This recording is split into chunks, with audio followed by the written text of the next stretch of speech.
The Senate will come to order. Dr. Black, chaplain of the Senate, will open the session with prayer.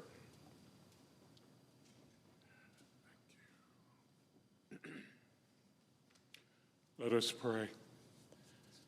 Eternal God, we have too long depended on our own strength.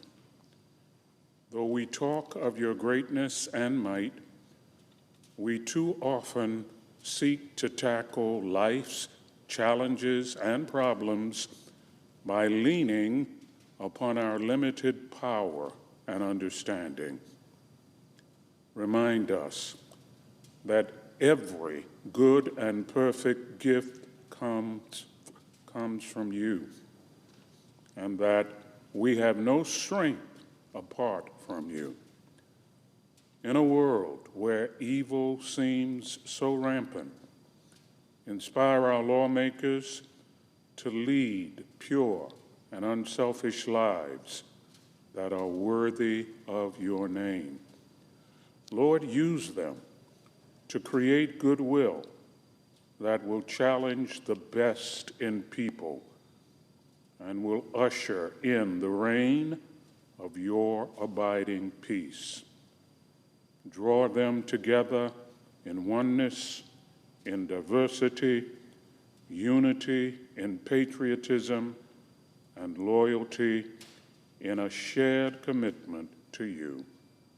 We pray in your wonderful name. Amen. Will you please join me in the pledge? I pledge allegiance to the flag of the United States of America and to the republic for which it stands, one nation under God, indivisible, with liberty and justice for all.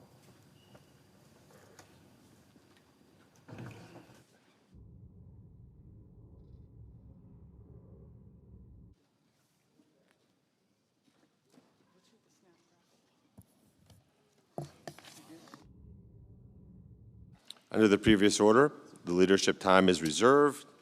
Morning business is closed. Under the previous order, the Senate will proceed to executive session and resume consideration of the following nomination, which the clerk will report. Nomination, Department of State, Andrew Puzder of Tennessee to be representative of the United States of America to the European Union. Mr. President, I recognize the senator from Iowa. once again, I'm going to remind people that there was some wrong done by the U.S. government between the periods of about 6 years ago to 10 years ago. And the taxpayers of this country might wonder why a senator is bringing this stuff up. It involves government cover-up. The public's business always ought to be public. And if there is government cover-up, we need to make sure that the public knows about it and people in government know about it that might be wanting to cover up things today, so they learn a lesson that I hope I can say that nobody's going to get away with wrongdoing if they're working for the United States government. So here I go on something that most people would consider history, but it's got a present-day purpose for doing. As part of my long-standing oversight of the FBI's discredited Crossfire Hurricane investigation into President Trump, this week I made public a formerly classified document. Probably most of it shouldn't have been classified in the first place. That's the way the government does things, to cover up. The American people deserve to see the facts that the FBI previously buried. This document, known as the Durham Annex, contains intelligence suggesting Hillary Clinton's campaign fabricated the Trump-Russian narrative in 2016. But the FBI turned a blind eye to the evidence.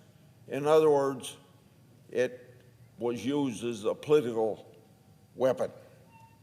The American people deserve full transparency about the FBI's failure to investigate this intelligence and related records so that Americans' law enforcement agencies and intelligence communities aren't weaponized again. I'm grateful to Attorney General Pam Bondi and FBI Director Kash Patel for working with me to totally bring this information to light. And it's just not those two people that President Trump has appointed, but other people like Tulsi Gabbard, Director of National Intelligence, has done in other ways things that were buried by previous administrations that she's making public knowledge of.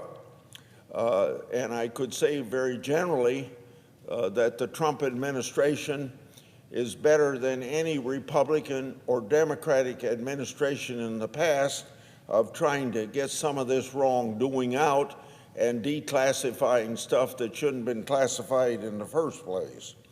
Now, what I've just told you is not the end of the story. There's a lot more to uncover, and you can expect more documents to be released from this senator in the coming months. This is not a Republican issue. This is not a Democrat issue. This is an issue of the bureaucracy, in this case the FBI, being used as a political weapon, covering up. In fact, some of these documents that I released, Director Patel told me, and I think he also told the public this, that they found some of this evidence in what the FBI would call a burn bag. So we got to make sure that this stuff doesn't happen again. I yield the floor and suggest the absence of a quarrel. The clerk will call the roll. Ms. Also Brooks.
I recognize the Majority Leader.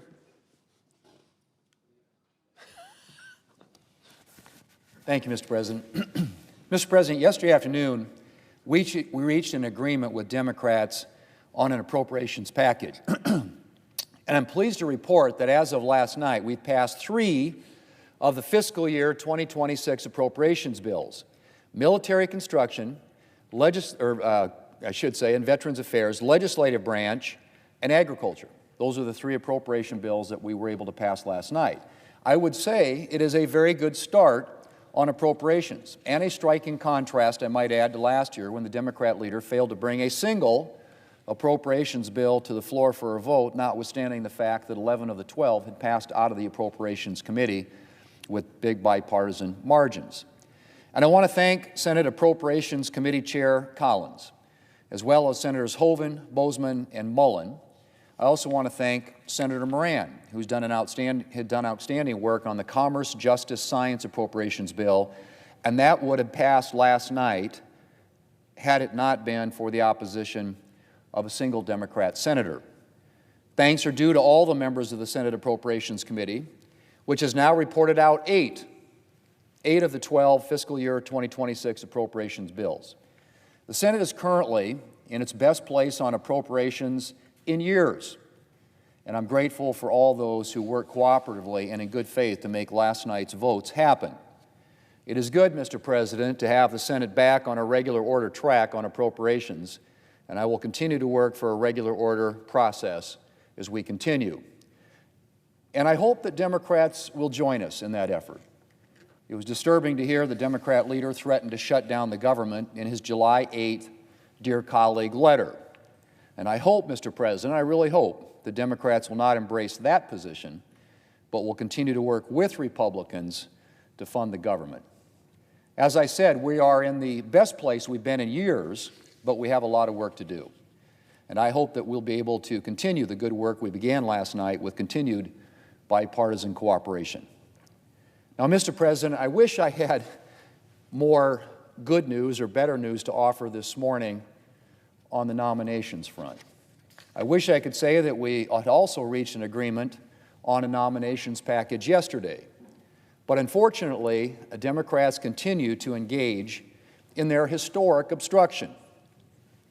Mr. President, for decades, Democrats and Republicans have regularly cooperated to swiftly confirm the many individuals selected by each president to serve in their administration. Regardless of the party in the White House, both sides have long agreed that a president deserves to have his or her administration in place quickly. That doesn't mean we don't disagree, but it does mean when nominees are held up, opposed, or blocked, it's for a legitimate purpose, not for leverage in partisan games to score political points at the expense of public safety. Now, let me repeat that last line, Mr. President.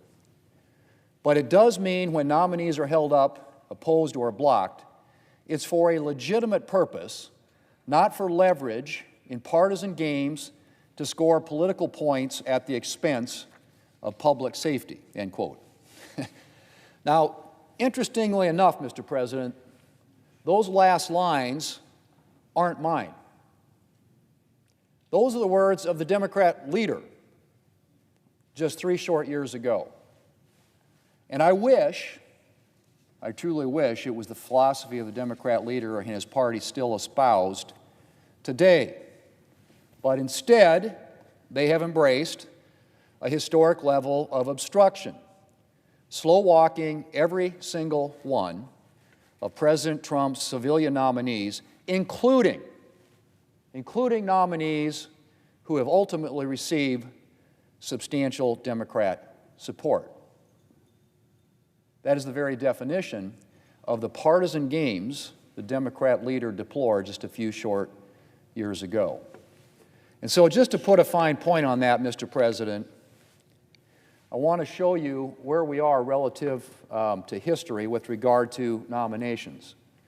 As you can see, going back to the presidency of George H.W. Bush, 41, as he is affectionately described by many, 98% of all the nominees were confirmed either by voice vote or unanimous consent.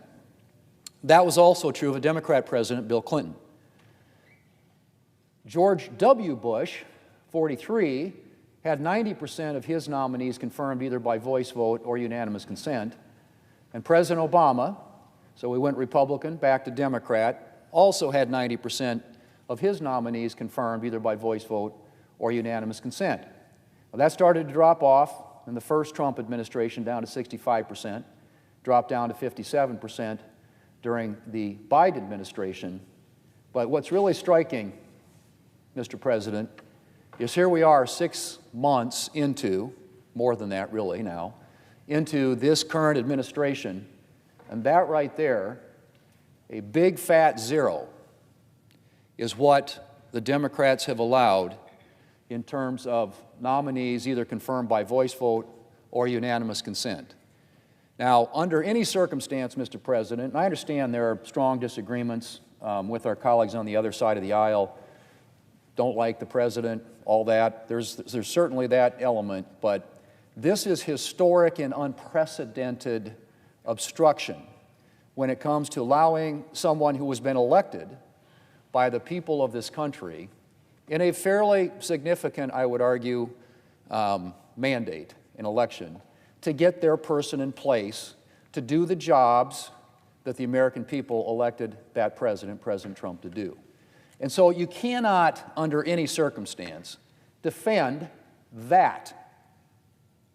Now, you can say, you know, we can argue, and these numbers are not moving in the right direction, which is why I would argue we've got to change the process by which we do this. Otherwise, we're going to continue to deteriorate to where any president that comes in here is going to be very, very hard-pressed to do the job the American people elected him to do.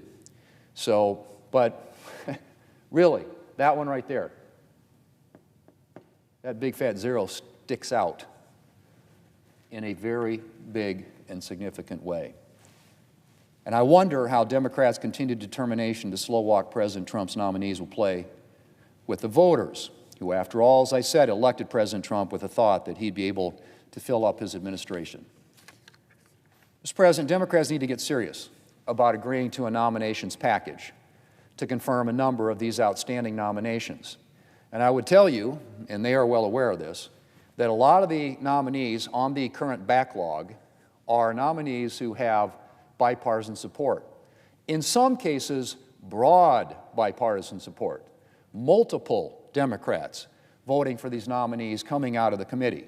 There are a whole bunch of those that are backed up on this backlog. And so, Mr. President, I sincerely hope that they will change their tune and decide to work with this administration to make that happen. Otherwise, I mean, I've said this before, and I think it's true. I mean, we are setting records around here for hours in session. We are setting records around here for number of votes cast. I mean, not by a little, by a lot, relative to previous Senates. And a lot of it has to do with that statistic I just pointed out. It's time for that to change, Mr. President, and we're not asking a lot. We're just simply saying, treat this president, at least on some level, in the way that previous presidents, both Democrats and Republican presidents, have been treated in the past by both Republican and Democrat Senates. Mr. President, I ask unanimous consent to waive the mandatory quorum call with respect to the Putzer nomination. Is there objection? Without objection? Mr. President, I yield the floor. Oh, sorry. And I suggest the absence of quorum. The clerk will call the roll. Ms. Alsop-Brooks.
President, I recognize the Minority Leader. ask unanimous consent the quorum be dispensed with. Without objection.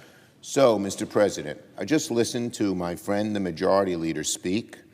Let me say, historically bad nominees deserve historic levels of scrutiny. I saw the Majority Leader bring out a chart again today, comparing the situation right now to past nominees from past administrations. What he fails to mention is that we have never seen nominees as flawed, as compromised, as unqualified as we have right now. And the Republican senators know that. So once again, historically bad nominees deserve a historical level of scrutiny. Now on approach. Well, we did get appropriation bills done last night, and now I'd like to say a few words on what needs to happen with appropriations moving forward. Last night was another clear example of Democrats working in good faith to put the needs of families, veterans, moms, kids, and rural communities ahead of the special interests. Donald Trump and DOJ have run roughshod on hundreds of billions of dollars in funding that so many communities depend on, including funding to care for parents, to care for rural Americans, and to care for those, our veterans, who have served this country. But last night's appropriation bills were a rejection of the Trump vote agenda. We took a good step in reversing those DOJ cuts and fully funding many critical programs last night, including funds to care for our veterans and our farmers. Specifically, we provided our nation's veterans with the benefits and medical care they've earned while countering the awful DOJ cuts at the VA. We provide for rural veterans care, expanded access for telehealth, and fully funded benefits through the PACT Act to cover those suffering from toxic exposure, and so much more. And that's not all. We are fully funding WIC, which cares for women and children's nutrition and health care. We protect rural funding, too. These numbers are all much higher than what House Republicans are pushing in their legislation, and it's bipartisan agreement here in the Senate, unlike the House. So last night's legislation wasn't a perfect bill, but a step in the right direction. And it's an example of how the funding process could work, if the other side is willing to work in good faith, instead of listening all the time to Donald Trump and Russell Vought and the extreme right. Democrats want the bipartisan funding process to work. We believe that when we have legislation before us that takes real steps, important steps, to help the American people in many ways, we should take it seriously. That's why we've worked on these bills over the past week in good faith. But we have a long way to go. We know that. We all know that. Democrats aren't going to take things for granted, and some difficult bills remain ahead of us. The onus is on the Republican majority to determine how this chamber is going to operate when it matters most during the appropriations process. They must do more to ensure this process stays bipartisan in the fall. They cannot just keep caving to Donald Trump and Russell Vought when they try to kill bipartisan cooperation, push illegal impoundment of funds, or rescission packages. We have seen that already, and it's unacceptable. The process isn't easy, but we are showing today that it is possible. I yield the floor.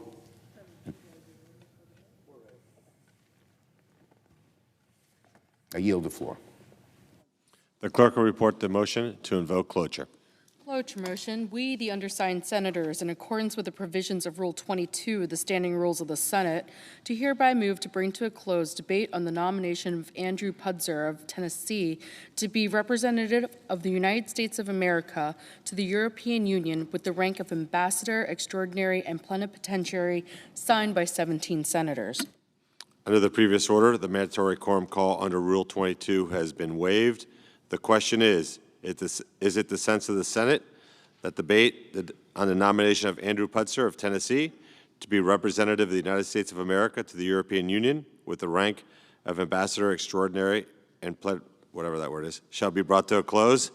The yeas and nays are mandatory under the rule. The clerk will call the roll. Ms. Alsobrooks, Ms. Baldwin, Mr. Banks, Mr. Barrasso, Mr. Bennett,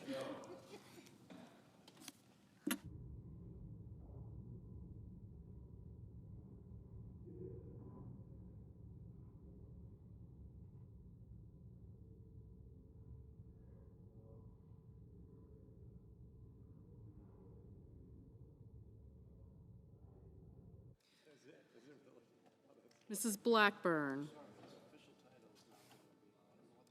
Mr. Blumenthal,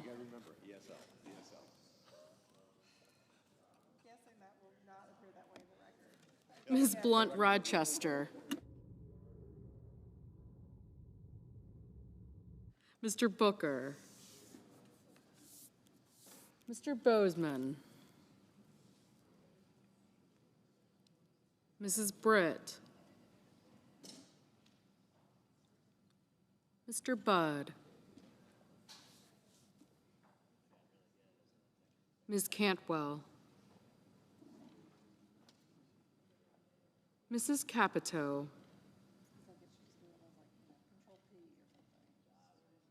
Mr. Cassidy,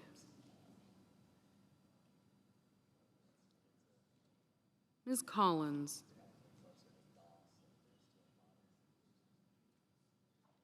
Mr. Coons,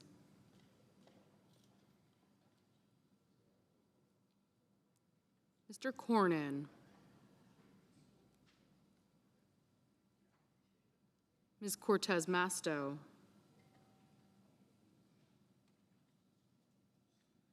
Mr. Cotton,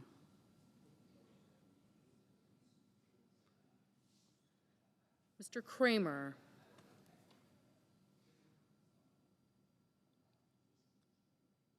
Mr. Crapo, Mr. Cruz,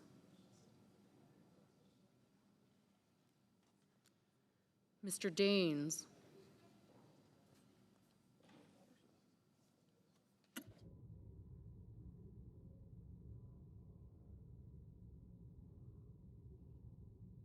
Ms. Duckworth,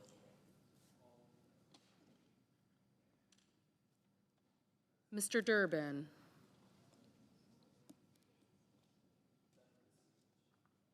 Ms. Ernst,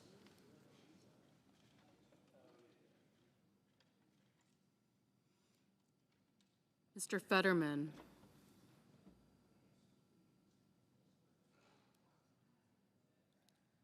Mrs. Fisher,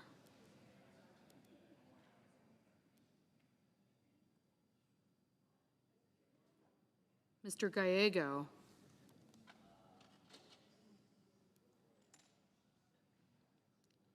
Mrs. Gillibrand,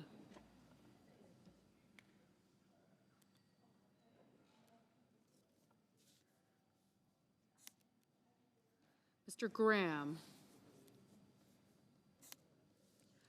Mr. Grassley, Mr. Haggerty,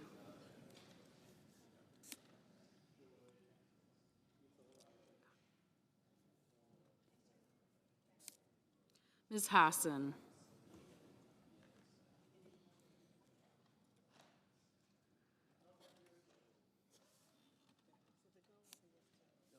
Mr. Hawley,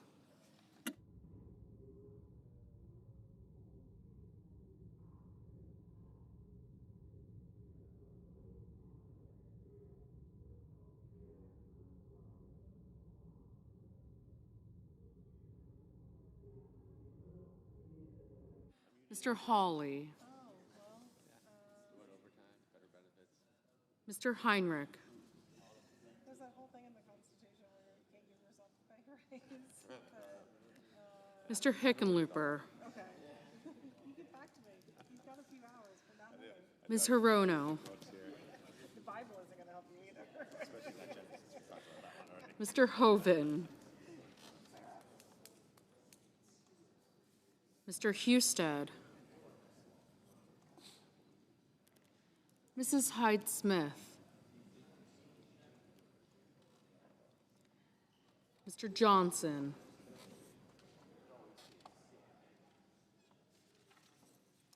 Mr. Justice,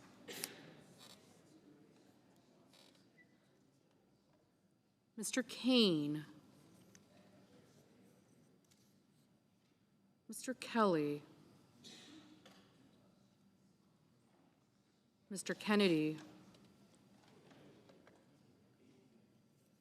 Mr. Kim,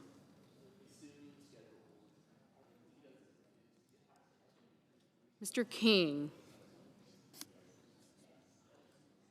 Ms. Klobuchar, Mr. Langford, Mr. Lee,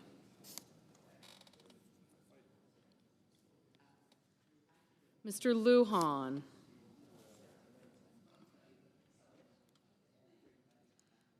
Ms. Lummis,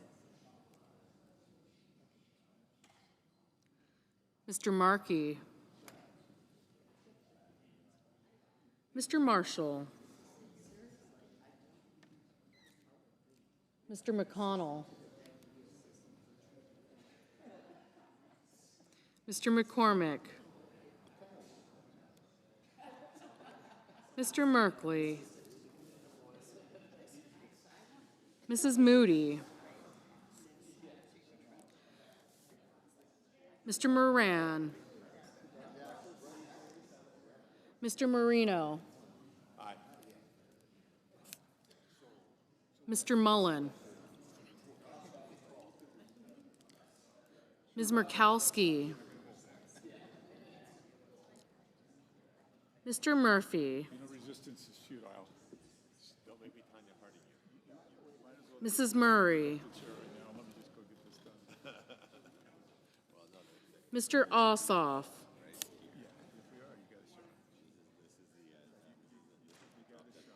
Mr. Padilla, Mr. Paul, Mr. Peters, Mr. Reed, Mr. Ricketts, Mr. Risch,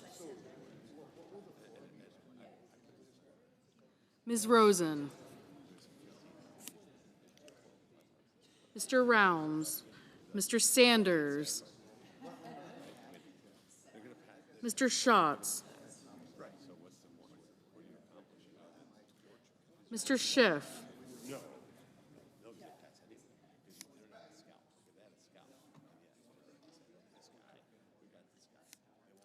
Mr. Schmidt,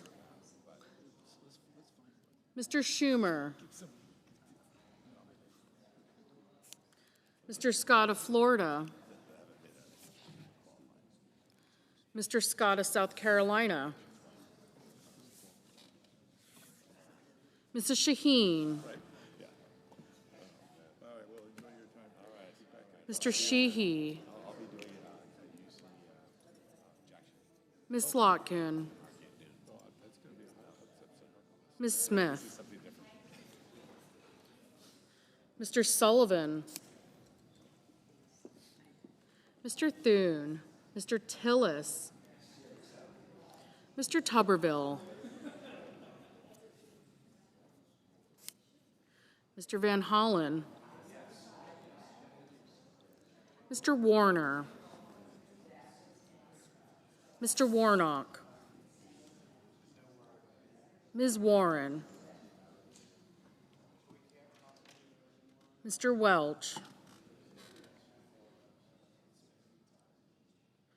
Mr. Whitehouse, Mr. Wicker, Mr. Wyden, Mr. Young.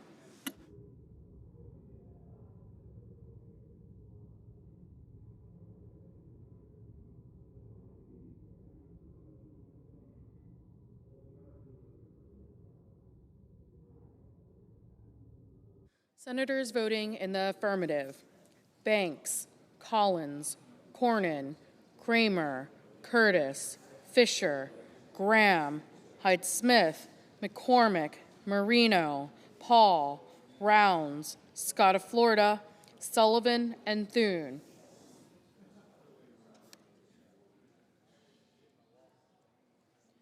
Senators voting in the negative. Oh, Mr. Hawley, aye. Senators voting in the negative. Bennett, Blunt Rochester, Fetterman, Kane, Lujan, Merkley, Padilla, Schatz, Schumer, Slotkin, Smith, and Warnock.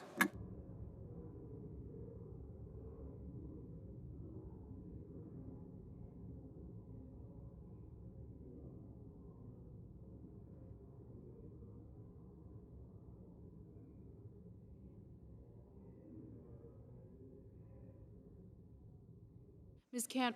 Cantwell, no. Mr. Langford, aye.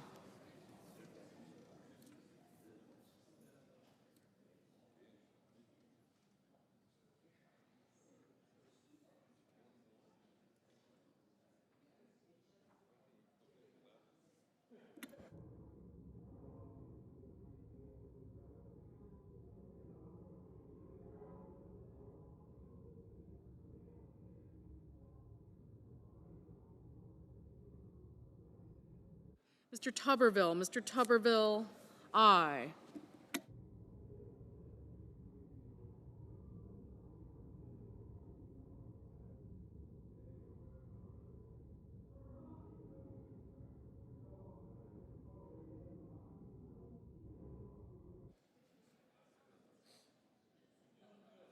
Ms. Ernst, aye. Ms. Alsobrooks, no. Mr. Grassley, aye. Mr. Kennedy, aye. Ms. Warren, no.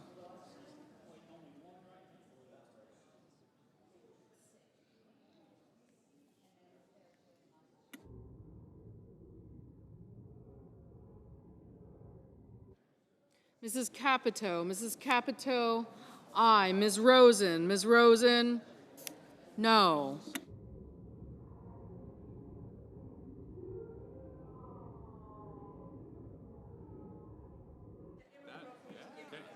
Mr. Markey, no.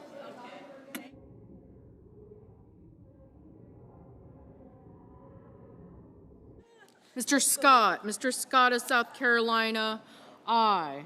Mrs. Blackburn, aye. Mr. Marshall, aye.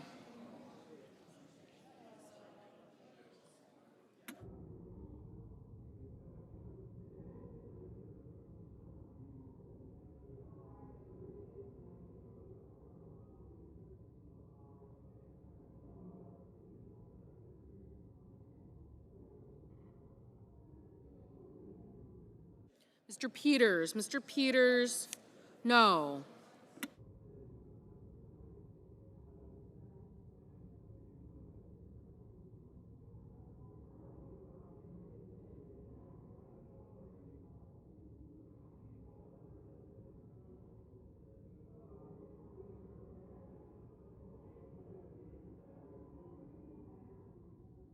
Ms. Hirono, no.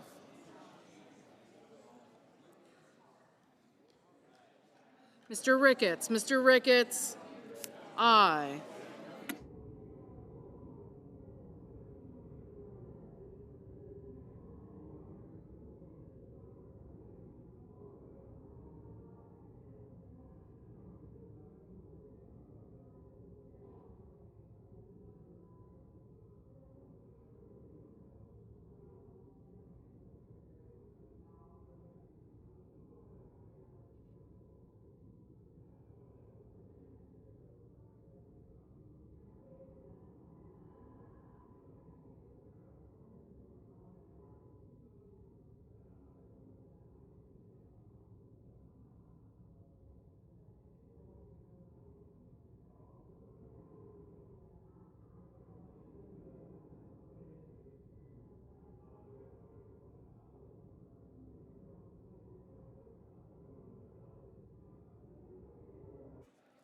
Mr. Van Hollen, Mr. Van Hollen, no. Mr. Wyden, Mr. Wyden, no.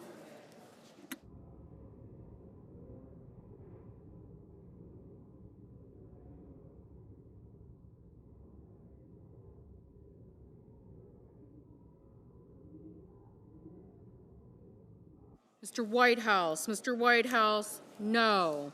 Mr. Heinrich, Mr. Heinrich, no. Mr. Kim, no. Mr. Schiff, no. Mr. Risch, aye. Mr. Justice, aye. Mr. King, no. Mr. Sheehy, aye.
Mr. Reed, no.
Mr. Budd, aye. Ms. Baldwin, no. Ms. Lummis, aye.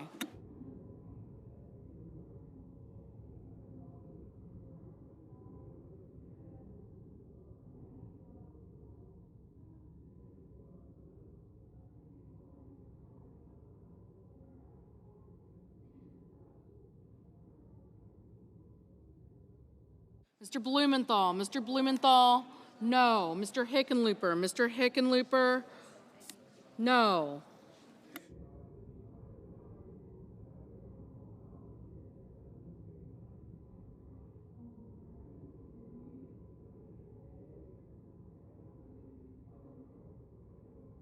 Mrs. Moody, aye.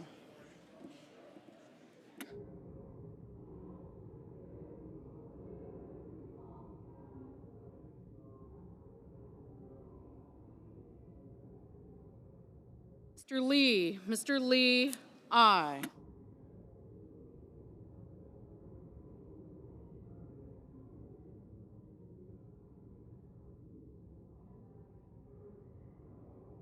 Mr. Schmidt, aye. Mr. Young, aye. Mrs. Britt, aye. Mr. Moran, aye. Mr. Cotton, aye.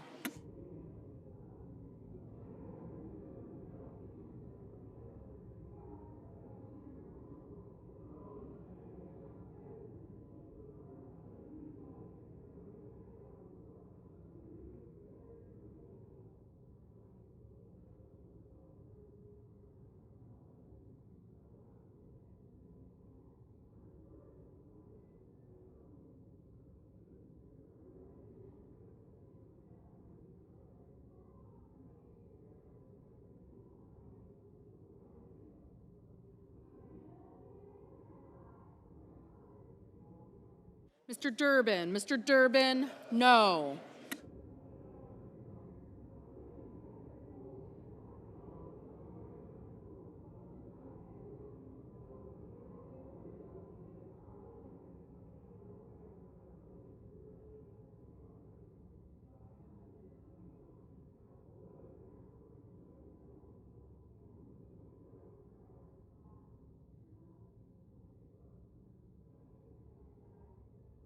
Mr.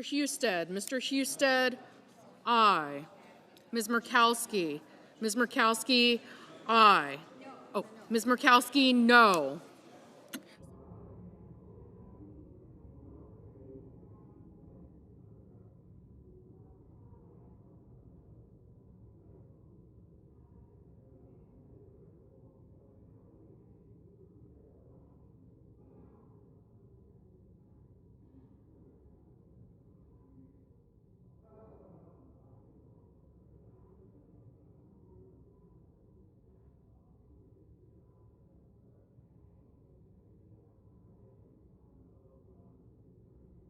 Mr. Mullen, aye.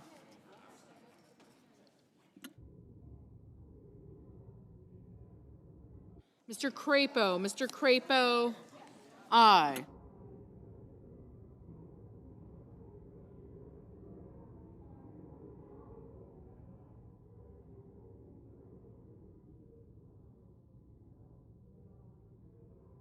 Mr. Bozeman, aye. Ms. Klobuchar, no.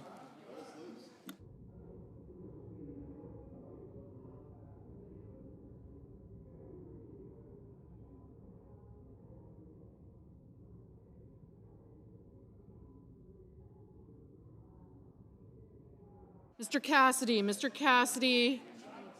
aye. Mrs. Murray, no.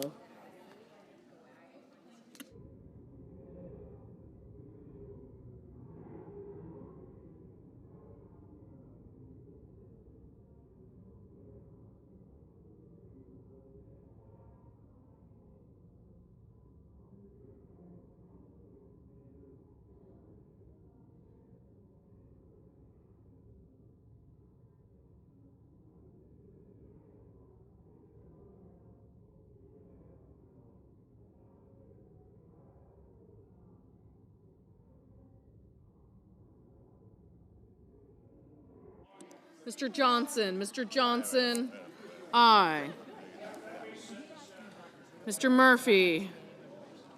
Mr. Murphy, no.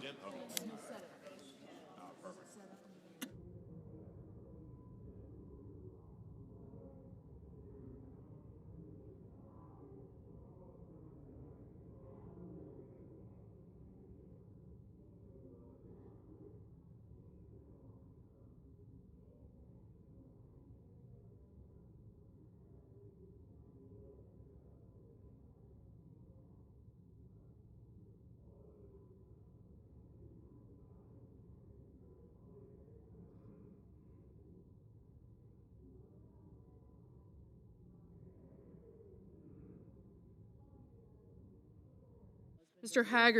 Haggerty, aye.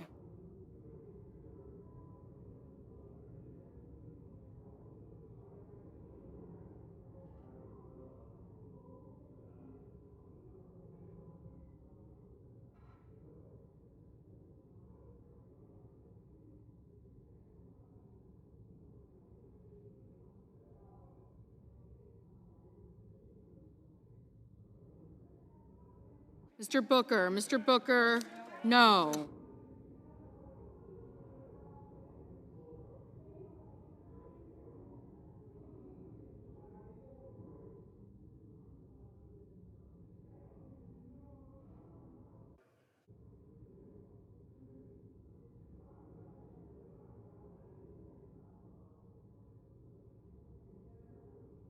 Mr. Coons. Mr. Coons, no.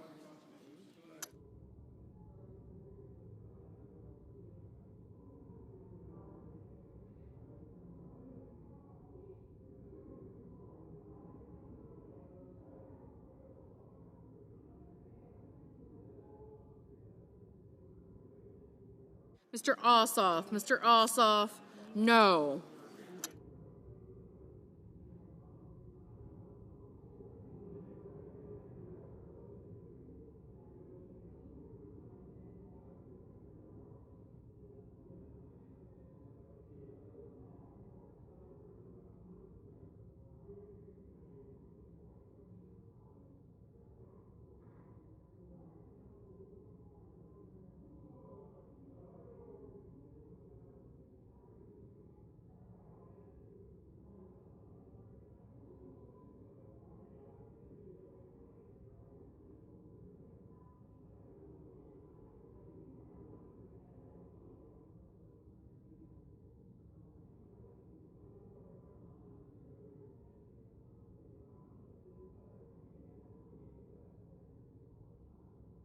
Mr. Wicker. Mr. Wicker, aye.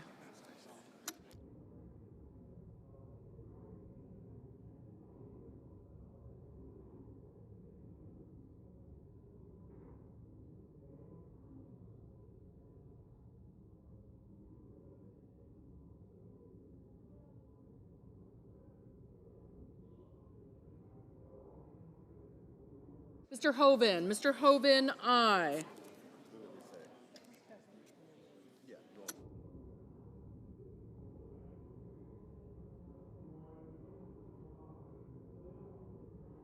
Mrs. Shaheen. Mrs. Shaheen, aye.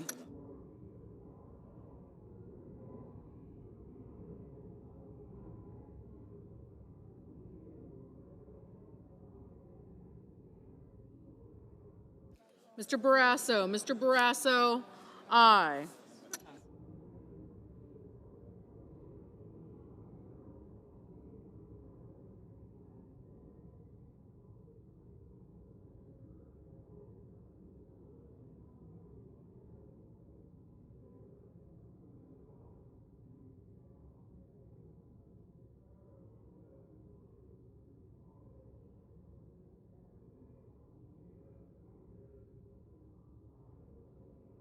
Ms. Hassan. Ms. Hassan, aye. Ms. Cortez Masto.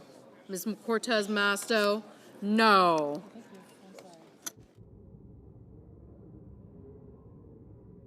Mr. Kelly. Mr. Kelly, no.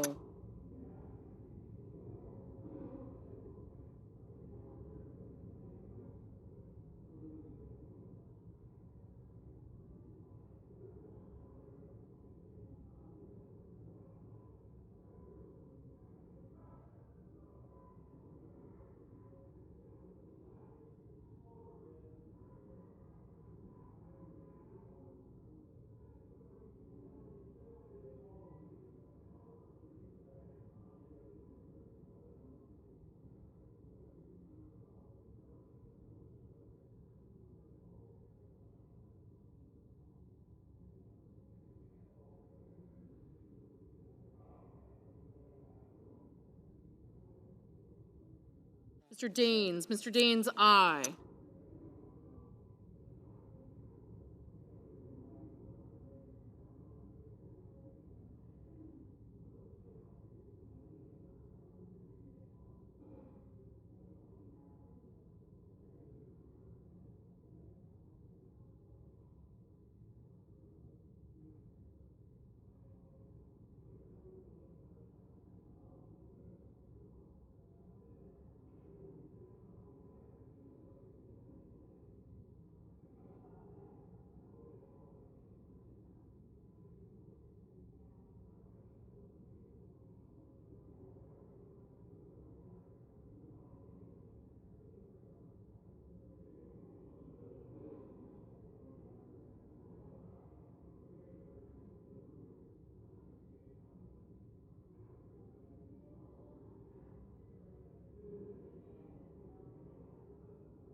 Mr. Cruz, aye.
Mrs. Gillibrand, Mrs. Gillibrand, no.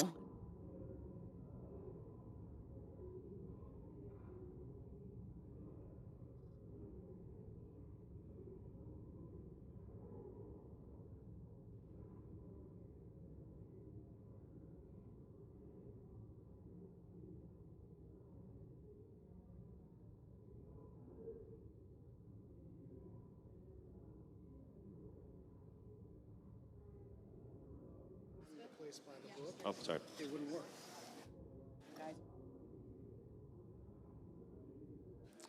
On this vote, the yeas are 52, the nays are 41. The motion is agreed to.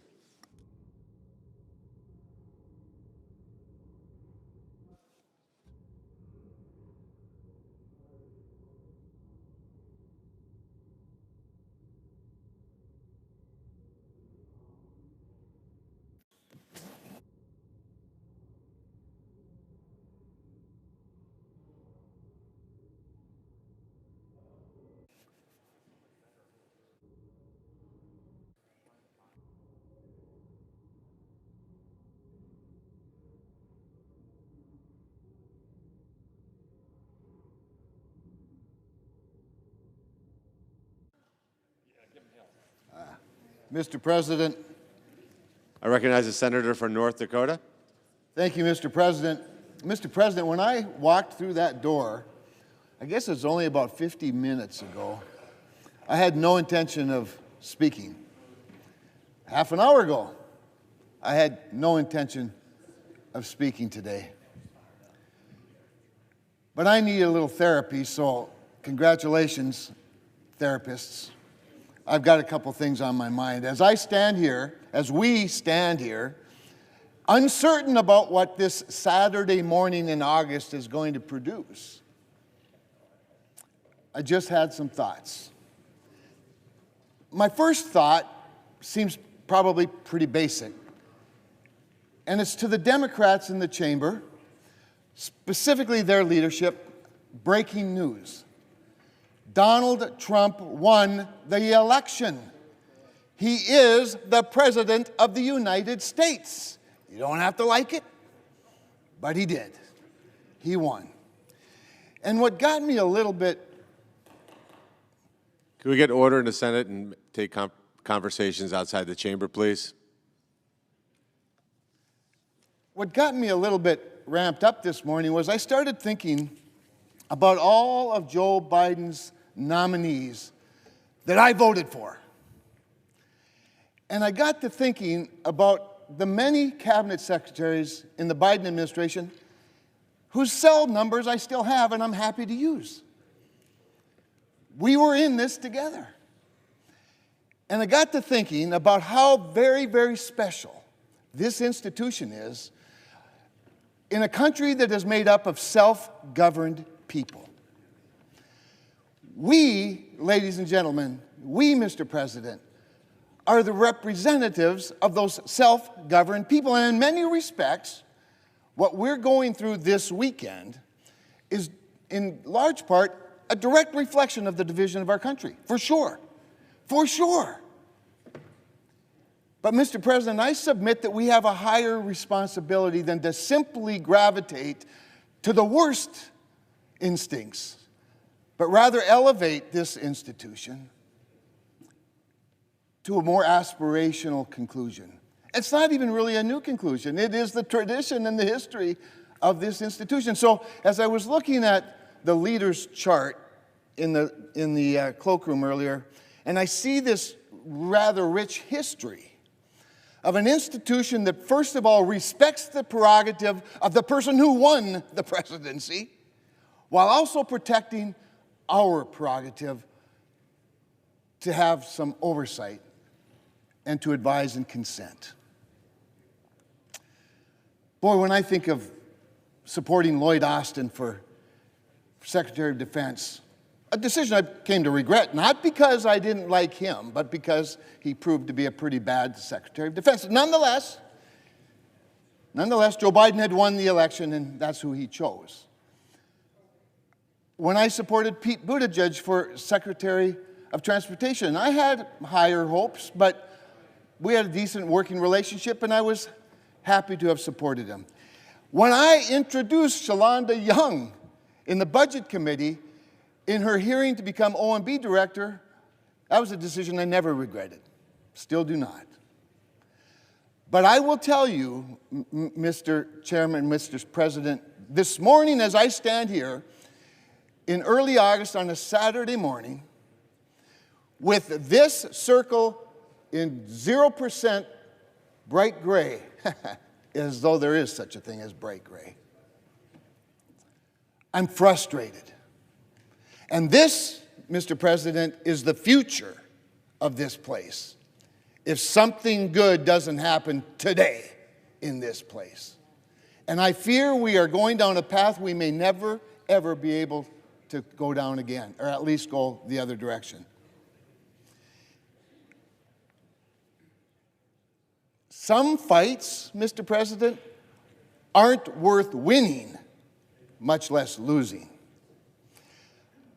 I have always loved this institution and the norms of it. But this is not normal. This is the exception. And this I do not want to ever have become normal. But I, as somebody who appreciated the relationships, and still do, that I've had with Joe Biden nominees,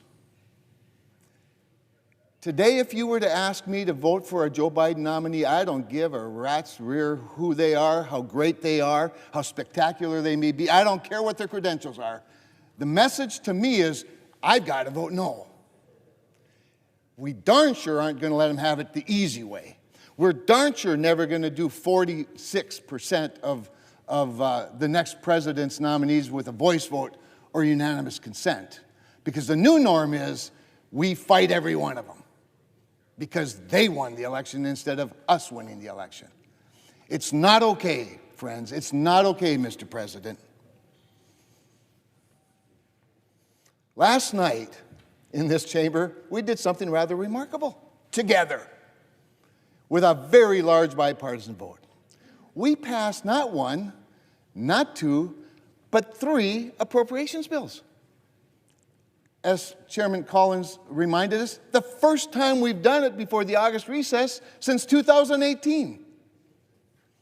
We celebrated for a complete, 30 seconds maybe. And the American people instead are waking up to this. And what this is, Mr. President, this is us voting for very low positions in the sub-cabinet appointees and nominees, not unimportant jobs, by the way, but low positions in comparison to the cabinet. 1 every 2 hours. 1 every 2 hours, because that's as fast as we're allowed to go with the 1,200 or so nominees that we have the responsibility of confirming or not. And here's what I fear. I fear that the occasional bad nominee will always pass now, from now on, because somebody has turned this into a shirts and skins game. So from now until eternity, the first question is going to be, I don't know. Who won that presidential election again? Oh yeah, the other team. Well, we can't allow them to have their nominees on a simple voice vote. And it will, I'm afraid, have a very, very, very bad ramification on this institution if we don't correct course sometime today.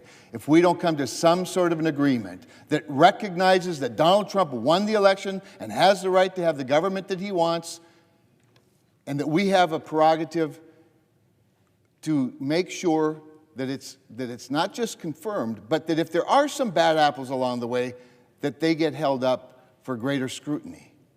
But if this becomes a straight skins and shirts game, then all discretion is out the window. Then all oversight is really out the window.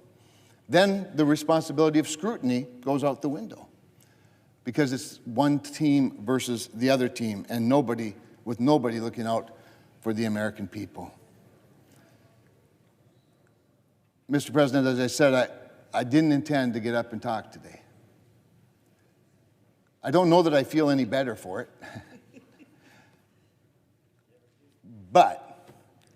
we have an opportunity today, Mr. President, to knock out this obstruction by the leader of the Democratic Party in the United States Senate.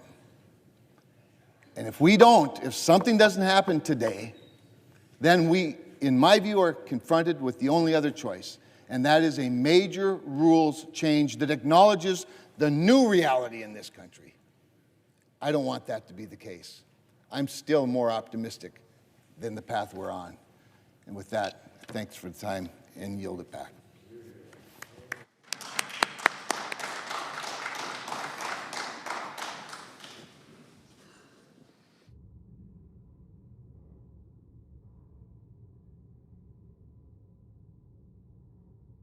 I would if I had.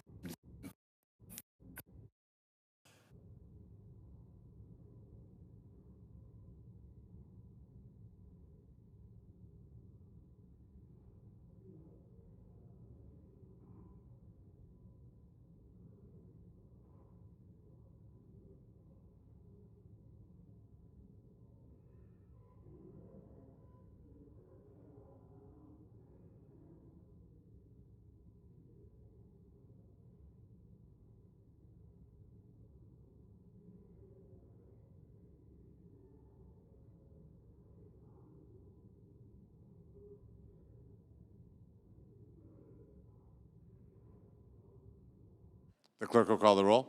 Ms. Alsobrooks.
I recognize the senator from Oregon. Ask the quorum call be vitiated.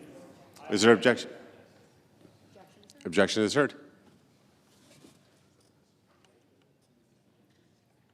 Ms. Baldwin.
Mr. President, I recognize the senator from Oregon.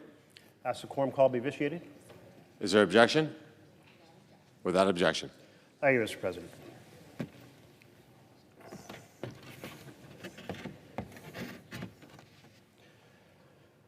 Mr. President, nobody in our country should ever be above the law. Certainly not powerful people who believe that they can perpetrate crimes on victims and get away with it because they have so much wealth and so many lawyers and so many friends in high places. If you go outside the doors of the Senate chamber to my right and you continue straight ahead and you go out the second set of doors, the steps of the Capitol, you're looking straight across at the Supreme Court. And while scaffolding is up right now, making it hard to see the words that are engraved above those pillars are those words, equal justice under law. Powerful words, a powerful vision that all Americans are subject to the law. There's no special get-out-of-jail-free card under that vision for the powerful. But all too often, the combination of reams of well-paid lawyers and a whole lot of friends ready to help you, the powerful commit crimes and get away from it.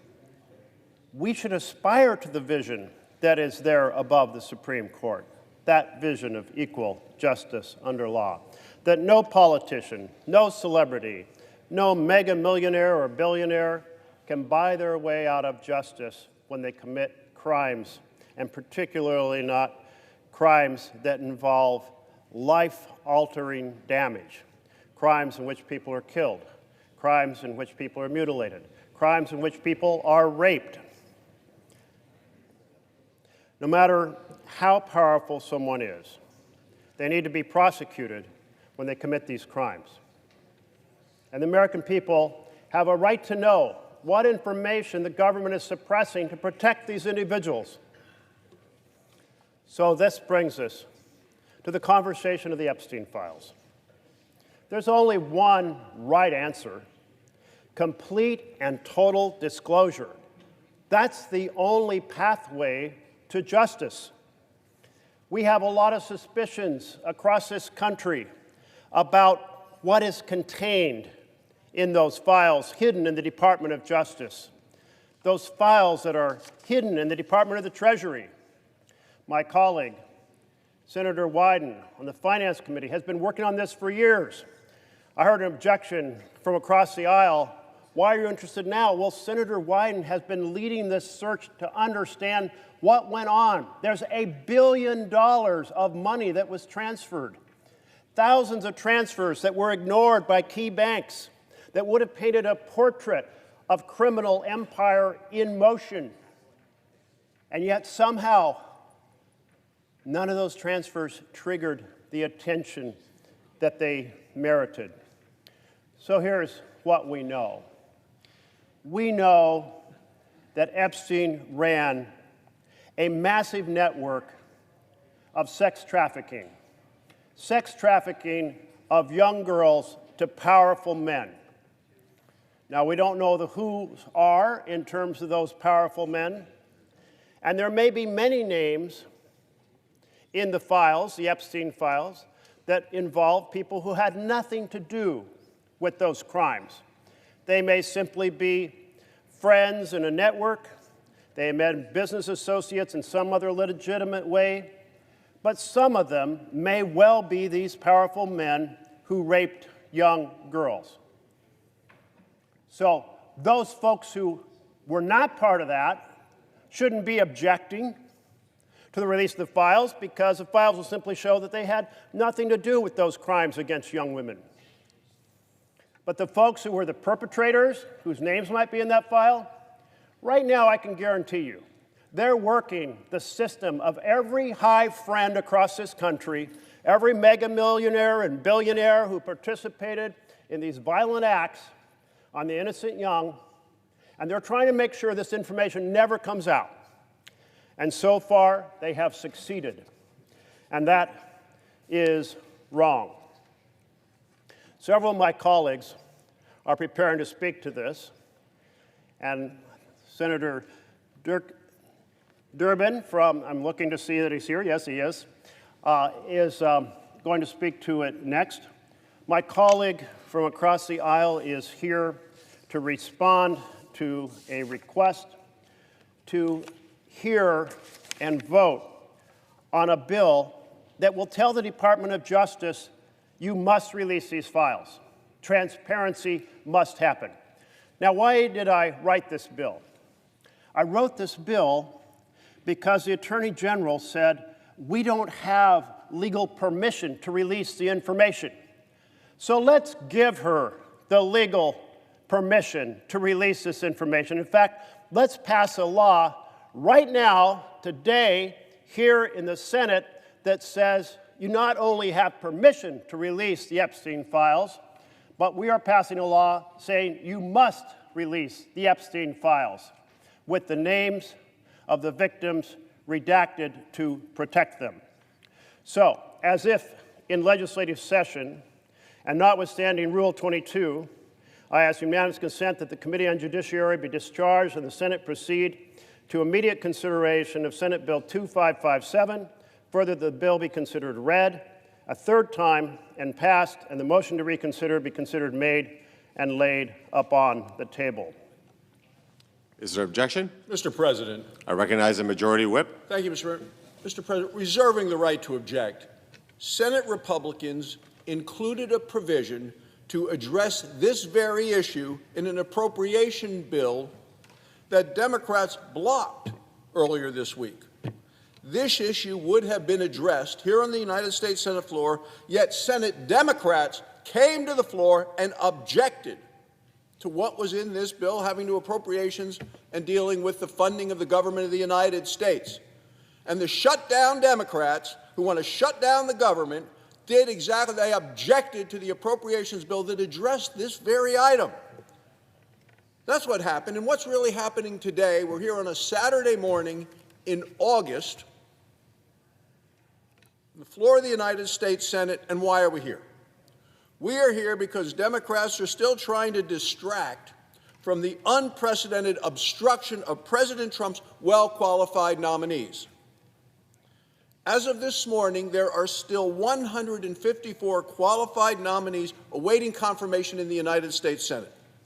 Many have been approved in committee with Democrat support, bipartisan support, in many cases strong bipartisan support. These are not controversial individuals, but patriotic Americans patiently waiting for their opportunity to serve our nation. So far this year, Democrats have allowed exactly zero nominees to be confirmed by voice vote. This is a drastic departure from the norms and the traditions of the United States Senate. It's very different from how Republicans treated Democrat nominees when we were in the minority in 2021. We would continue to work with the other side to reach a fair agreement to end this blockade. I'm hopeful that an agreement is within reach, and I objected to this exact legislation 4 days ago. Nothing has changed since Senator Merkley brought this to the floor 4 days ago, other than we continue to be here with an obstruction, a historic obstruction, by the Democrats of President Trump's qualified nominees, and therefore, Mr. President, I object. The objection is heard. My colleague has come to the floor. I recognize the senator from Oregon. Thank you. My colleague's come to the floor and said that there is a provision in a bill, but would he yield to a question about that provision? He will not, because he has just left the floor, because he doesn't want to answer the question. But I invite him to come back, because the provision he's talking about does not require the release of the Epstein files. Not at all. And so he's come to the floor and he said, Democrats blocked a provision, and he won't tell you what I'm telling you right now. That provision does not require the release of the Epstein files. So it is misrepresenting the situation. And you saw him change the topic. Why change the topic from this topic? Americans have been very clear that they want these files released. This is the bill that will do it, and I yield to my colleague from Illinois. Mr. President, I recognize the senator from Illinois. I thank the senator from Oregon for his leadership on this bill, which I'm proud to co-sponsor. I want to respond to my friend and colleague from the state of Wyoming and say when he goes back in time looking at the votes on nominees, don't overlook the J.D. Vance precedent. J.D. Vance, then senator from Ohio, came to the floor of the United States Senate and objected to any type of vocal arrangement when it came, oral vote when it came to the approval of U.S. attorneys. He said that he wanted all of them to go through the regular order. That stopped under President Biden the appointment of all U.S. attorneys. So to argue that they have clean hands in this situation is to ignore the Vice President's former status, establishing a standard that made it impossible to consider U.S. attorneys on a voice vote. Let me say about the issue before us on Epstein. 2 weeks after the Senate confirmed Pam Bondi as Attorney General, she told Fox News, the mothership, the list of Jeffrey Epstein's clients was sitting on my desk right now to review. 6 days later, Bondi released a binder of documents related to these mega influencers. But these documents were largely already publicly available. The absence of any client list led to immense blowback. Attorney General Bondi returned to Fox News and made another startling claim. She said that a whistleblower told her the FBI withheld, quote, thousands of pages of documents, and the country would see, quote, the full Epstein files. Over the next 4 months, DOJ and FBI were silent on the issue until an unsigned July 7th memo was issued, finding that, quote, systemic review revealed no incriminating client list. So what happened during the 4 months between Attorney General Bondi's blockbuster claims in February and this July 7th memorandum? My office received a highly credible whistleblower disclosure describing Attorney General Bondi's pressure on the FBI to quickly review and produce more Epstein documents. For 2 weeks in late March, the FBI assigned approximately 1,000 professional personnel in its information division and hundreds of additional agents from the New York field office to work 24-hour shifts to review and produce more documents. These officials were told to, quote, flag any records which mentioned President Trump. Essentially, agents were pulled out of the field from their work combating violent crime to review these documents. Other important work was effectively shut down. Using tens of thousands of personnel hours at the expense of public safety for no other reason than try to bolster baseless claims they made is reckless. President Trump has not helped the situation. Despite his administration continuing making promises about transparency on Epstein and the existence of records they have not produced, he's currently telling the country that it's all, quote, a scam. Last month, President Trump posted on his personal social media that, quote, "My past supporters have bought into this BS hook, line, and sinker. They haven't learned their lesson and probably never will." This is the way the president is talking about his own constituents who are raising concerns about the claims that President Trump's own administration have repeatedly raised. President Trump and Attorney General Bondi are directly responsible for this confusion and mistrust. They owe Congress and the American people full transparency. Instead, the situation gets more murky when Epstein's girlfriend, Ghislaine Maxwell, is being interviewed by one of the highest-ranking members of the administration. We don't know what the conversation is. We sent a letter and said we want full disclosure to both sides of the aisle of what they discussed, and we want to make sure there are no promises of pardon and clemency for her to speak. She's serving a 20-year term for human trafficking and exploitation of children. The prosecutor said she was not a credible witness, and that we ought to take that into consideration when we consider her role. So I support Senator Merkley's bill. I'm sorry there was an objection. I yield the floor. I recognize the senator from Idaho. The clerk will call the roll. Ms. Alsobrooks.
I recognize the senator from Connecticut.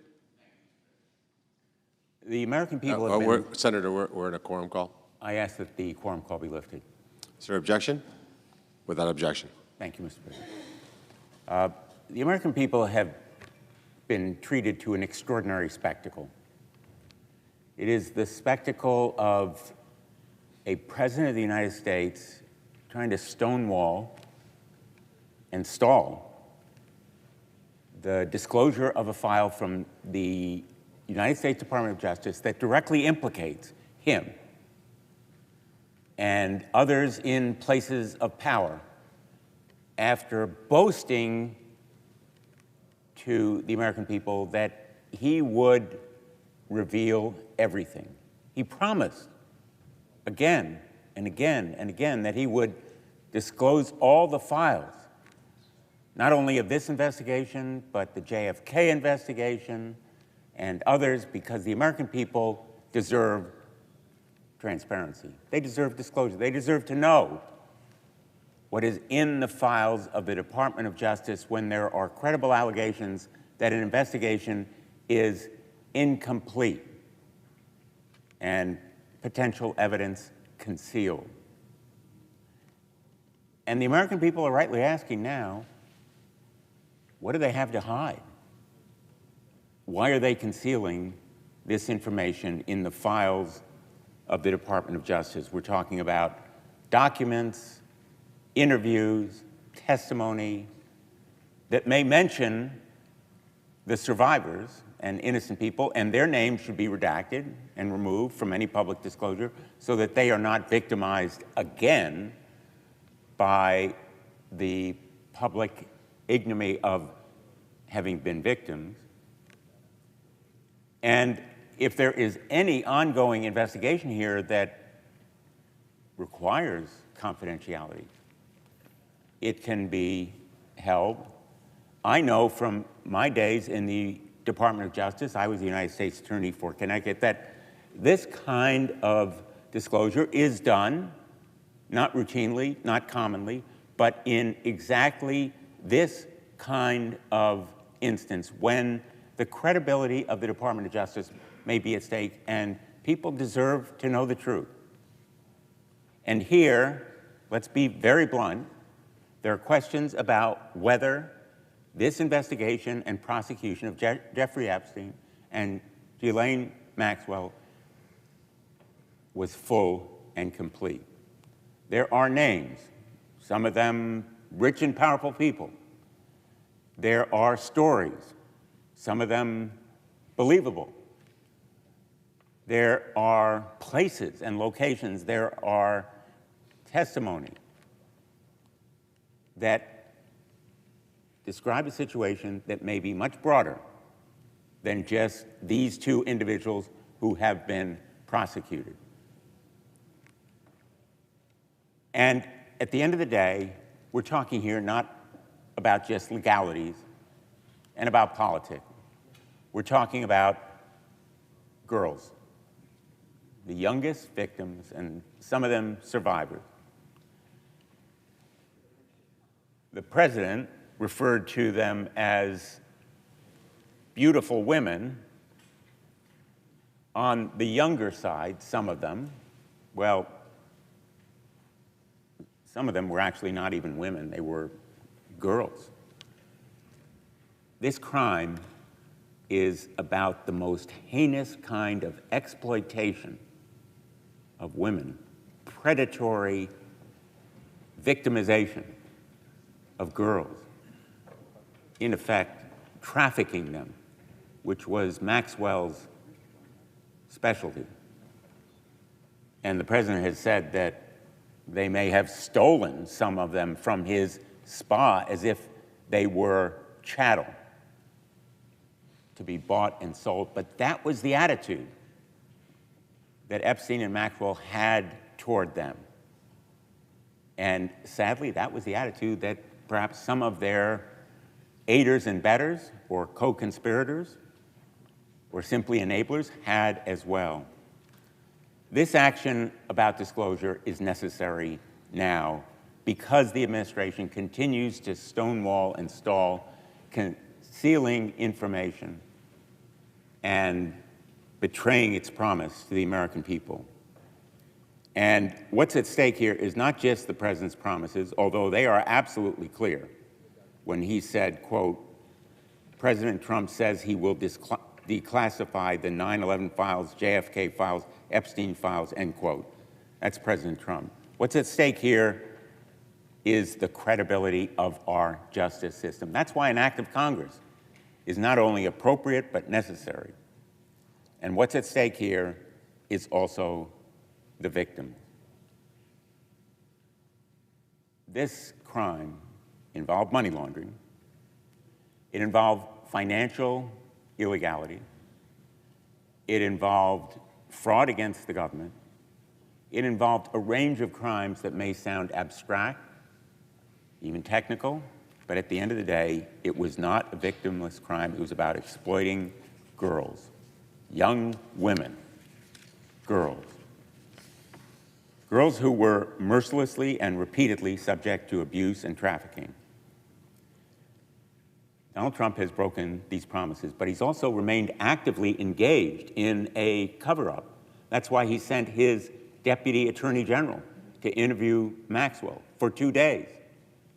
Unprecedented, absolutely mind-boggling to send the Deputy Attorney General, who may then be a witness and potentially implicated in a cover-up, to interview a vital witness. We don't know who was with him, but we have to believe there were notes or recordings. They ought to be disclosed as well. And we should require that the disclosure be immediate, as this legislation would require. That Deputy Attorney General also happens to be the President's personal lawyer, or he was in all his criminal prosecutions. That is unprecedented as well. The American people deserve an end to this stonewalling and stalling, and that is why, as if in legislative session and notwithstanding Rule 22, I ask unanimous consent that the Committee on Judiciary be discharged and the Senate proceed to the immediate consideration of S-2557. Further, that the bill be considered and read a third time and passed, and that the motion to reconsider be considered made and laid upon the table. Is there objection? Mr. President, I recognize the Majority Whip. I object. Objection is heard. Mr. President, I yield to my colleague, Senator Wyden. President, I recognize the Senator we've from been Oregon. looking at this for well over 3 years now. And what I'd like to do, my colleagues, Senator Merkley, all of my colleagues making important points, wanted to just take stock of where things stand. The Trump administration came in promising radical transparency on Jeffrey Epstein. Now, the fact is the Epstein files are being suppressed, and the administration is obstructing oversight from the Congress. The President's story about his relationship with Epstein changes by the day, and that's true of his administration as well. His personal lawyer went to talk to Ms. Maxwell, and who knows what was said in that conversation. What we do know is Maxwell has been moved, Epstein's partner in crime, to a minimum security prison without giving any good reason as to why a child sex trafficker deserves that additional comfort. House Republicans seem no longer interested in having Maxwell testify. Yesterday, it was reported that a member of Donald Trump's inner circle gave a high-paying job to another close Epstein associate, a man named Mr. Indike. That sounds, Mr. President, about as bizarre and wrong as you can get. My colleagues and I believe it's a big mistake for the Senate to go out of session without making real progress on real transparency on the Epstein issue. There are a number of ways you can do that. So let me say a little bit about our investigation, which began 3.5 years ago, Mr. President. So it's been looked at by Democrats and Republicans. From the outset, it's been built on the fact that you've got to follow the money to be at the core of this global sex trafficking operation, which, on the basis of what we have seen, has been funded lavishly. We began by examining the financial ties between Mr. Epstein and a Wall Street titan named Leon Black. We found that Black paid Epstein $170 million over just a couple of years. He said it was, quote, for tax and estate planning. The central claim, though, was what's noteworthy, Mr. President. The claim was that Mr. Epstein was a financial wizard, some superstar in terms of looking at taxes and estates, and he could perform accounting miracles. It appears this kind of work for Black and others was one of Mr. Epstein's biggest sources of income. Now here's the catch. Epstein wasn't an accountant or a tax attorney at all. And Leon Black, who's extraordinarily well off, already employed the best tax advisors in the business. He didn't need Mr. Epstein to handle his money. Black's lawyers even told our investigators, and let me just keep it brief, that Epstein's work wasn't very impressive. He made mistakes, and his work needed to be double-checked by people who were actually tax experts. So Mr. Black was paying Mr. Epstein more than double the income of the average Fortune 500 CEO. And Mr. Black wasn't the only one paying Mr. Epstein top dollar for this so-called financial advice. That's where we've got to go to follow the money. Last year, my investigators went to the Treasury Department and reviewed thousands of bank documents related to Mr. Epstein's financing. We've spoken at length about those documents here on the Senate floor. It's a whole set of Epstein files in the possession of the Treasury Department, above and beyond the files in the possession of the Department of Justice. So that's a key point, Mr. President. You've got to look, if you're going to follow the money, at the Treasury Department, not just at the Department of Justice. We've been trying to get those documents. The Trump administration's been blocking us. We've demanded answers from the new head of the IRS about why its criminal investigators didn't look into Epstein's work for Leon Black or whether they did any investigation of Epstein at all. We're talking about hundreds of millions of dollars paid by ultra-wealthy individuals to a known sex trafficker for the purpose of dodging billions in taxes. It is unthinkable that those transactions were never audited or investigated. A deep dive on this, starting with the IRS criminal investigations operation, could have blown the lid off Epstein's cover story about being a financial genius quite some time ago. It could have helped uncover the financing behind these horrific crimes. One last point in terms of an update. There are all kinds of pundits out there chattering about whether this is the right political issue to focus on. My message is blunt, Mr. President. This is not about politics. This is not about Democrats and Republicans. So I just want to make it clear this is about whether there's going to be justice for the victims of a notorious sex trafficker who did not abuse these women and girls alone. This is about whether there's going to be accountability for the people who enabled and participated in Epstein's crimes. The question really is, as I close, who is the government looking out for? The rich and powerful, even those who do horrible things, or the powerless, the victims of abuse who've been neglected for too long? Donald Trump wants this to go away without any accountability. And for him, that might be about self-preservation. But it's clear the Trump administration, based on our detailed work, doesn't want to do the right thing here. I'm 3.5 years into my investigation of one aspect of the Epstein story because there ought to be accountability and justice for the victims. So I am here to bring my colleagues up to date on our investigation. There will be more this summer, particularly about the Treasury Department, which is sitting on thousands and thousands of Epstein documents of its own, and they shouldn't be allowed to skate on this. We are going to keep investigating. We're going to keep the pressure on because this is not about blue. It's not about red. It's about doing the right thing and making sure something like this doesn't happen again. Senator Merkley and my colleagues are doing the right thing today, and I want it understood as somebody who's led this investigation for more than 3.5 years, I support them strongly, and I yield the floor.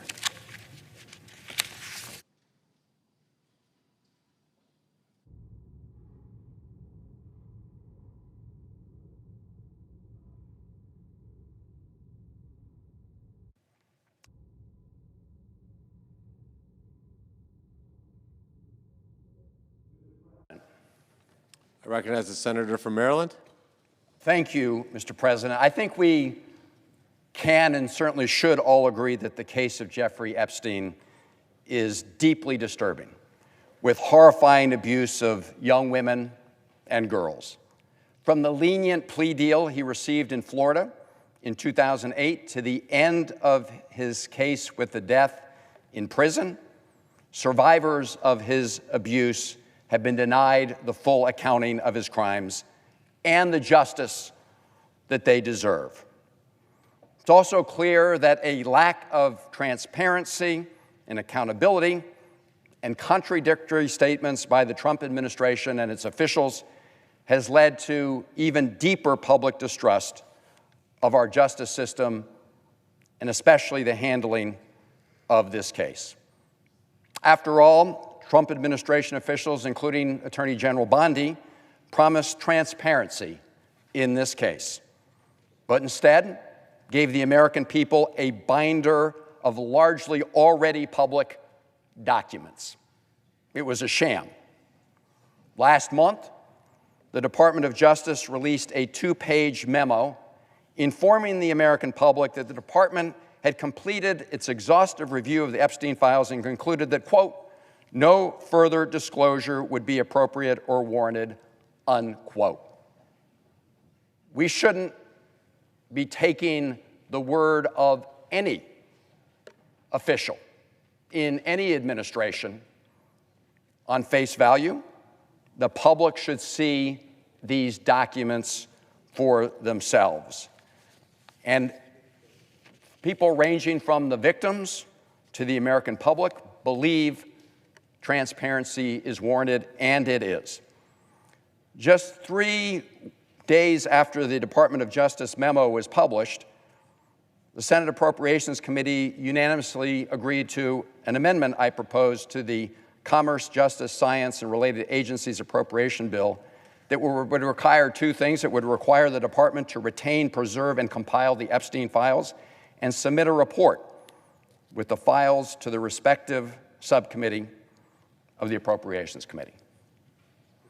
I understood that earlier today, Senator Barrasso made the point that that Commerce, Justice, Science bill, appropriations bill, was on the floor, and that I objected to moving forward with that bill, as I did for totally unrelated reasons. We also know that appropriation bills take a very long time to wind through the United States process, congressional process. Got to go through the House.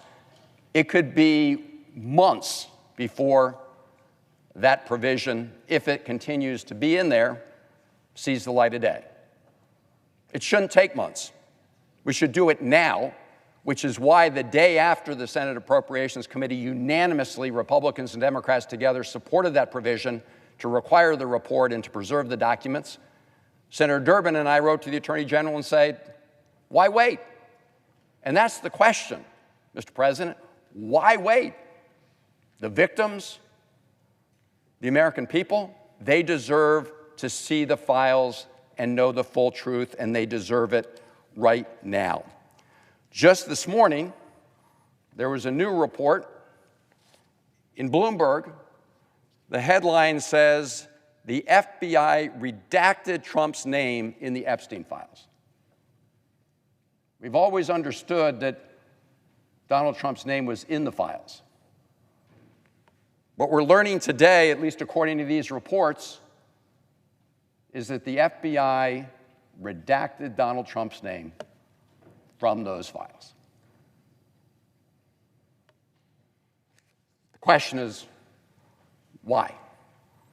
Nobody's name should be redacted from the files with respect to the perpetrators of these crimes.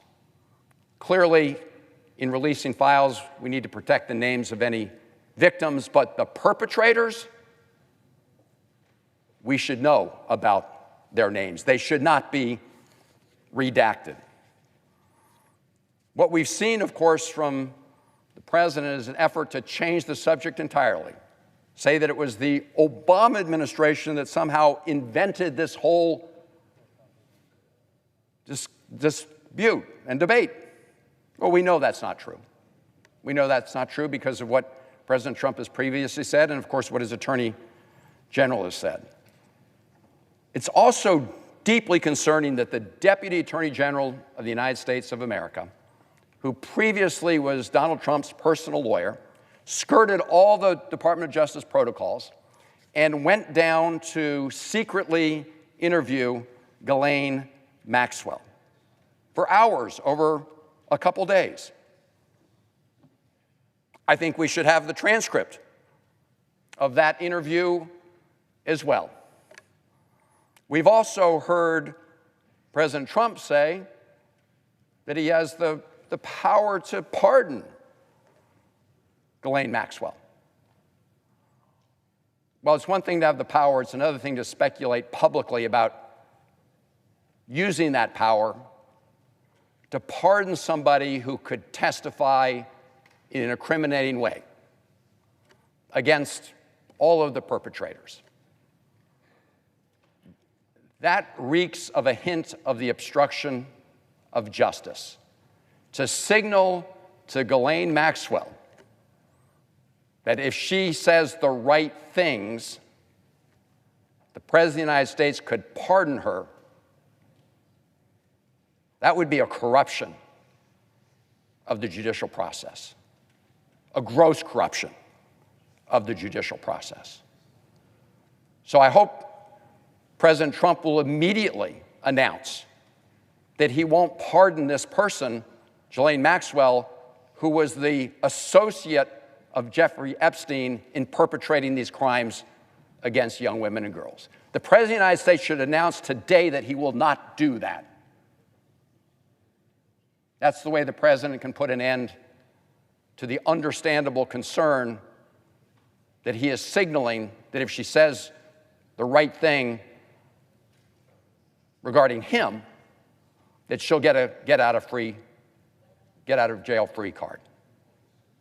That would be a gross corruption of the process and of the justice system. So this is why we should do now what the victims deserve and what the American public demands, which is to support the proposal put forward by the Senator of Oregon, Senator Merkley. And so, as if in legislative session and notwithstanding Rule 22, I ask unanimous consent that the Committee on Judiciary be discharged and the Senate proceed to the immediate consideration of S-2557. Further, that the bill be considered read a third time and passed, and the motion to reconsider be considered made and laid upon the table. Is there an objection? Mr. President, Senator from Wyoming. I object. Objection noted. So, Senator from Oregon.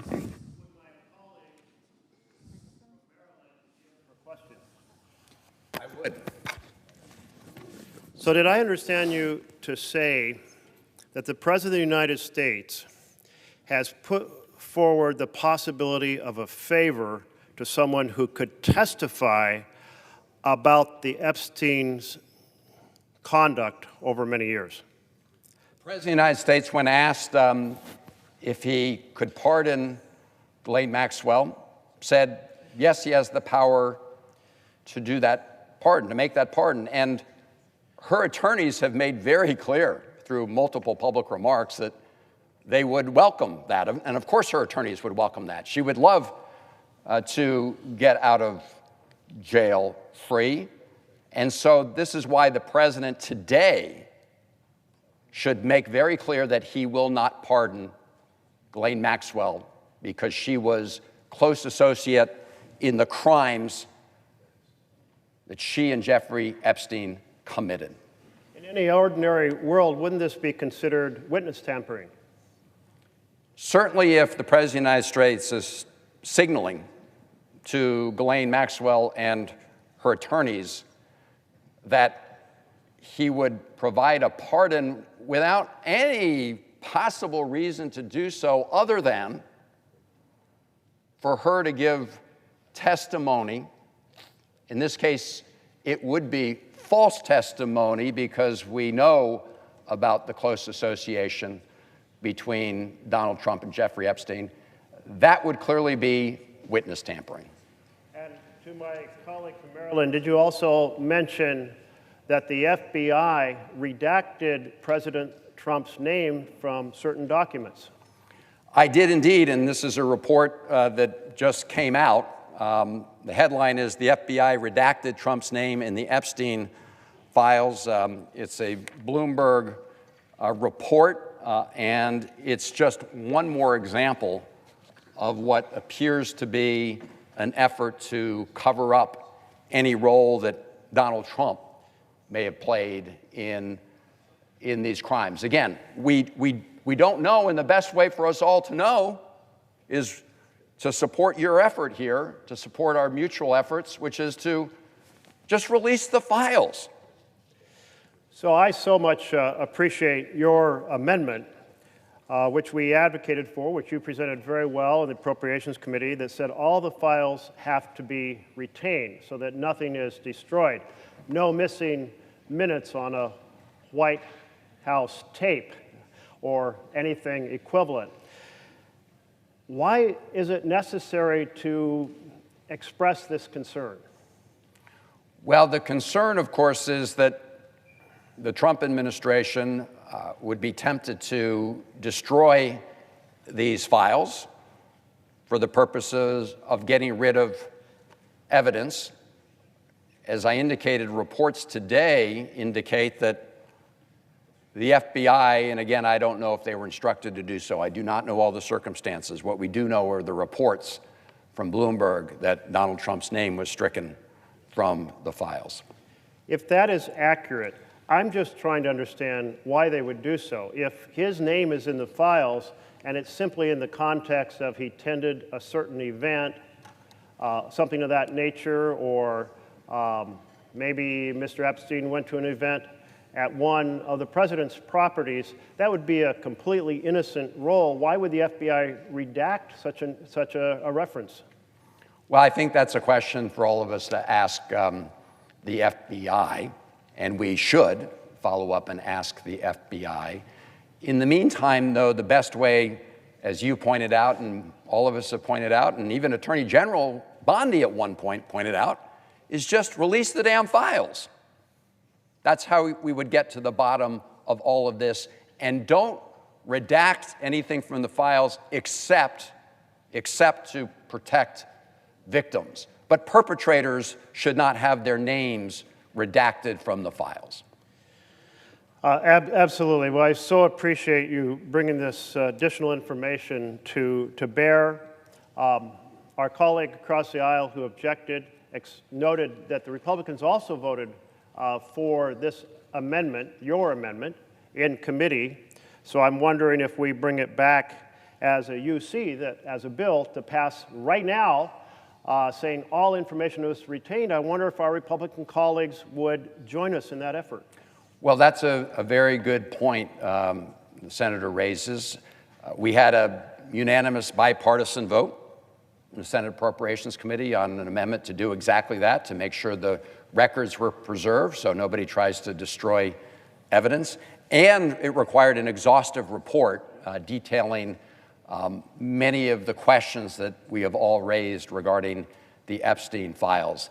As I said, the appropriations process takes a very long time to wind through the United States Congress, and there's no reason to wait on this. Again, if a majority of the Appropriations Committee, not just a majority, a unanimous vote in the Appropriations Committee took place, we could actually get this out right away, and hopefully the House would pass that, and then we could send it right to the President's desk. Well, I do hope you'll bring that back as a unanimous consent request later today, based on your amendment to retain all the files. We've already heard our colleagues object to releasing the files, but certainly they should join us in a unanimous way in retaining all the evidence. We certainly, and more importantly, the American people and especially the victims deserve to know that nobody will tamper with the files between now and the moment they're released. Again, the fastest way to address this issue, to meet the concerns, to meet the terrible, terrible abuse that was visited upon these young women and girls, is simply to release the files and do it now. Mr. President, a point of information, are we going to proceed with a vote at 12 noon? Time expires at 12:46. At 12:46. Thank you for that information. And I believe Senator Markey has come to the floor to make some comments. I will just close with this notation. All across America, ordinary men and women know that if they commit a crime, they'll pay the fine. If they commit a crime, they'll do the time. They don't have fancy lawyers. They don't have friends in high places. They don't have the FBI redacting their name from documents. They don't have one caucus of the U.S. Senate blocking information from being released. On behalf of every ordinary citizen across America, we are going to continue to press for the powerful and the rich to be accountable if they, in fact, participated in the abuse of young women, in the rape of young women. We want them brought to justice, no matter what political party or what bank account they have, what part of the country they live in, or what friends they have. Thank you, Mr. President.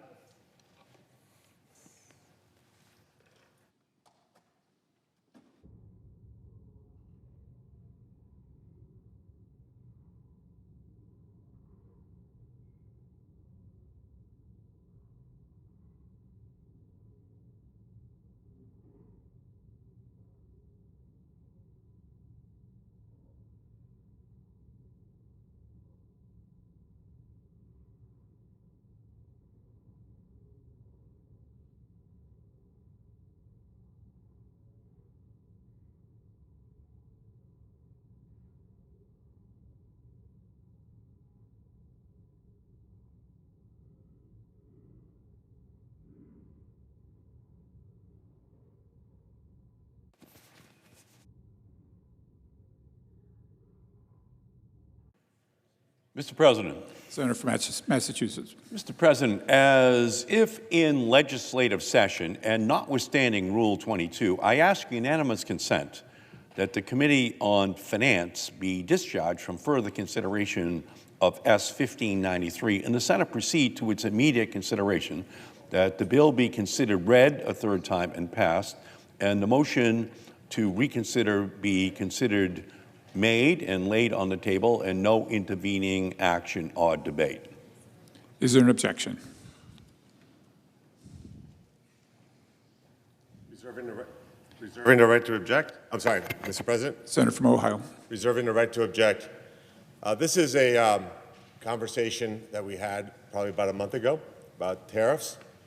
I find it interesting that we're having this conversation again, because since the last time we spoke, and I want to remind my colleague from Massachusetts that I praised him heavily last time for your position of voting against the U.S.-China Normalization Act when you were in Congress 25 years ago, because I believe that bill is what set America on a very dark path towards deindustrialization. Since, had your colleagues listened to you, we would be in a different place. But I thought what I would do today is read some comments from some of my constituents in Ohio about what they think, because there's a lot of opinions here. But let's see, what do real business owners that deal with this situation think every day? So let me start with Dr. Nick Jarmashuk. He's the CEO of a company in Lorain, Ohio called Skylift. And when I asked him, hey, Doc, what do you think about tariffs? How is it affecting your business in Lorain, Ohio? To remind my colleagues, Lorain, Ohio is a lot like maybe some of the areas of South Boston. These were once great, thriving, working-class communities that have been gutted. And he was happy to respond, and he said, America's trade imbalance with the rest of the world was something that has been festering for a long time. It's a good thing to address. The longer you leave it, the tougher it is to fix. He said he would not be hurt by the severe 145% tariffs on China. That was when it was at that level. And now it's, as everybody knows, at 30%. Because the company used components manufactured in the U.S. If most people did that, we'd be in a better place, he said. The complaints you get are from Wall Street, which wants instant gratification. We don't. That was a good comment.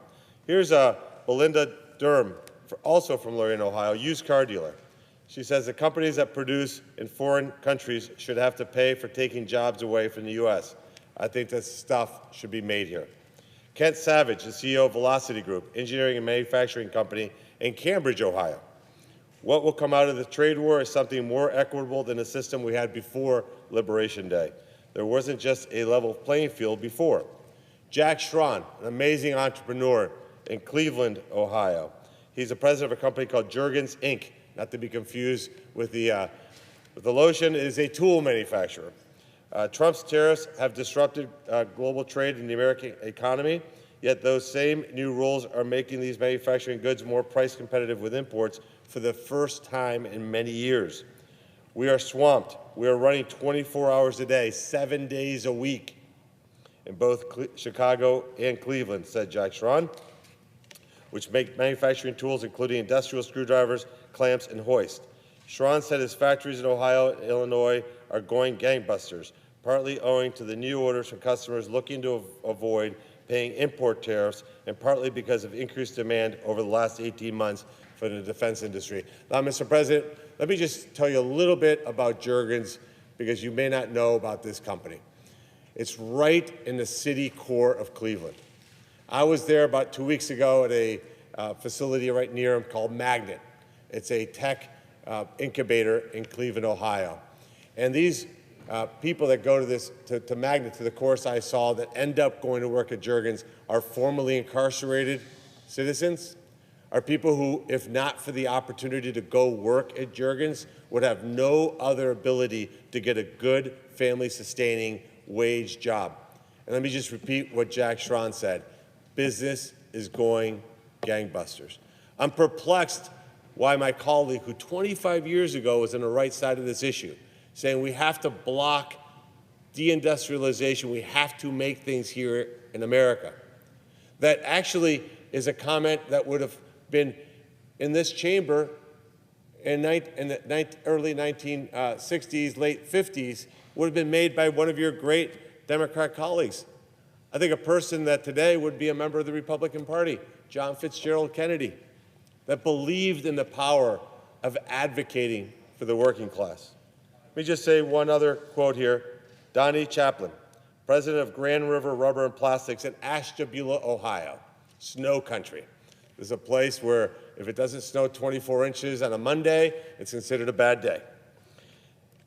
Donnie is the president of a rubber and plastics company, and he said he has seen a rush of new inquiries and orders. 2 previous customers that had switched to Chinese suppliers a few years ago came back in recent days wanting to buy rubber gaskets from Grand River again for the plastic pails they manufacture. 3 manufacturers of oil filters also got in touch wanting to shift businesses from China, with 2 already placing orders. Altogether, the new business will be worth about $5 million a year. Now, look, Mr. President, $5 million a year, that isn't the kind of company that gets a lot of attention here in Washington, D.C., but I tell you, in Ashtabula, Ohio, makes a big difference. These are good jobs. And I thank President Trump, Secretary Lutnick, Secretary Bessent, Secretary Greer, Ambassador Greer, for their incredible work in putting together the most unbelievable trade deals that we've ever seen. I could go on. I have pages of quotes, but I will save my colleague from having to listen to all of them. But here's the summary. We have a 30% tariff on China.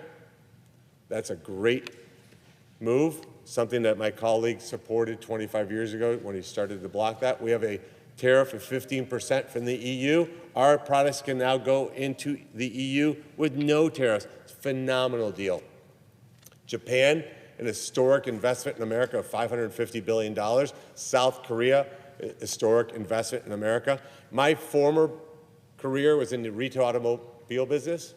I've talked to every CEO of every car company on earth, and they all tell me the same thing, Mr. President. We're bringing more production to America. Instead of celebrating that, we're here trying to reverse course. And on top of that, a couple other things are happening. Number one, we're getting record levels of tariff revenue, over almost $150 billion into the United States Treasury from tariffs, and yet inflation has not ticked up at all. In fact, it's at the lowest point in 4 years. And I want to throw one more statistic up, 2 more statistics up that haven't been talked about. So this is data right from the Bureau of Labor Statistics. The red line is employment from foreign-born citizens. The blue line is employment from native-born Americans. Since the beginning of the year, employment for foreign-born citizens has actually dropped, while employment for American, native-born Americans has gone up. That is a great result. One other thing, government employment has dropped, private sector employment has gone up. Another really important result. And where does it all boil down? What's the conclusion? Real wages, Mr. President, real wages are up almost 4%, eclipsing inflation for the first time since the beginning of the first Trump administration. What does that mean? It means that people feel like they're getting ahead. They don't feel like fast food is a luxury. They feel like they have a little room here. This is because of the incredible work of this administration. And I know that my colleagues like to do a lot of shirts and skins exercises like we're doing here on a beautiful Saturday morning in Washington, D.C., where it seems like the temperature is always the same because we're always in this chamber, confirming nominees through the most difficult process in Senate history. But here's what we do know. We should be celebrating and thanking President Trump for having the steel backbone to have negotiated these incredible trade deals that are a massive, massive victory to the American people. I sat where you sat, Mr. President, while I listened to speech after speech after speech in early April. What did every speech have in common? The world was going to end. It was the apocalypse because of Liberation Day. What's been the result? Record stock market, low inflation, real wage growth, and the growth of native-born American employment. Small businesses love these policies, and for that reason, I object. Objections heard. Yes, Senator from Massachusetts. Mr. President, yes. You know, I'm very troubled that the senator from Ohio has objected, because obviously what I am trying to do here on the Senate floor is to make it possible for there to be an exemption for small businesses in our country. Small businesses are 97% of all businesses. And they're 30% of all companies that engage in trade. And right now, small businesses are caught in a crossfire. They're seeing this chaotic world of tariffs that the president is engaging in absolutely ripple through their business plans. And it's all across our nation. And the reason that I've arisen today is, as the ranking member on the Small Business and Entrepreneurship Committee, but it's to draw the attention to Main Street being turned into Pain Street all across our country. Big companies, they are in a position where they can forward order by 6 months their inventory, which they need. They can do planning that is absolutely outside of the capacity of a small business in our country. Small businesses live week to week, month to month.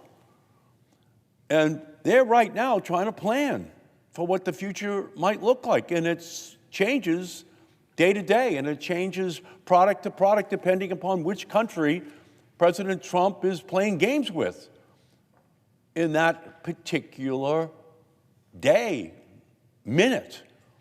Just impulsive commentary out of the president. Well, there is, without question, an impact on small businesses, because that recklessness is being felt by small businesses.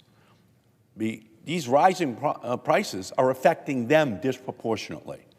And in response to the president's dramatic tariff escalation on Thursday night, which is going to go down in history, it's going to go down in history Thursday night as one of the most important economic days in the history of our country.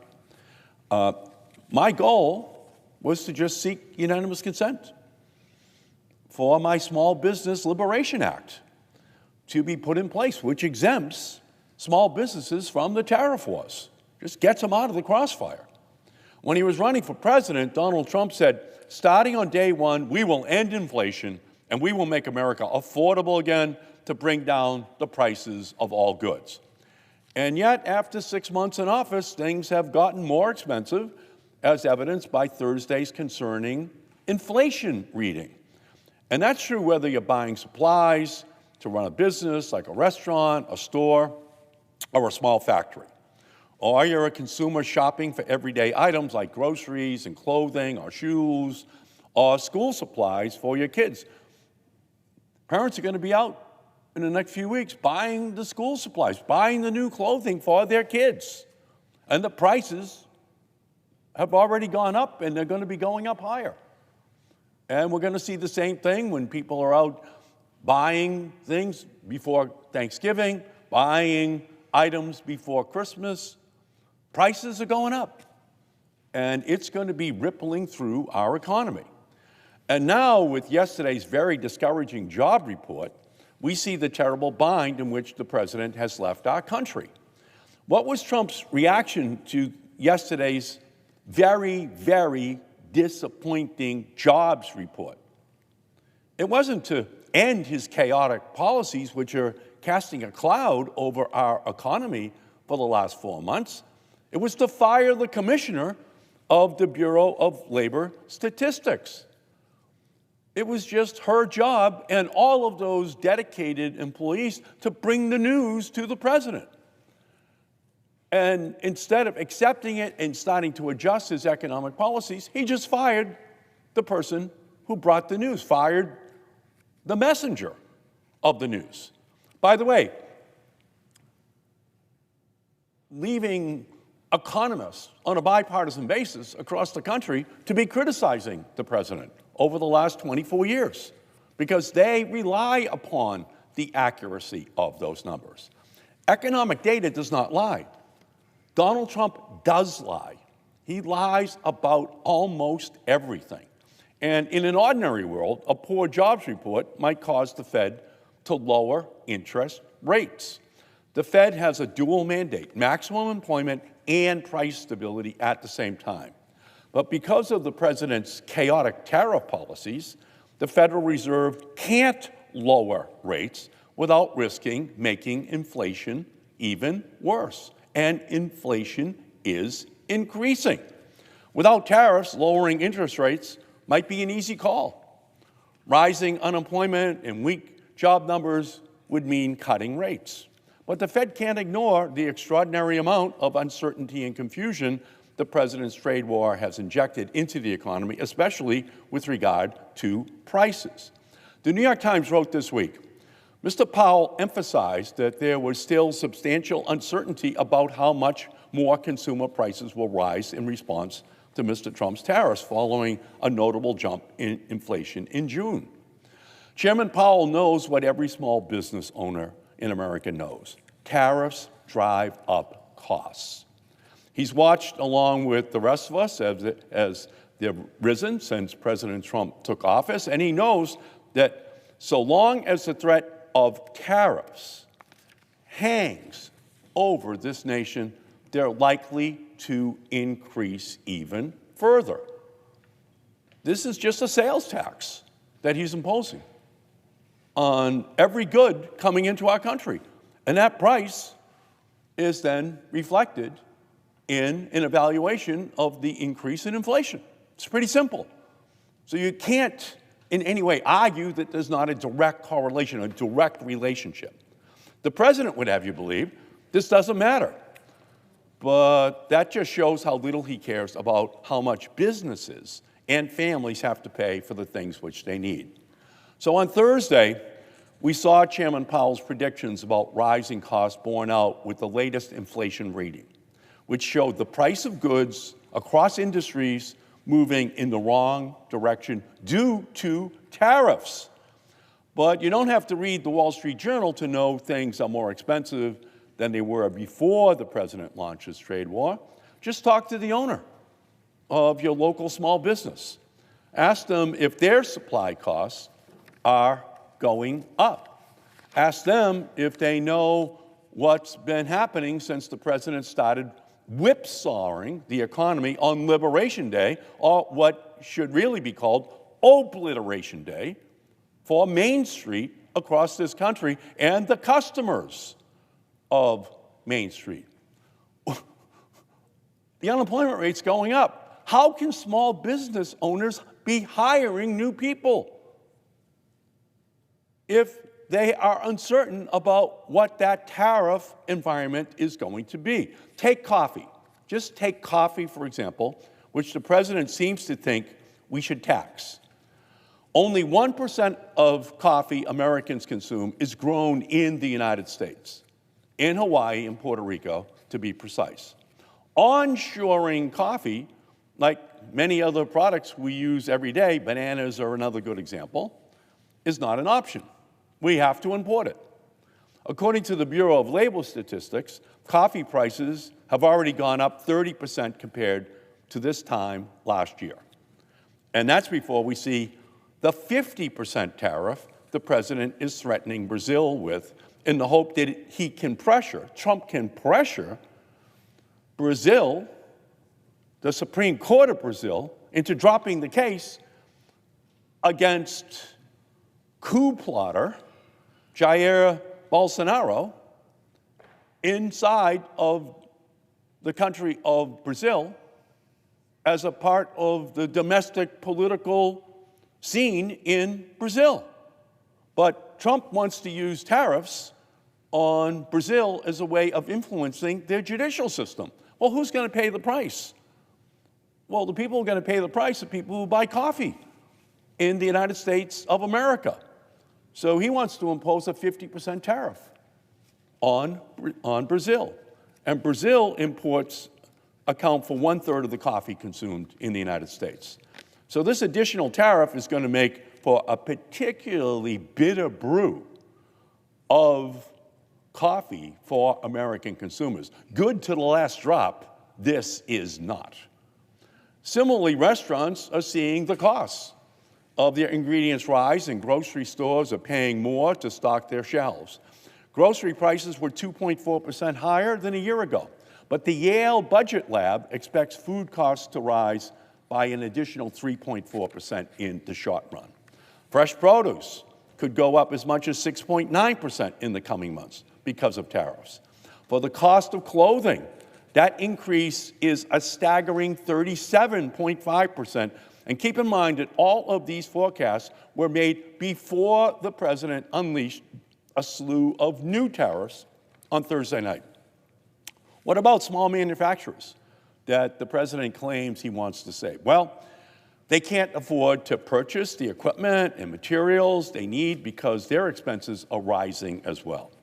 According to the Institute of Supply Management, the cost of manufacturing materials increased by 17%. The cost of manufacturing materials increased by 17% during the first 6 months of this year.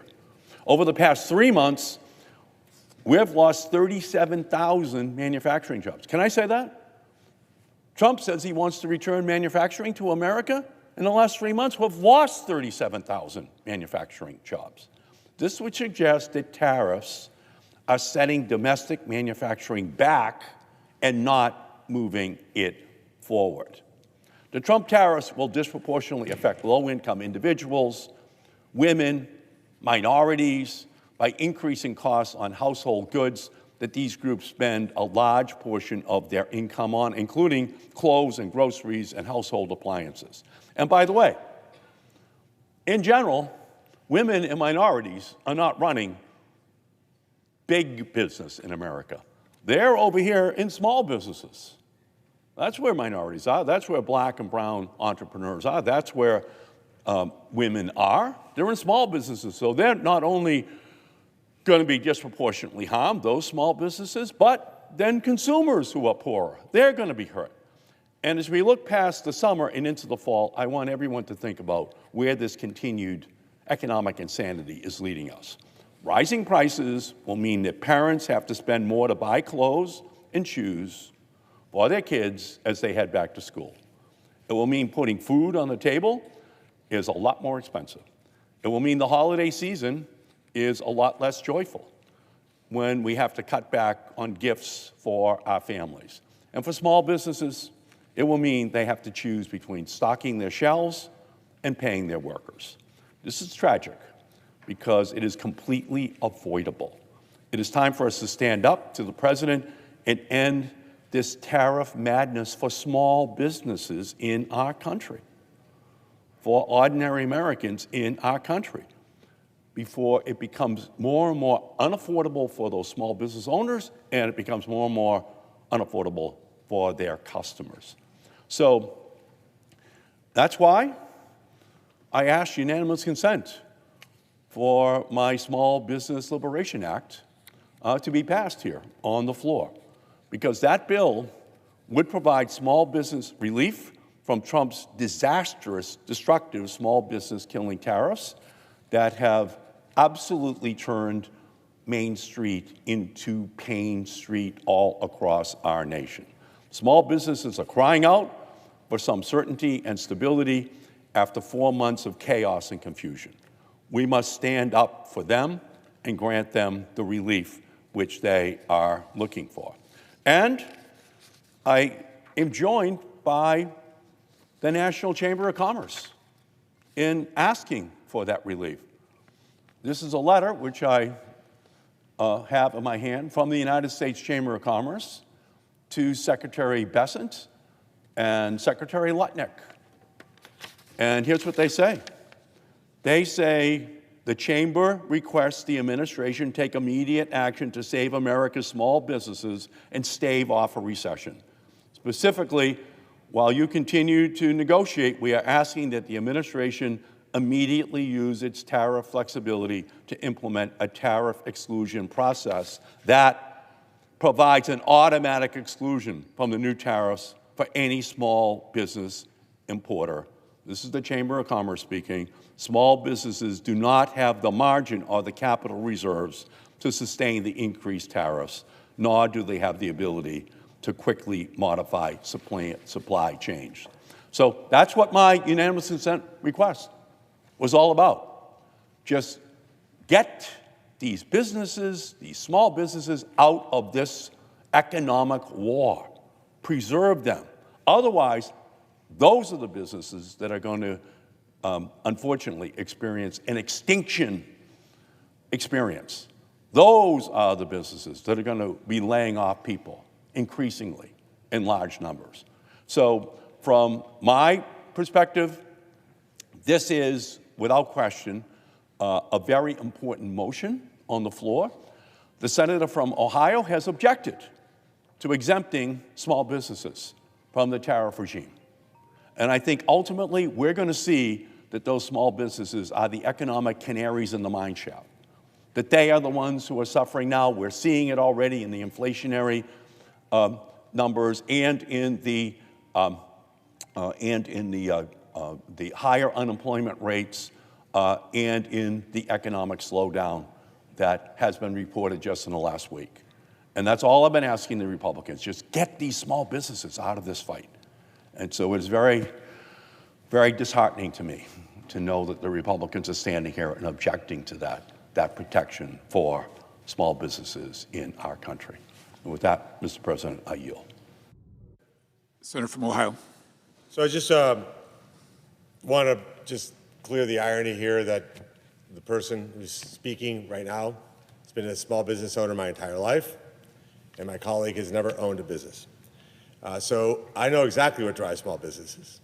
I've read many statements from small business owners that are thankful to President Trump for his tariffs policies, because what it's doing is it's bringing manufacturing back to America. Now, I will acknowledge that there is a Pain Street, but it's not in Main Street, it's in Martha's Vineyard, where the globalists, the climate change cultists are waiting for their senators to arrive after we leave here in Washington, D.C., to make the annual pilgrimage in which they talk about the plight of the little people while they fly there on their private jets and enjoy caviar in their mansions. But let me tell you what's happening in Chillicothe, Ohio. They're happy that there's more Kenworth trucks being made than Freightliners in Mexico. They're happy that the products that are made by working-class Ohioans are now on a level playing field by jobs that were shipped overseas, chasing slave labor that was enriching and building those mansions in Martha's Vineyards. Now, it's ironic, too, and quite a shift, because there was a day when Democrats loved to advocate for the working man. I mentioned JFK. Sean Fain, the president of the United Auto Workers, has been a staunch supporter of President Trump's tariff policies, despite campaigning aggressively against President Trump, because he didn't know if he could trust him, but he knows now he can. And he knows that President Trump's actually putting the interest of the American worker above anything else. Another Sean, evidently you have to be named Sean to run a union. Another Sean O'Brien, head of the Teamsters. I'm young enough, but still remember that maybe the unions were the ones that supported Democrats. But here we are. Sean O'Brien says there's no secret what our position is as a union on tariffs. He supports them because he knows those tariffs will produce more economic activity here in America. So, Mr. President, this is a very clear situation. My Democrat colleagues kept us in this chamber for 27 hours in a row to block a bill that prevented the largest tax increase in American history. Had that bill not passed, I'll tell you what would have happened to small businesses. They would have been destroyed. And there wasn't a single Democrat that voted to prevent that tax increase. 27 hours, in fact, to block that tax increase. They blocked no income tax on tips, no income tax on overtime. Now, in Martha's Vineyard, they don't worry about income tax on tips or overtime because they probably don't even pay it when they go out, and maybe they don't even like to pay it to their employees. They blocked a $2,200 child tax credit that would have gone to zero. And maybe on Martha's Vineyard, they don't care about child tax credits, but in Chillicothe, Ohio, Coshocton, Ohio, and Lorain, Ohio, they absolutely do. They blocked $1,000 Trump accounts, money that will go into an index fund that could grow so when that baby becomes an adult, they have a nest egg finally so they don't have to live in their parents' basement and they can afford a home or a car. And by the way, let me just clear this misconception up. Two things, and I'll end from it so that we can get moving today to confirm the nominees that President Trump deserves. Number one, my colleague in Massachusetts may not know this because he may not be somebody who's in the automobile market quite often. Car prices are down. Let me repeat that again. Car prices are down this year. That means people are paying less money for cars right now than they were at the beginning of the year. And guess what? 51% of cars sold in this country at the beginning of the year were made in this country. Now it's 56%. And we're heading right to the 60s, and we're not going to stop. Because when I was a kid, that number used to be in the 80s. So these tariff policies have been an incredible success. And let me just speak to the Chamber of Commerce as a former small business owner. To say that the U.S. Chamber of Commerce is an advocate for small business is like saying Hamas is an advocate for Israel's best interests. And with that, I ask unanimous consent to waive the mandatory quorum call with respect to the Birch nomination. May Is there an objection? Mr. President, be recognized. Just in response, briefly. Is there an objection? I object. No. Yes. Is there an objection to your request? Yes. No. Mr. President, may I restate my objection, my request that I be allowed to finish for 1 minute? By unanimous consent. Unanimous consent request is pending. Nobody There's objects. still Thank time you. remaining on the nomination. Okay. I will just say this. Right now, here's what American consumers know. Here's what American small businesses know. Unemployment is going up. Inflation is going up. Tariffs are going up. It's a tax. It's a sales tax that all Americans are paying. It's having a profoundly negative impact on our nation. People are having Pepto-Bismol moments in the marketplace, on Main Street, across our country. They're having Maalox moments in the marketplace. Their stomachs are churning as they look at all of this economic data. Lutnick and Bessent are the Smoot-Hawley of the 21st century. We already did this once with Smoot-Hawley. They're repeating history. As Mark Twain said, there's no educational benefit to the second kick of a mule. This country got kicked in the behind by Smoot-Hawley, and Lutnick Bessent and President Trump are about to have that second kick affect every American in a profoundly negative way. I thank you, Mr. President, for granting me that unanimous consent. 1 minute in the continuation of the debate, and I yield back. Senator from Arkansas.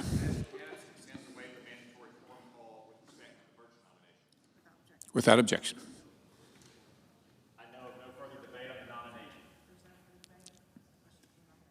If there is no further debate, the question is on the nomination.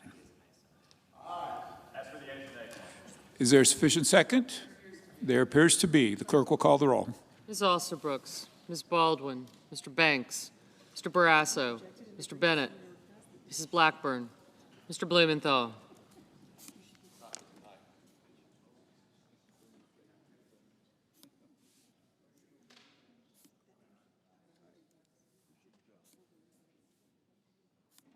Ricketts, McConnell.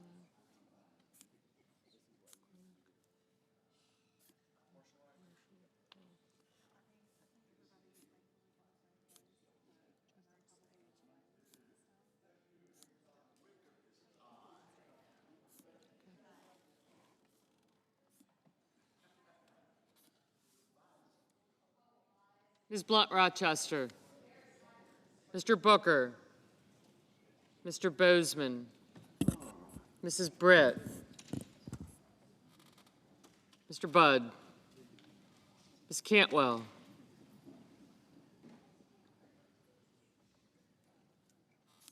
thank you.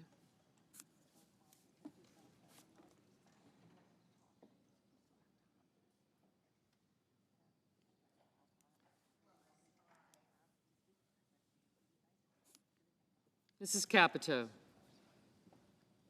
Mr. Cassidy, Ms. Collins, Mr. Coons, Mr. Cornyn, Ms. Cortez Masto, Mr. Cotton, Mr. Kramer, Mr. Crapo, Mr. Cruz, Mr. Curtis, Mr. James, Ms. Duckworth, Mr. Durbin, Ms. Ernst, Mr. Fetterman, Mrs. Fisher, Mr. Gallego, Mrs. Gillibrand, Mr. Graham, Mr. Grassley, Mr. Haggerty,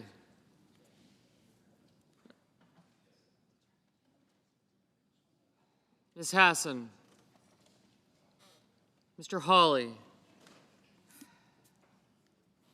Mr. Heinrich, Mr. Hickenlooper, Ms. Hirono, Mr. Hoven, Mr. Husted, Mrs. Hyde-Smith,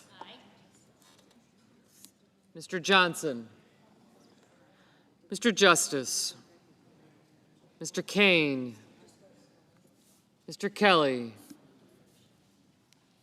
Mr. Kennedy, Mr. Kim, Mr. King, Ms. Klobuchar,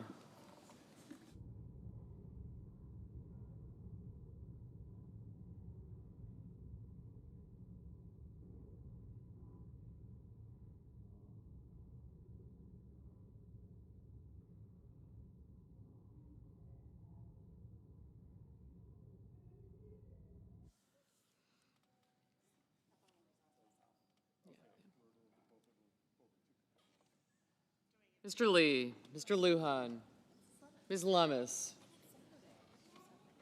Mr. Markey, Mr. Marshall, Mr. McConnell, Mr. McCormick, Mr. Merkley, Mrs. Moody, Mr. Moran, Mr. Marino, Mr. Mullen, Ms. Murkowski, Mr. Murphy, Mrs. Murray, Mr. Ossoff, Mr. Padilla,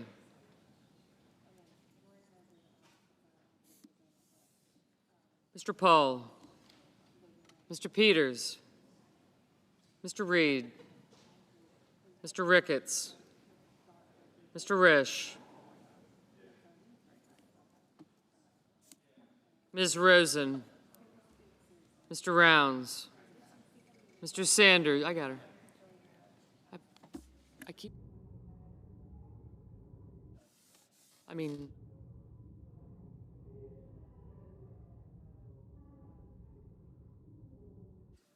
Okay, thanks. Mr. Schatz, Mr. Schiff, Mr. Schmidt, Mr. Schumer,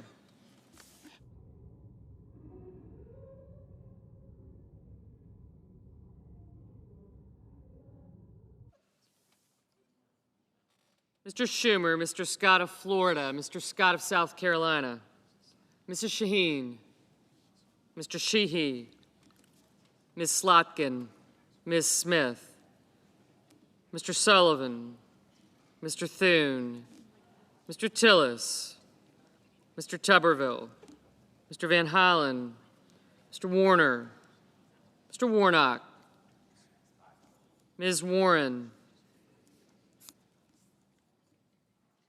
Mr. Welch, Mr. Whitehouse, Mr. Wicker, Mr. Wyden, Mr. Young.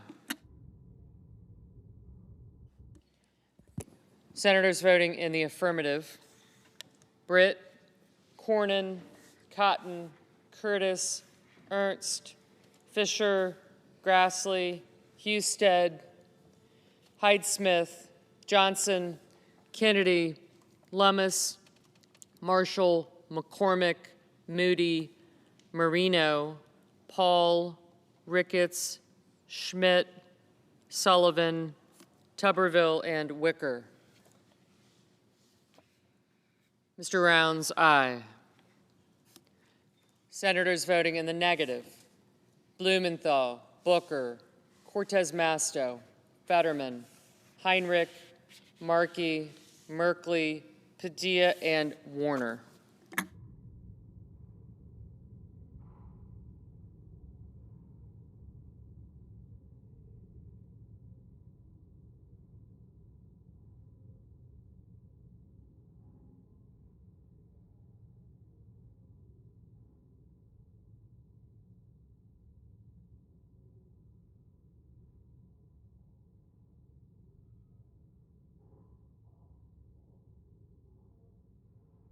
Ms. Cantwell, no.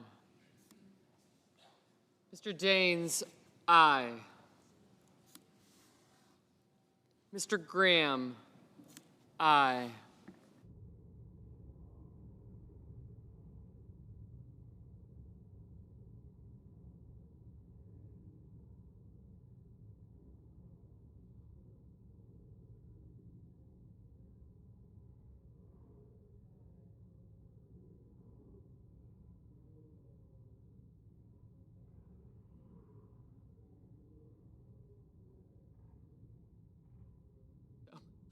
Mr. Cassidy, aye.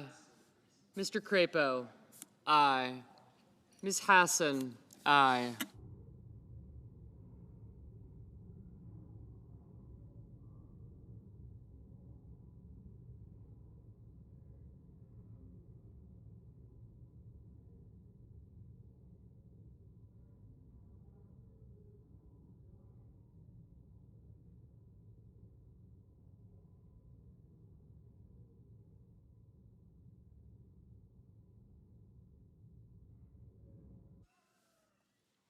Mr. King, no. Mr. Wyden, no.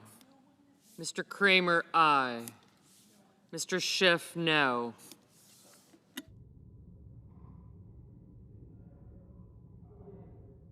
Mr. Langford, aye.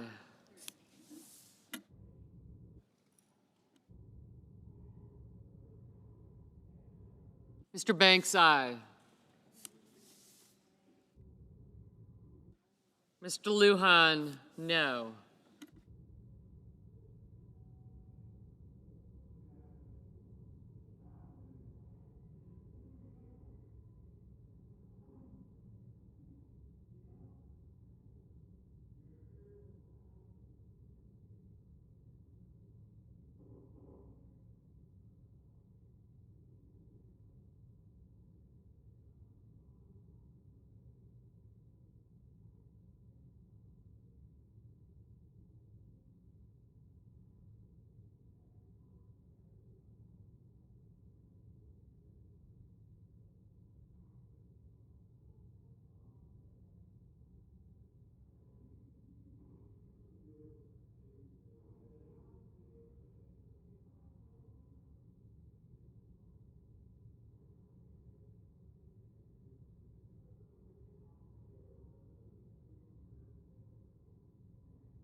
Mr. Scott of Florida, aye.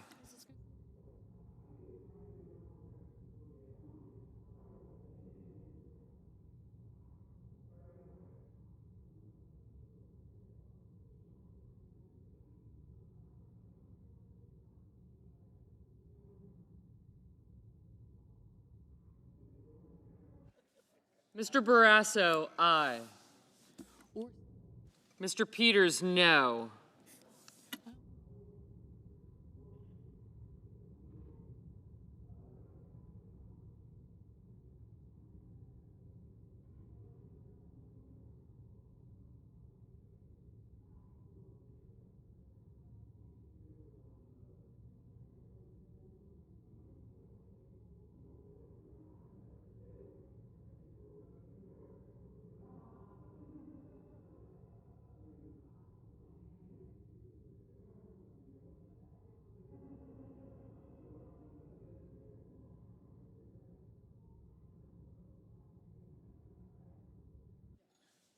Ms. Murkowski, no.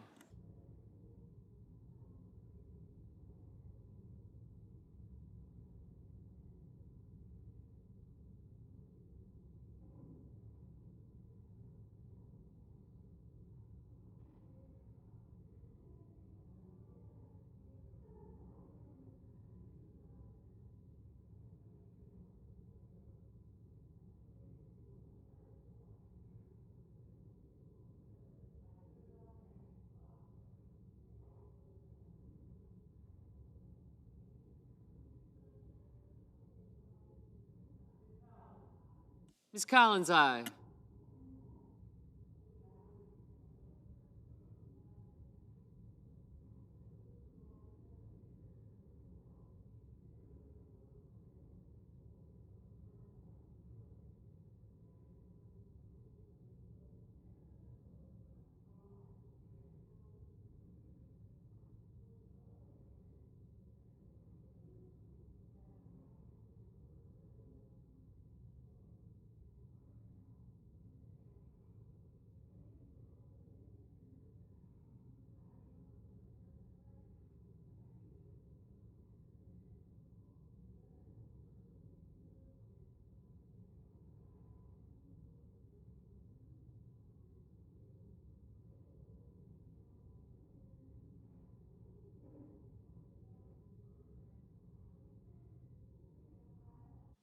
Mrs. Blackburn, aye. Ms. Warren, no.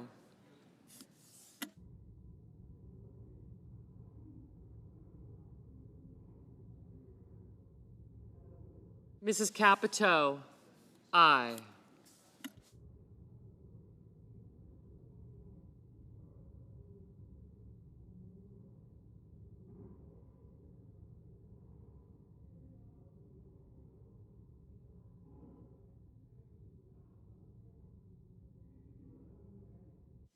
Mr. Moran. Aye. Mr. Hoven. Aye.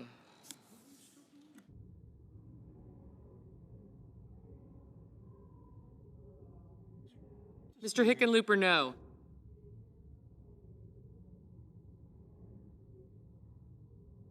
Mrs. Murray, no. Ms. Rosen, no. Ms. Smith, no. Ms. Blunt Rochester, no. Ms. Alsobrooks, no. Mr. Sheehy, aye.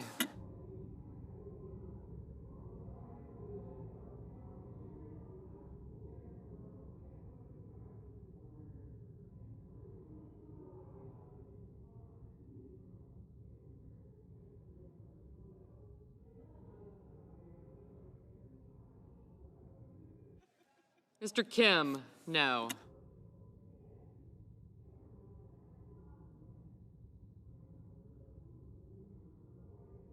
Mr. Schatz, no.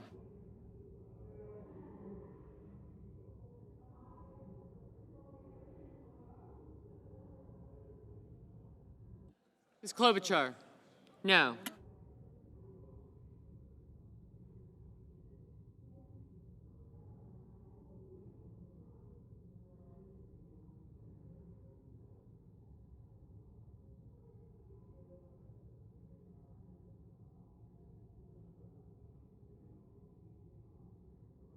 Ms. Duckworth, no.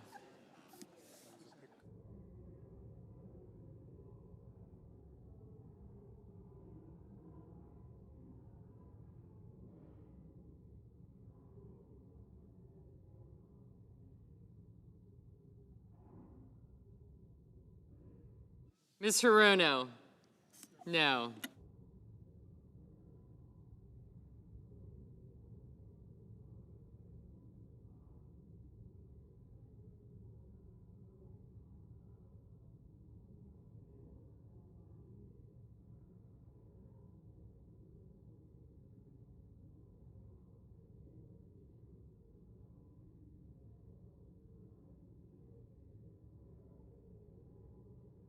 Mr. Whitehouse, no.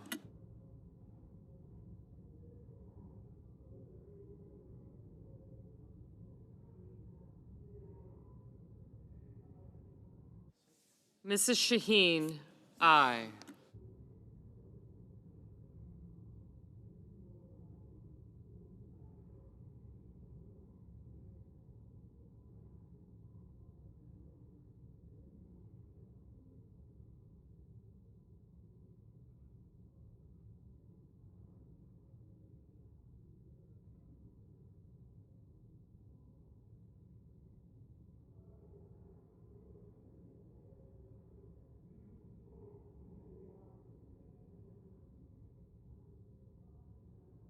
Ms. Slotkin, no. Mr. Durbin, no. Mr. Thune, aye. Mr. Tillis, aye. Mr. Murphy, no.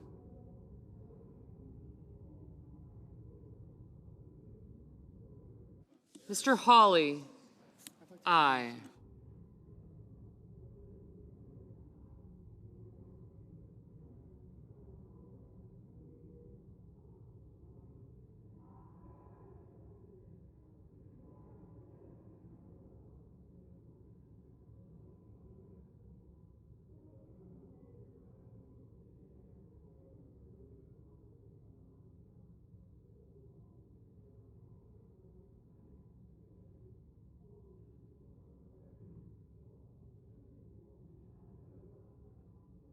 Mr. Ossoff, no. Mr. Kane, no.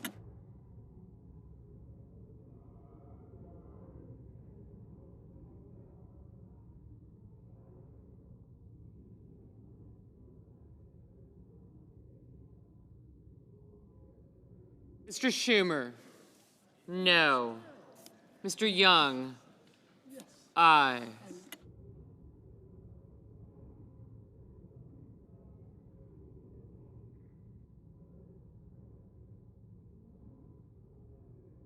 Mr. Mullen, aye.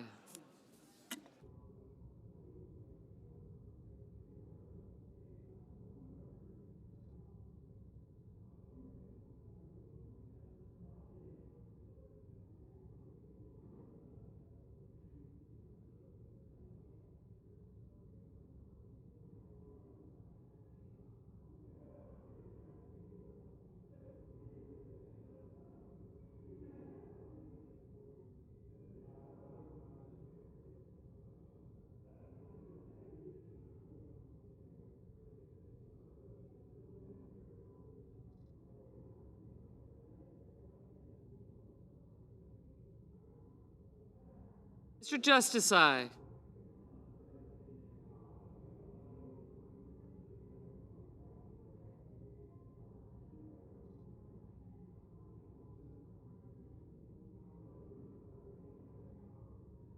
Mr. Risch, aye.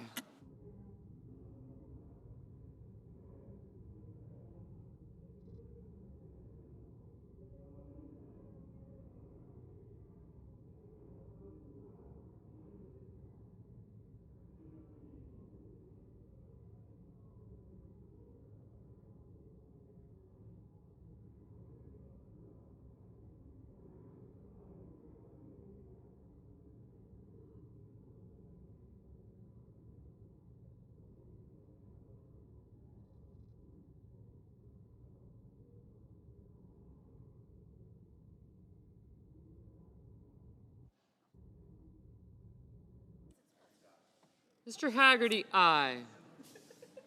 Mr. Reed, no.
Mr. Lee, aye.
Mr. Bozeman, aye. Mr. Sanders, no. Mr. Van Hollen, no.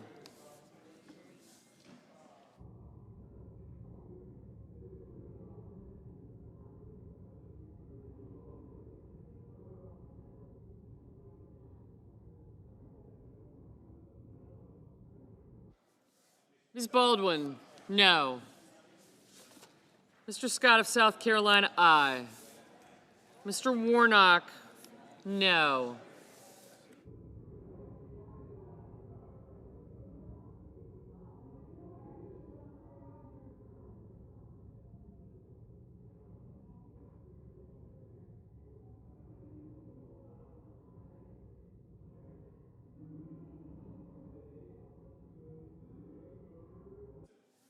Mr. Bennett, no.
Mrs. Gillibrand, no.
Mr. Budd, aye.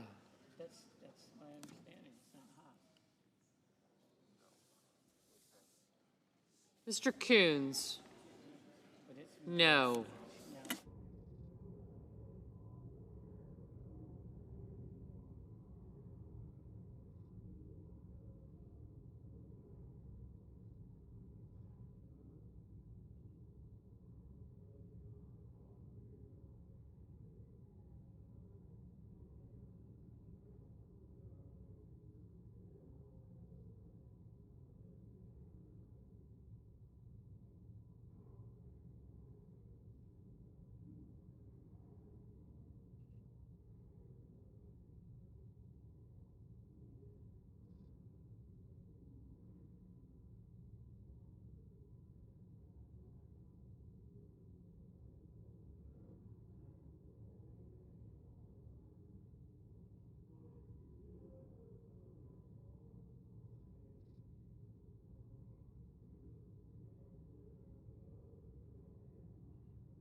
Mr. Cruz, aye.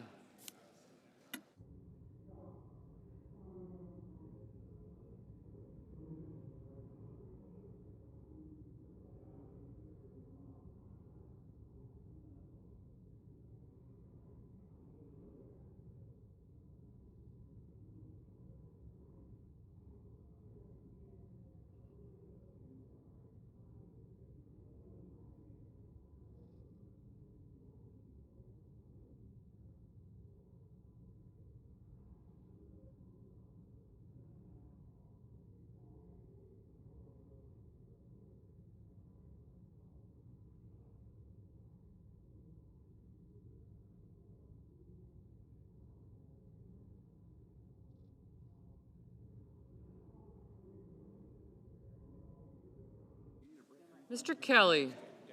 No.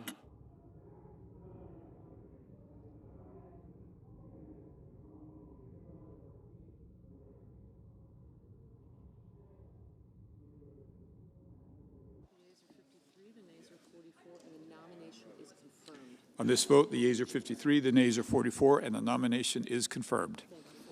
Under the previous order, the motion to reconsider is considered made and laid on the table, and the President will be immediately notified of the Senate's action. The clerk will report the motion to vote cloture. Cloture motion. We, the undersigned senators, in accordance with the provisions of Rule 22 of the Standing Rules of the Senate, do hereby move to bring to a closed debate on the nomination of Brian Birch of Illinois to be Ambassador Extraordinary and Plenipotentiary of the United States of America to the Holy See, signed by 17 senators. Under the previous order, the mandatory quorum call under Rule 22 has been waived. The question is it the sense of the Senate the debate and nomination of Brian Birch of Illinois to be Ambassador Extraordinary and Plenipotentiary of the United States of America to the Holy See shall be brought to a close? The yeas and nays are mandatory under the rule. The clerk will call the roll. Ms. Also Brooks. Ms. Baldwin.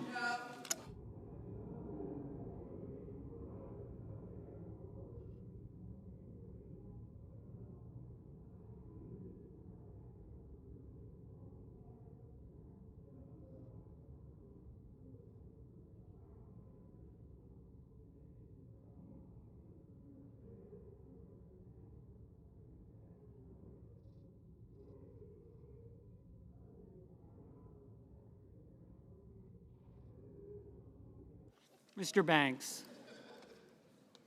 Mr. Barrasso. Mr. Bennett.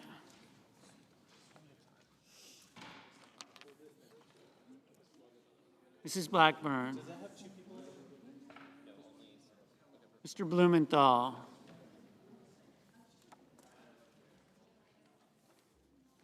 Ms. Blunt Rochester. Mr. Booker.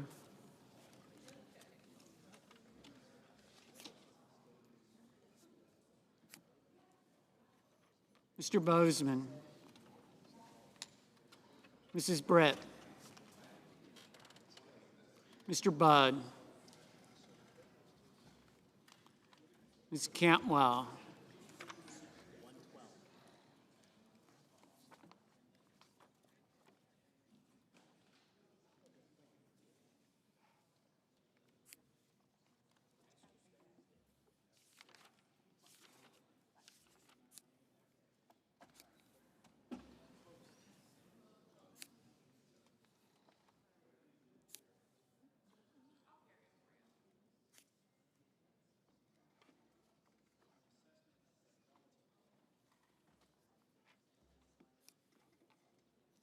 Mrs. Capito,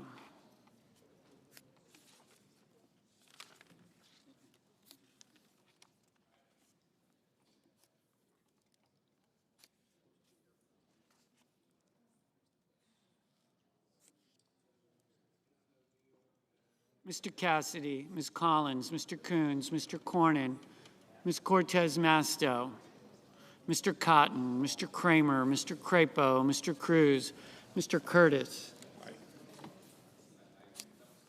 Mr. Daines,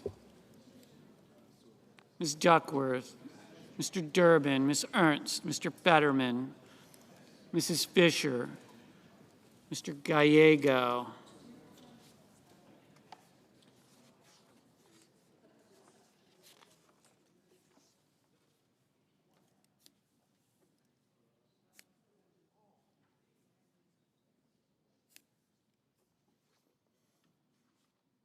Mrs. Gillibrand, Mr. Graham, Mr. Grassley,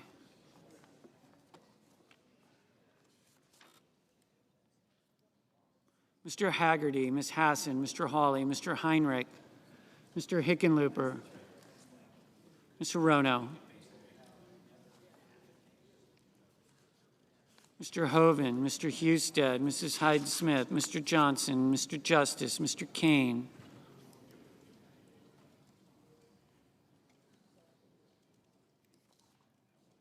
Mr. Kelly, Mr. Kennedy,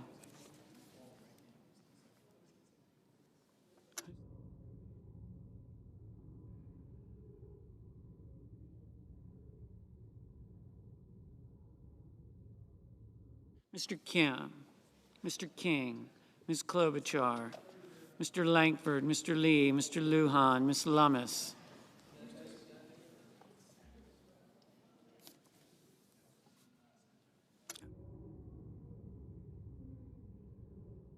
Mr. Markey, Mr. Marshall, Mr. McConnell,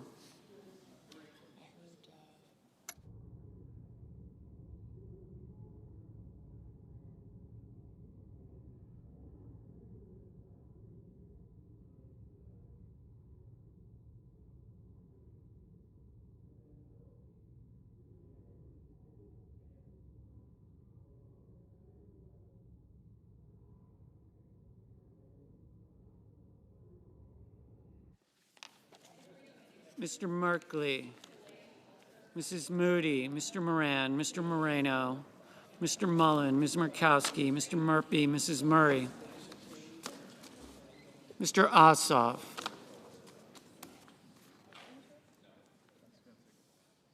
Mr. Padilla, Mr. Paul, Mr. Peters, Mr. Reed, Mr. Ricketts,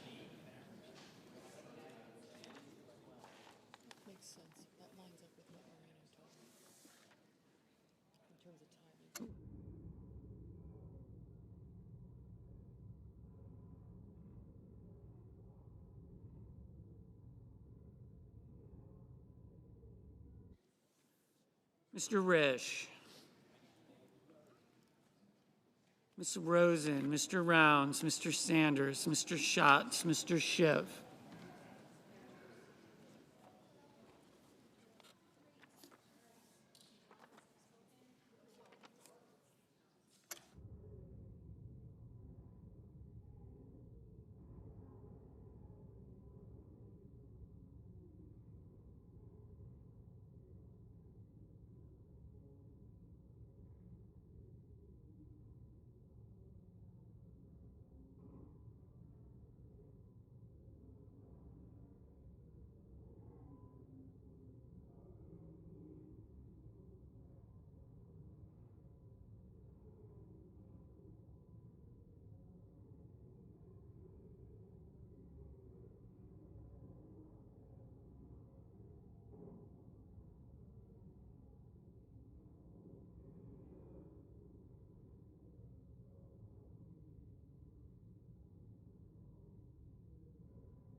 Mr. Schiff. Mr. Schmidt.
Mr. Schumer. Mr. Scott of Florida, Mr. Scott of South Carolina, Mrs. Shaheen.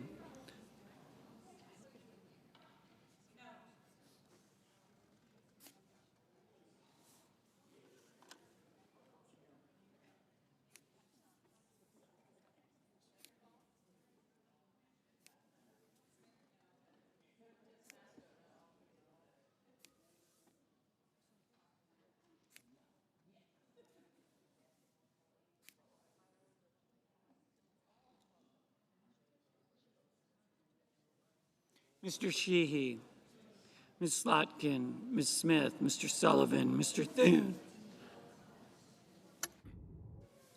Mr. Tillis, Mr. Tuberville,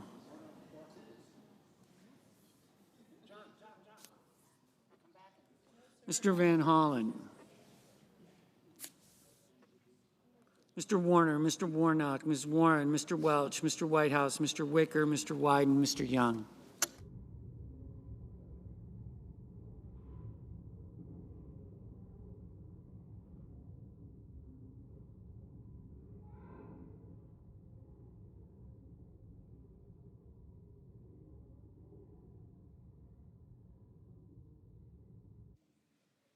Senators voting in the affirmative: Banks, Blackburn, Budd, Cassidy, Cornyn, Crapo, Curtis, Grassley, Hawley, Justice, Kennedy, Marshall, Hall.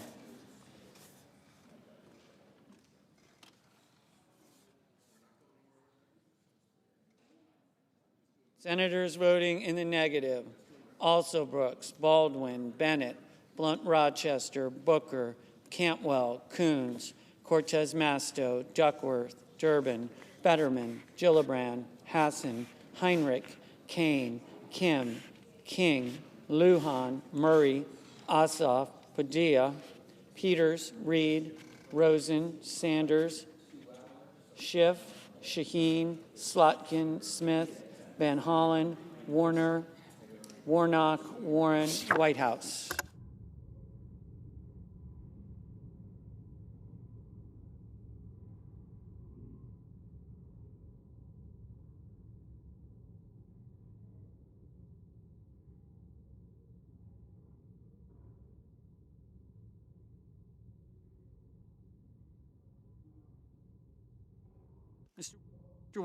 Mr. Wyden, no.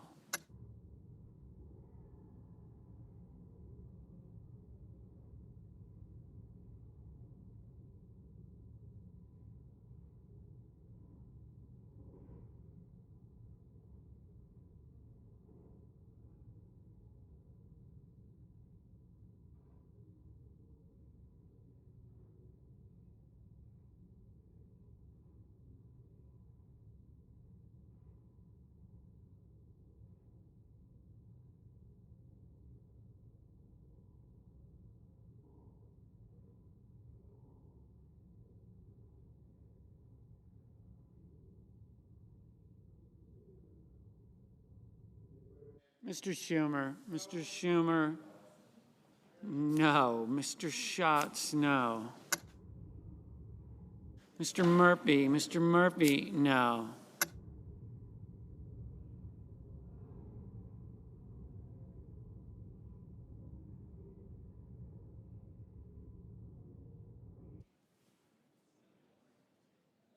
Mr. Markey. Mr. Markey, no.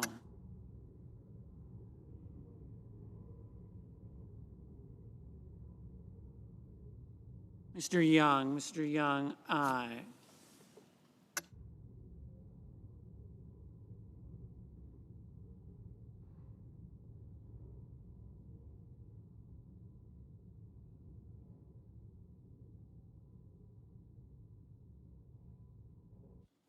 Mr. Merkley. Mr. Merkley, no.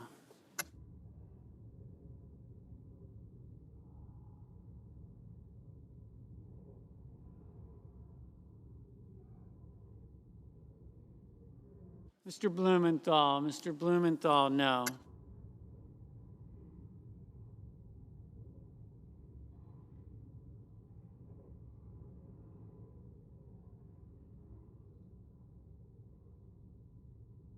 Mr. Tillis. Mr. Tillis, aye.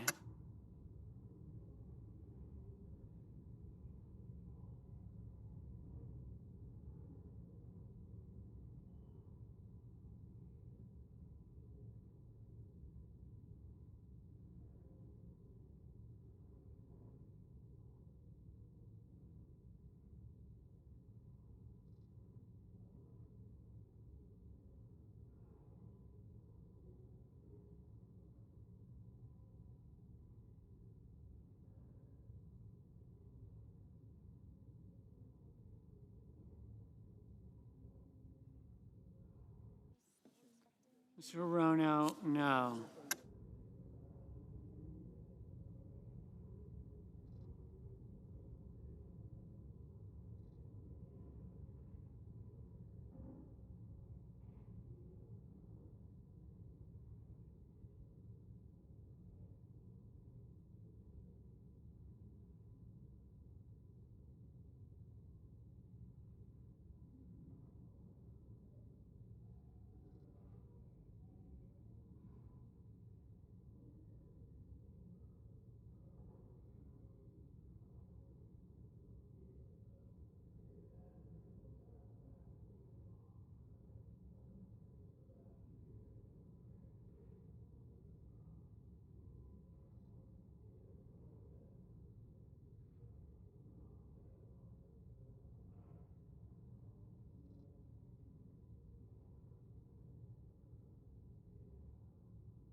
Mr. Ricketts. Mr. Ricketts, aye.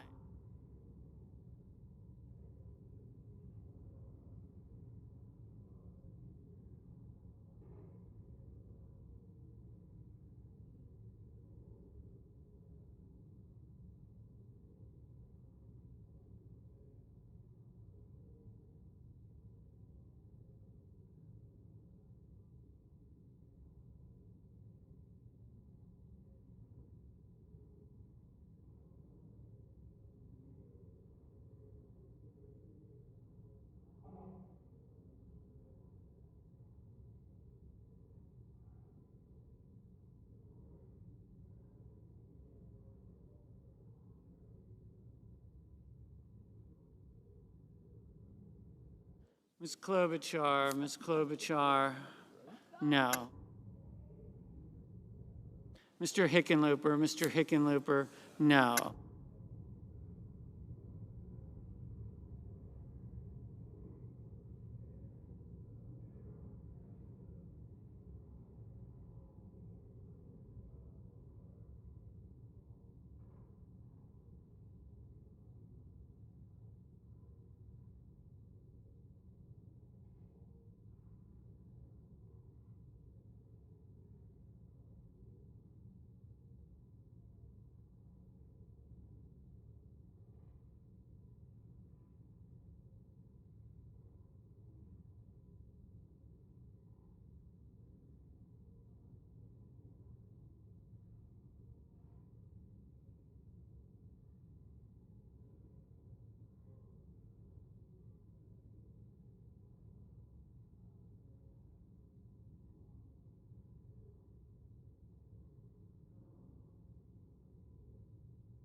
Mrs. Capito, aye.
Mrs. Moody, aye. Mr. Barrasso, aye.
Mr. Kelly, no.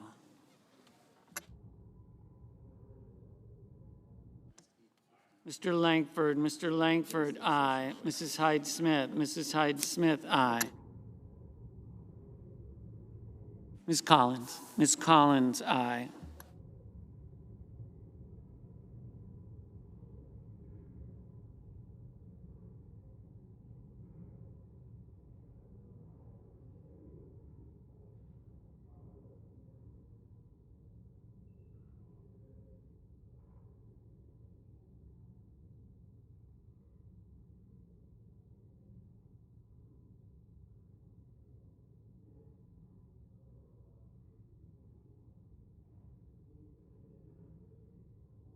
Mr. Graham, aye.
Mr. Cruz, aye.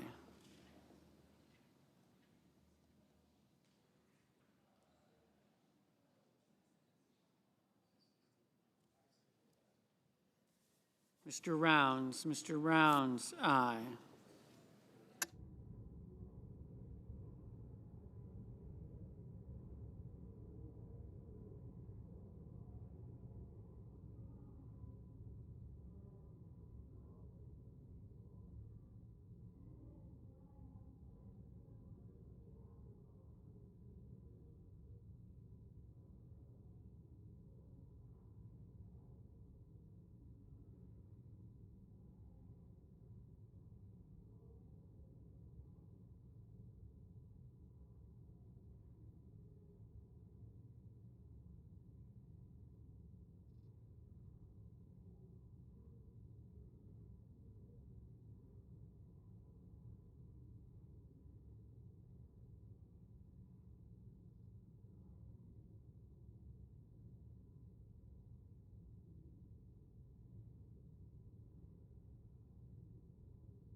Mr. Moreno, aye.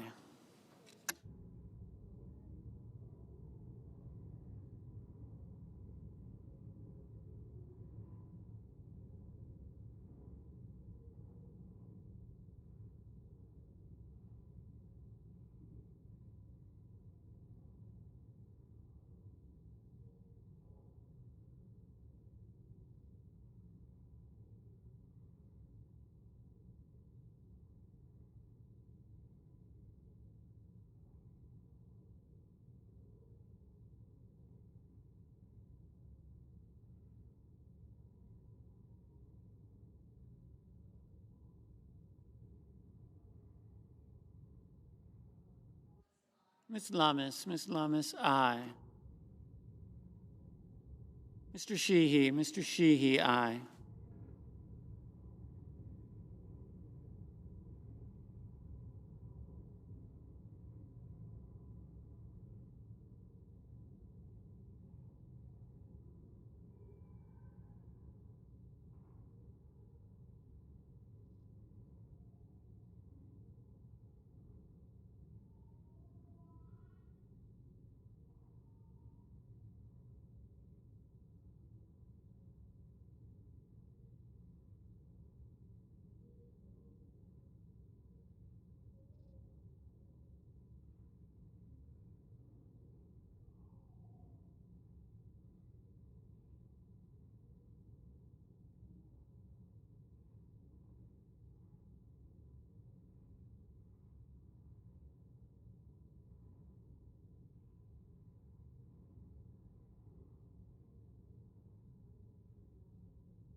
Mr. Husted, aye.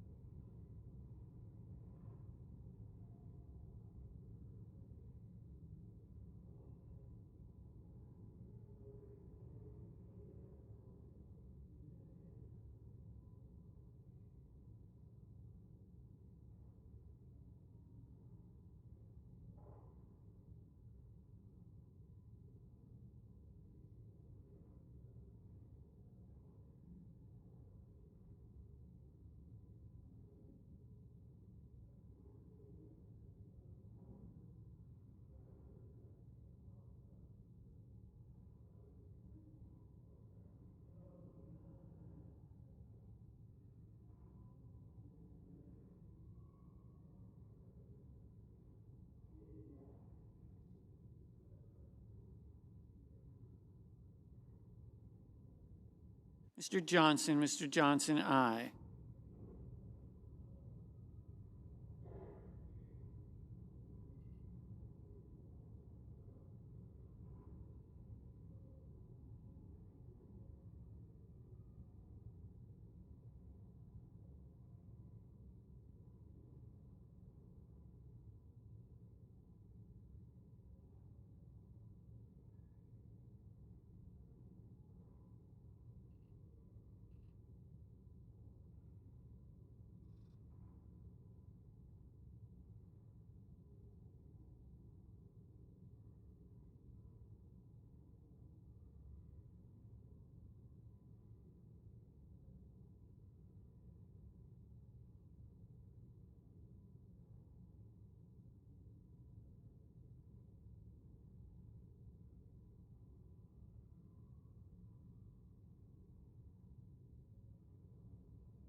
Mr. Moran.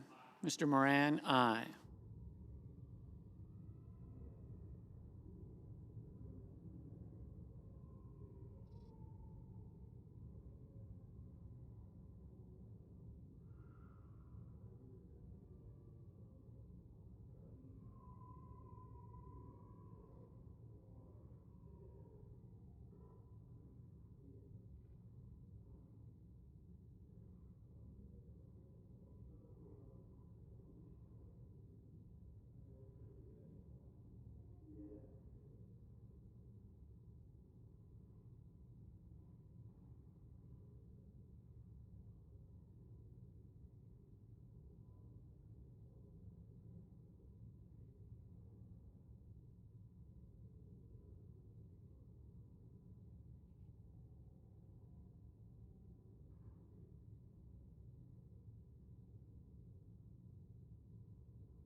Ms. Ernst. Ms. Ernst, aye.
Mr. Kramer, aye.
Mr. Tuberville, aye.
Mr. Mullen, aye.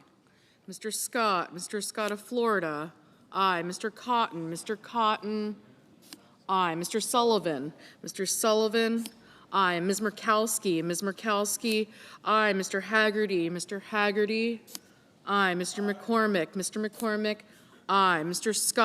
Scott of South Carolina, aye. Mrs. Fisher, aye.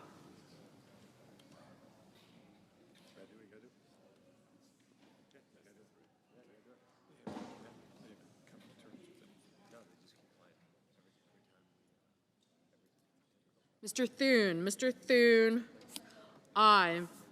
Mrs. Britt, aye.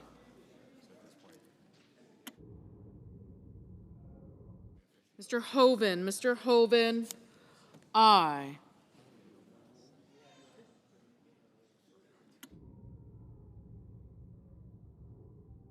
Mr. Lee, aye.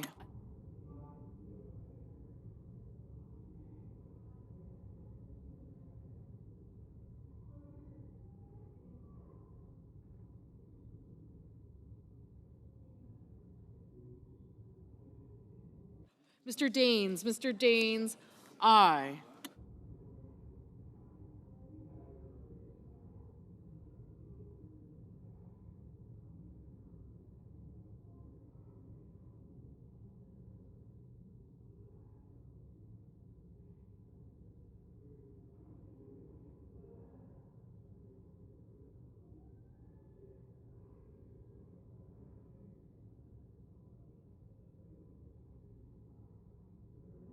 Mr. Risch, aye.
Mr. Schmidt, aye.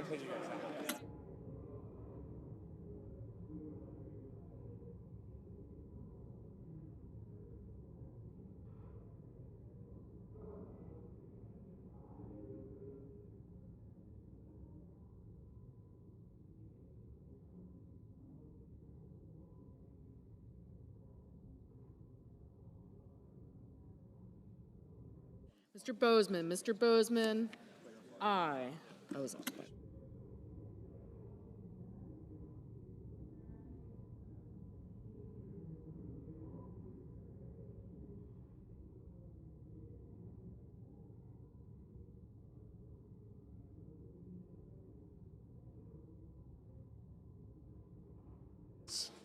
On this vote, the yeas are 51, the nays are 45, and the motion is agreed to.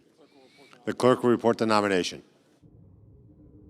Nomination, Department of State, Brian Birch of Illinois to be Ambassador of the United States of America to the Holy See.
The clerk will call the roll.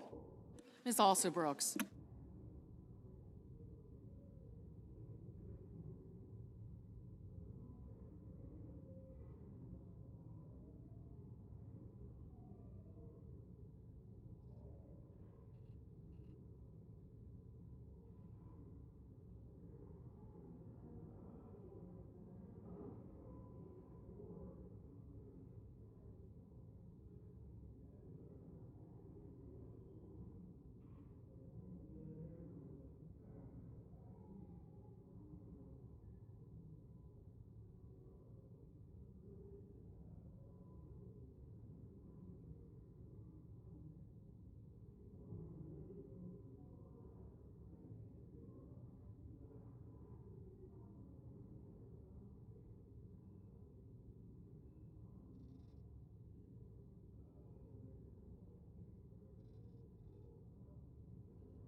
Mr. President. Senator from Kansas. Mr. President, thank you. I ask unanimous consent that the quorum call be lifted. Without objection. Mr. President, I want to highlight one of my members, my former members of my staff, Mark Crowley. For the past 8 years, I've benefited from the service, the hard work, the loyalty of my legislative director, Mark Crowley. And after 12 years of working here on Capitol Hill, Mark is leaving public service, but he's made a very positive change during the time that he has spent here working in the United States Senate. Before coming to work for me, he was working for his home state Senator Mark Kirk of Illinois. He was with Senator Kirk from 2013 to 2017. And he first joined my office as a legislative assistant covering issues that surrounded the topic of justice, the Department of Justice. He also became my counsel, helping me on issues ranging from technology, taxes, to consumer protection. Mark's contribution to the Senate has been both wide-ranging and deeply meaningful. One of the examples of this impact of his work was in 2018. The Subcommittee on and Commerce Committee that I chaired completed a Senate investigation into the sexual abuse of Olympic athletes. He helped lead a thorough investigation that uncovered systemic failures that allowed abuse to persist way too long. The joint investigation included 4 subcommittee hearings, interviews with Olympic athletes and survivors, and the retrieval of more than 70,000 pages of documents. This work culminated in the development and passage of the Empowering Olympic, Paralympic, and Amateur Athletes Act of 2019, and this landmark law made critical improvements to the Olympic movement that strengthened oversight and accountability for the safety of American athletes, and Mark was a critical component of the team that saw this legislation become law. And after serving as an LA and then as counsel, Mark shifted his work to the Senate Veterans Affairs Committee, the Senate Committee on Veterans Affairs, which, as general counsel, he was greatly helpful to me after I became that committee's chair. In that role, he talked to whistleblowers, provided in-depth oversight of the operations and policy of the Department of Veterans Affairs, and helped veterans navigate legal challenges within the VA. Mark has played a key role in passing some of the most consequential veterans legislation in recent memory, including the Commander John Scott Hannon Veterans Mental Health Act and the PACT Act. Through his work on behalf of veterans, Mark has showed the same qualities that defined his work on the Olympic investigation: deep policy expertise, a strong desire to get things done and done right, and great care for the people that are involved.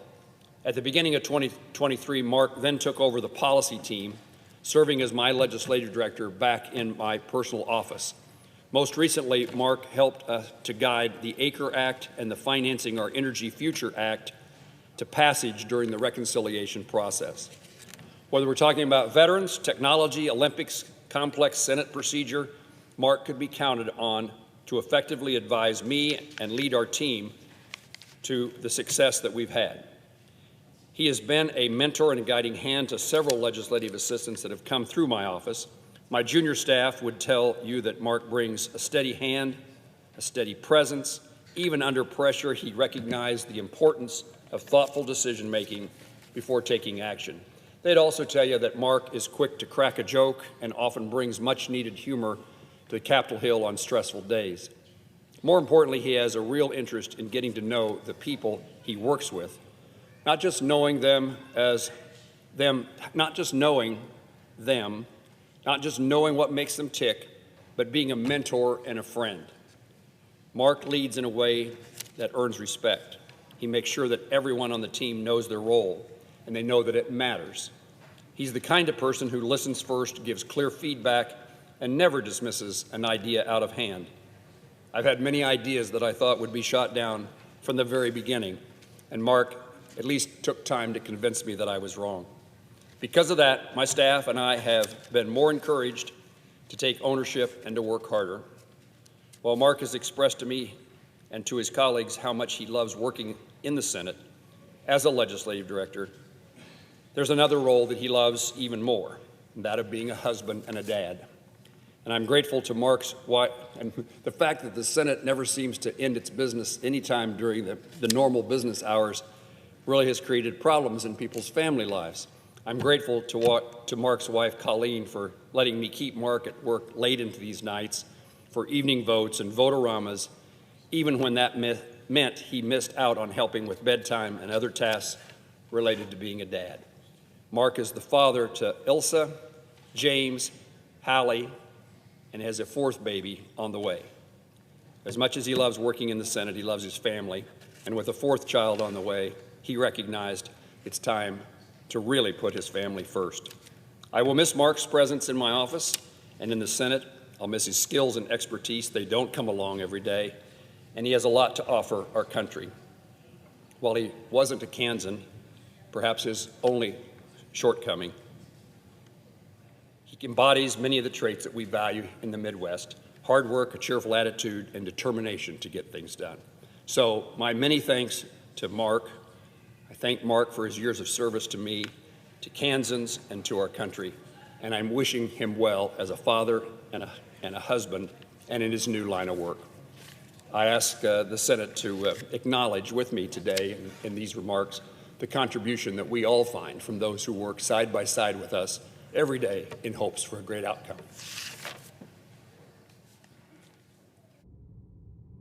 Mr. President, I ask unanimous consent that the remarks I'm about to give appear at a different place within the journal.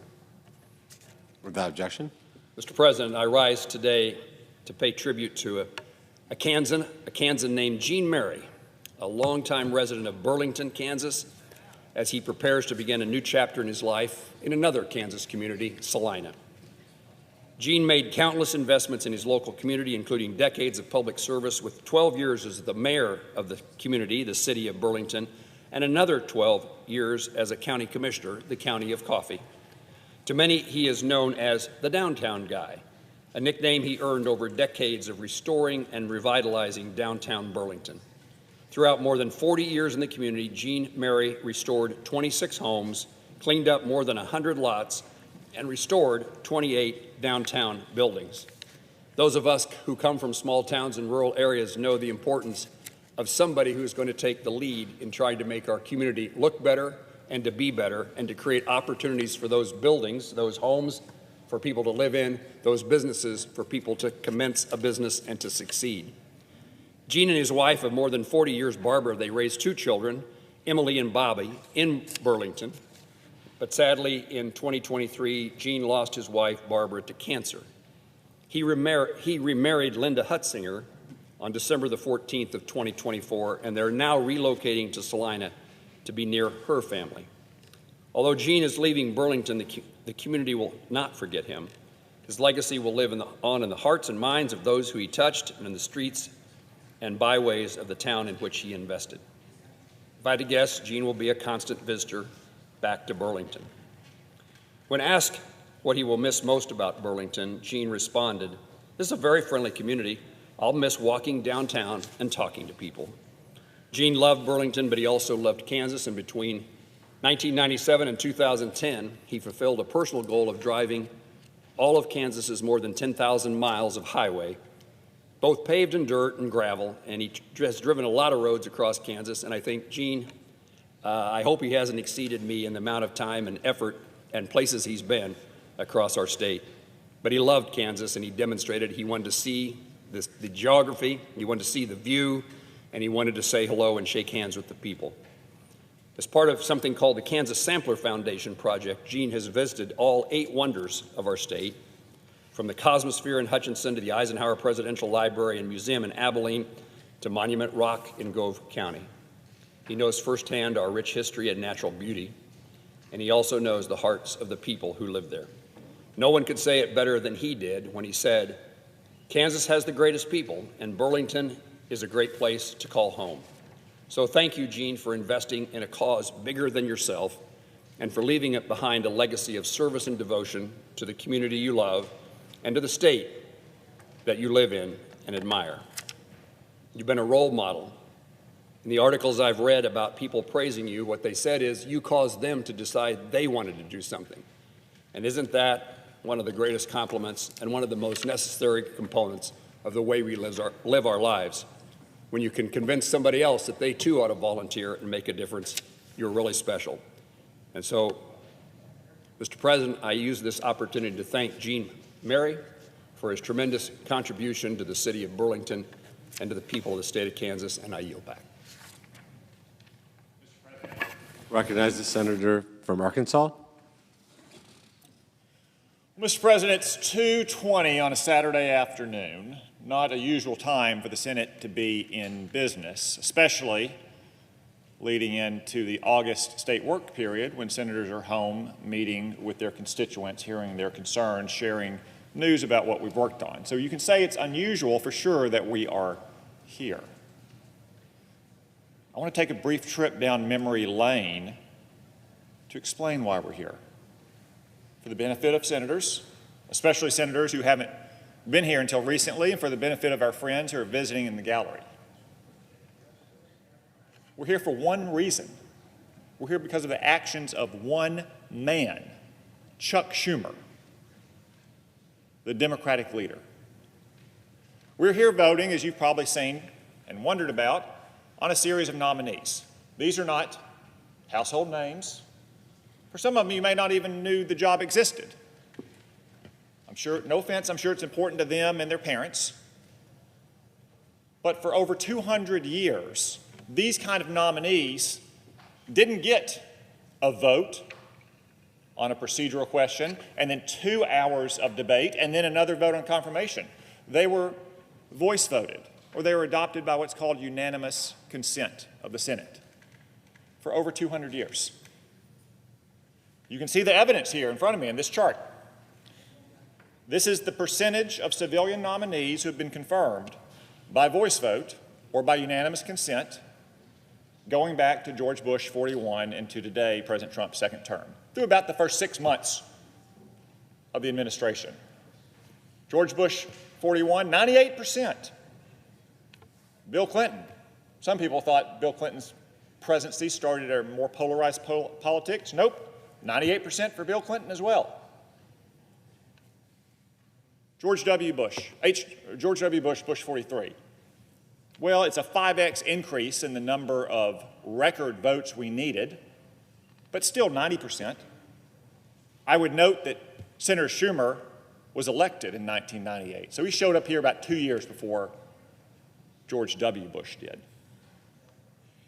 Obama, despite the treatment of George W. Bush by the Democratic senators, stayed steady at 90%. 90% of all of Barack Obama's nominees through his first 6 months were confirmed by voice vote or unanimous consent. Look at this huge drop here. From 90% for Barack Obama to not even 2/3 for Donald Trump in his first term. And yes, it does decline by another 8% to Joe Biden. As is often said, what goes around comes around. The shoe will be on the other foot, and you might not like how it feels.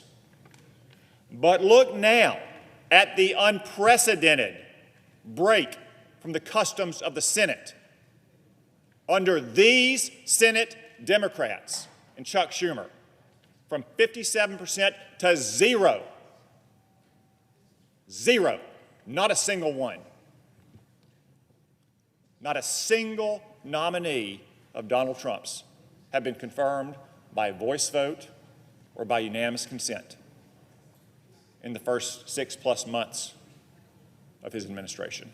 A totally unprecedented blockade. And we're not talking about the Secretary of Defense or the Secretary of the Treasury. Again, we're talking about jobs like the Chief Counsel for Advocacy at the SBA. I bet most of you didn't even know that job existed. They do important work, but does the Senate really need to spend 2 hours and 2 votes on it? I would suggest not, based on historical customs. So when did this all start? When did it happen? Did it happen when TV cameras got in the Senate and senators could come down here and perform for the TV camera? No. In fact, there's ample examples and precedent of highly controversial nominations, not even requiring a 60-vote threshold. Think about Clarence Thomas, maybe the best example. Clarence Thomas in 1991, the most consequential nomination we consider, a lifetime appointment to the Supreme Court of the United States. One of the most, if not the most, controversial nominees in history because of the lies and calumnies that Democratic senators made against him, I would add. He was confirmed on a record vote of 52 to 48. Now you may say, well, how did he get confirmed? He didn't have 60 votes. And that's because as late as 1991, it was considered unprecedented for a senator to require what we call a cloture motion, a motion to end debate at a 60-vote threshold on a nominee, on any nominee, to include a Supreme Court justice. Think about some of the senators who were here in 1991, who could have, on their own accord, irrespective of the wishes of another 99 senators, demanded that Clarence Thomas get 60 votes before he be confirmed. Teddy Kennedy, Robert Byrd, Joe Biden, John Kerry, lions of the Democratic Senate. Not a single one of them came down here and said, I want to demand a 60-vote threshold for Clarence Thomas. Maybe there were conversations about it, but maybe people like Teddy Kennedy and Robert Byrd said, we don't do that. That's not the way things are done here. Until 1999, when Chuck Schumer shows up. And he and other liberals in the Senate and a bunch of liberal law professors begin circulating the idea, no, we should require 60-vote thresholds for nominees. And then a couple years into the Bush administration, they began to demand it, most notably on nominees to the Court of Appeals for the D.C. Circuit, and most notably of all those, on Miguel Estrada, a young Latino lawyer that they were afraid George Bush was going to later elevate to be the first Latino on the Supreme Court. They took unprecedented actions, and that, led by Chuck Schumer, is what brought us to this moment today. That's one reason why this says 90% and not 98%. By 2013, Harry Reid, then Majority Leader of the Senate, voted to change the rules of the Senate and said there will no longer be 60-vote thresholds on any office other than the Supreme Court. He did it right there at that desk. Mitch McConnell stood at that desk, then the Republican leader, and said, what goes around comes around. The shoe may be on the other foot, and it may be there sooner than you might think. And sure enough, 4 years later, in 2017, Republicans used the Harry Reid precedent and extended it to the Supreme Court. So now Supreme Court nominees, as was the case throughout history, only require a simple majority vote. And then the Democrats engaged in the dilatory practices that they're using now, which is why this number was at 65, to demand 30 hours of debate. And I say 30 hours of debate in air quotes because nobody comes down here in those times and debates the nominee pending on the floor. They talk about climate change, or they recognize someone celebrating their 100th birthday back home, but nobody comes down here and has a serious debate on the merits of a nominee. So in 2019, Republicans used the Harry Reid precedent again to cut the time for debate for most offices in the subcabinet, not for courts of appeals, not for cabinet members, not for the Supreme Court, from 30 hours to 2 hours. And that's why we spend 2 hours in between each one of these votes. But Democrats, having lost again last year, the White House and the Senate, have brought us to this point. 0 nominees confirmed by voice vote or by unanimous consent. An unprecedented blockade. All traced back to Chuck Schumer's decision when he got in the Senate to break the norms, the practices, the traditions of the U.S. Senate. Well, this is not going to stand for much longer. It's up to our Democratic friends to decide how they would like to proceed. Do they want to follow Chuck Schumer off the cliff? Because if so, we'll be happy to use the Harry Reid precedent again. We'll eliminate 2 hours of debate time. We'll eliminate motions to go in and out of executive session. We'll eliminate cloture motions entirely for nominees that currently take 2 hours of debate. For today, maybe we'll make a motion to adjourn. And when the House returns and votes on that motion, then Donald Trump can appoint this backlog of more than 150 nominees in a recess appointment. It's the Democrats' choice. They have a third choice. They could return to historical precedent.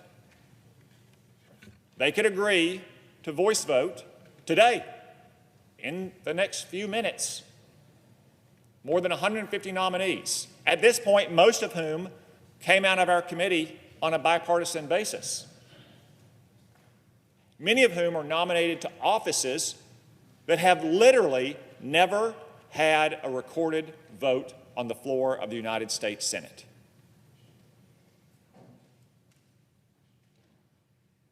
The question is up to the Democrats. Do you want to do this the easy way, or do you want to do it the hard way?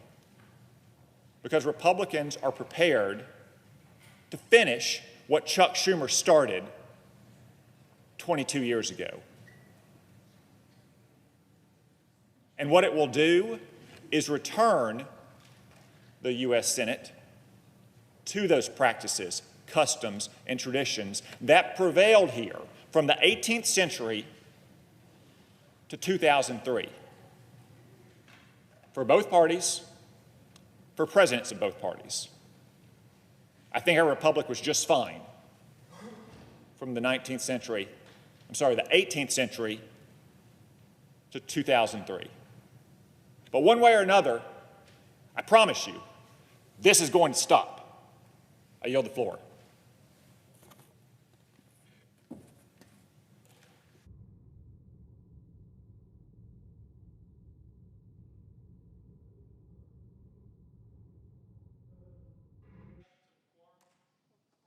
The clerk will call the roll. Ms. Osterbrooks.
I recognize the senator from Washington State.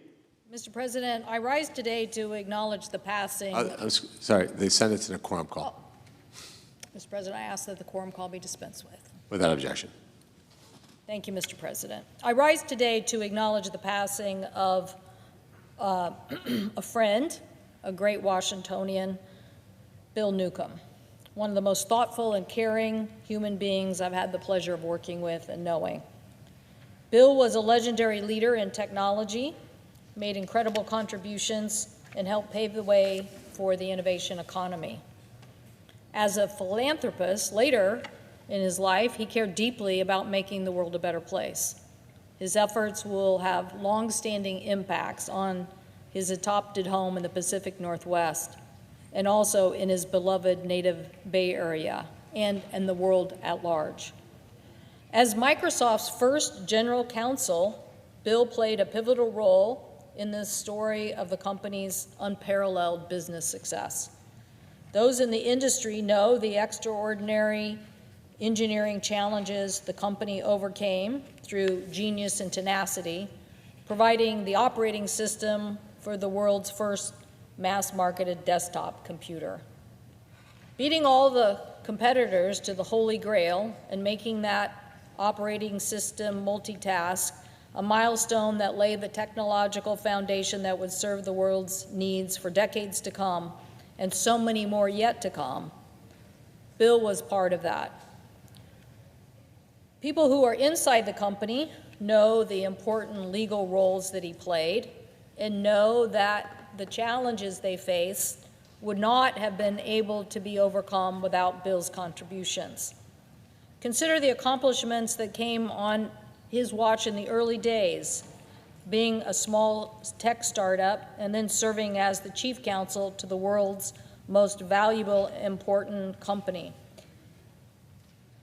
In 1980, Microsoft signed perhaps the most advantageous business agreement ever.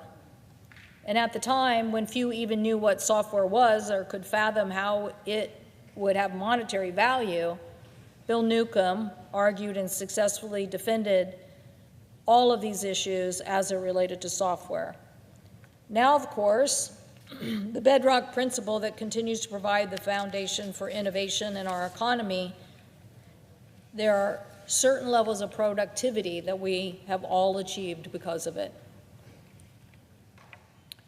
In confronting these incredible challenges, Bill always came through for his company, for his friends, and for the incredible work in this community. He also, though, was instrumental in embedding philanthropy and public service into the company's culture, launching programs such as Microsoft Giving Campaign and Libraries Online.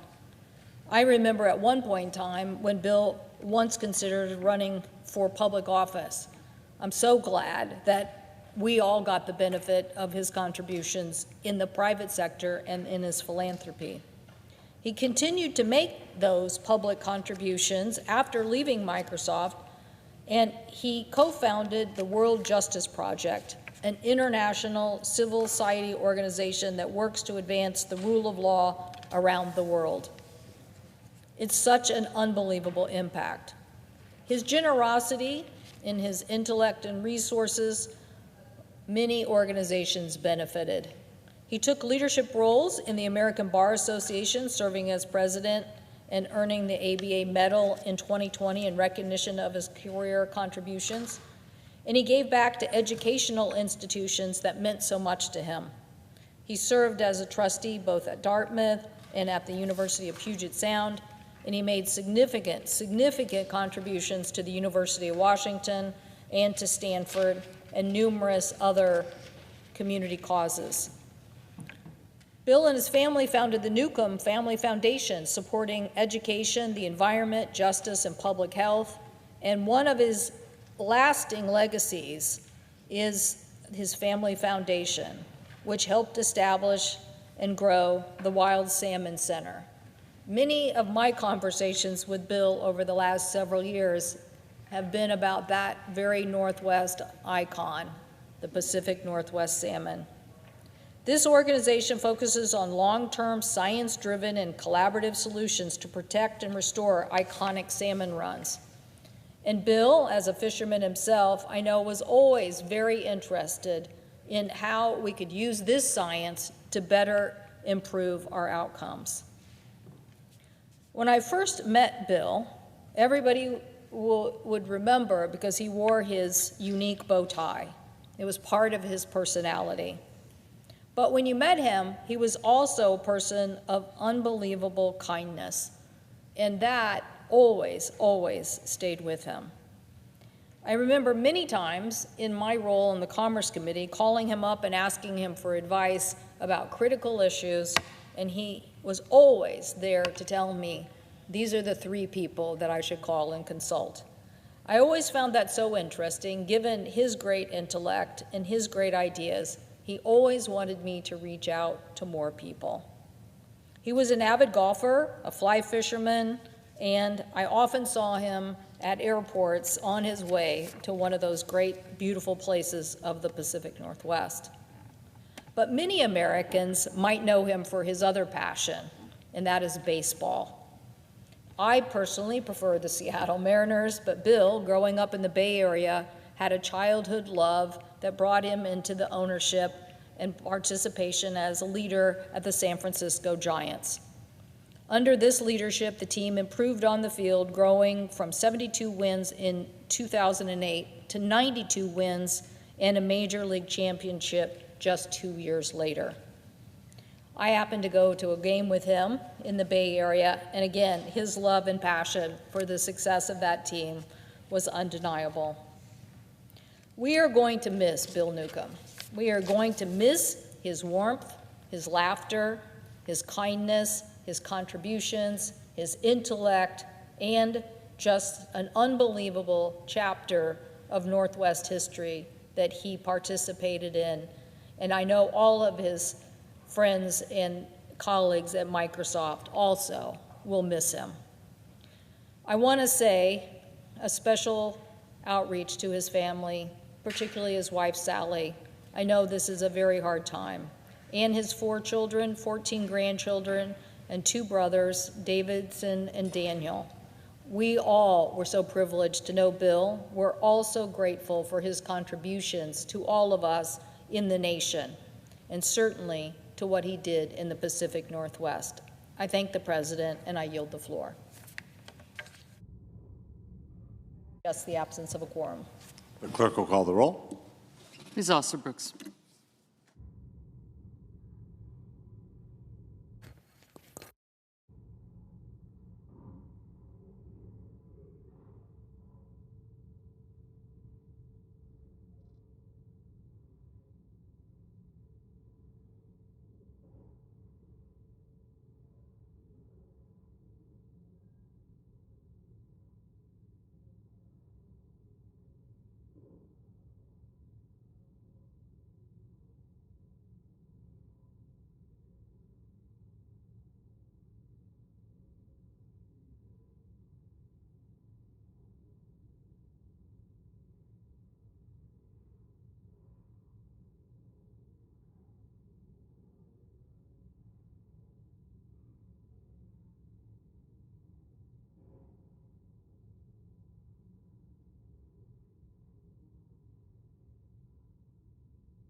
Mr. President, I ask unanimous consent to suspend the quorum call.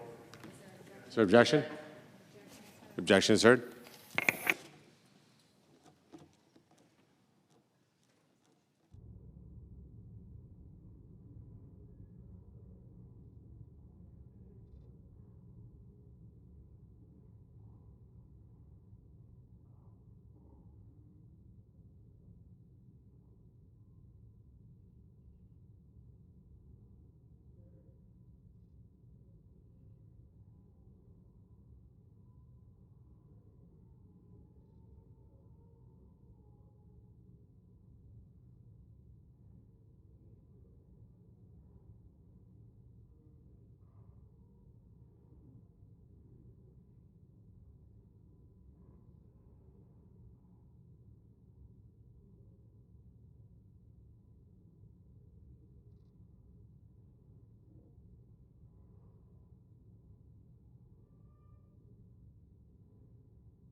I recognize the senator from Missouri. Thank you, Mr. President. I'd ask for unanimous consent to vitiate the quorum call.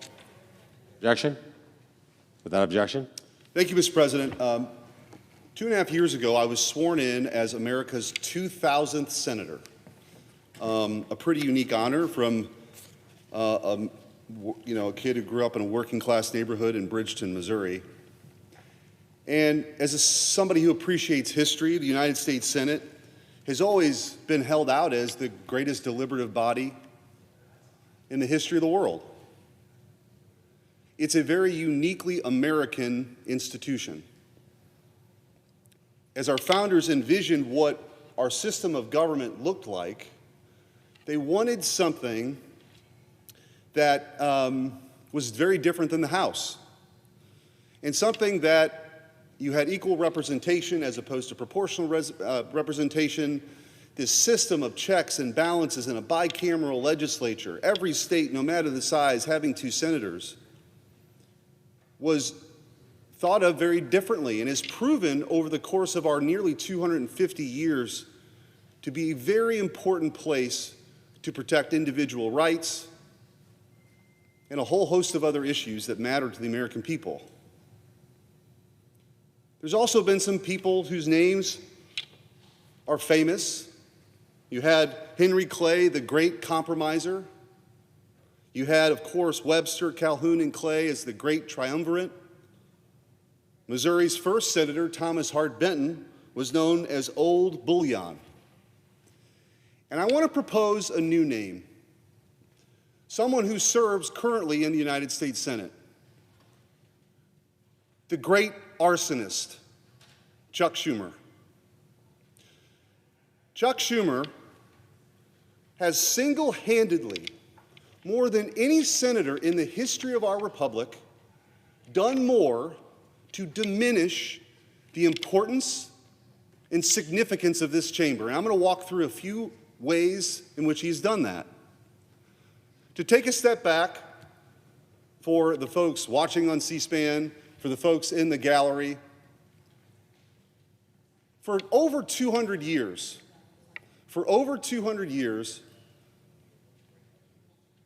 the executive calendar, which is what we're dealing with today and what this whole debate is about, this executive calendar, there was no filibuster ever. It didn't happen. It didn't exist. Presidents are able to come in, they're able to nominate folks. They were done by unanimous consent. Maybe there was some debate. But to put this in perspective, the folks nominated as judges for the cabinet and other related posts, judges, for example, weren't even really subject to the filibuster. Think about this. Clarence Thomas, perhaps one of the most controversial Supreme Court justices, or that nomination was, got 52 votes. A filibuster wasn't instituted on Clarence Thomas. 52 votes, and he was confirmed. Any senator could have moved forward with an effort to filibuster requiring cloture, and then a vote requiring 60 votes. So then, of course, you move into the 20th century.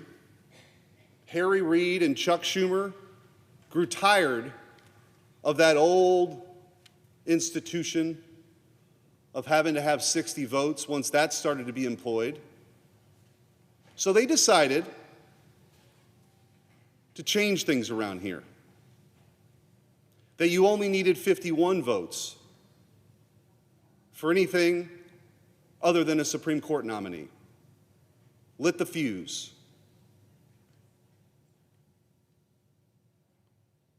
Lit the fuse. Then, of course, now, even for Supreme Court nominees, it's only 51. That happened in the 21st century.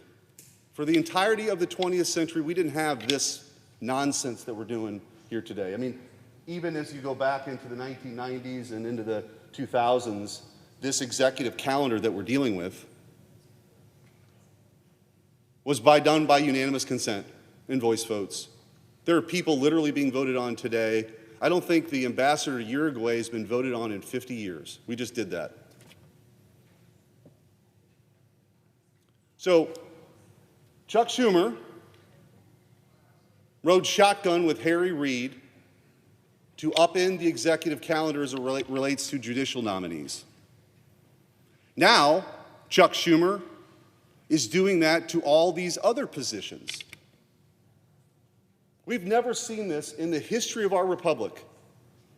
With over 1,000 people that need to be Senate confirmed, the Democrats are they're filibustering and requiring cloture for every single one of them. Because of those stall tactics, the 30-hour rule was changed to 2 hours. But this is all about delay. And why? Well, there's a couple reasons.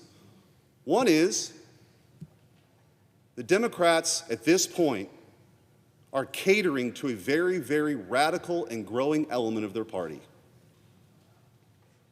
And they're competing to be the greatest resistor against President Trump. They can't believe he got back in. They can't believe it. They tried to throw him in jail for the rest of his life. They invented this Russiagate nonsense in the first term. But the American people sat in that jury box. They weighed all the evidence. They saw all the shenanigans, and they said, you know what? We want our country back. We can't believe that you would weaponize the Justice Department against parents who showed up to school board meetings, or Catholics, or your chief political rival. They rejected it. They rejected it because they want reform. And so now President Trump is offering candidates who are reformed candidates for different positions, but they don't want to do it. And you know what? Vote no, whatever. But this level of obstruction's never been seen before. It's never been seen before. And don't even get me started on what Chuck Schumer would do to the legislative filibuster. He's already on record. His colleagues are on record, many of which I've talked to privately, and can't believe they would actually do it. But if they ever are in the position that the Republicans are in right now, with a president in the White House, a Democrat Senate, and a Democrat House, they will blow up the legislative filibuster. They've all voted to do it, save Joe Manchin and Kyrsten Sinema, who are no longer here. Would my colleague yield to a question? No. Thank you. They won't do it. They won't yield at all. And by the way, I've had I won't mention who, conversations with my Democrat colleagues who pretend to care about this institution and who are on record for that, on record for voting to end the legislative filibuster. Oh, it's just for one issue. It was just for the voting rights issue. Give me a break, because you know exactly what comes next. D.C. and Puerto Rico come into the Union, federalizing our elections, packing the Supreme Court, put a shot clock on the Republic on that day. So here we are now. That's the legislative calendar. We're in the executive calendar. They already lit the fuse on judicial nominees. And now Chuck Schumer is lighting the fuse on this. And I've got news for you. A reckoning is coming, because we are going to get back. The Republicans in this chamber are going to get back to where the Senate always was, where the executive calendar isn't being utilized like this. And so whether it's, because a rule change is coming, if I have anything to say about it. And by the way, in a few hours, we may be recessing, and President Trump is going to get his recess picks. You have lit the fuse. And let me give you another example of what Chuck Schumer has done.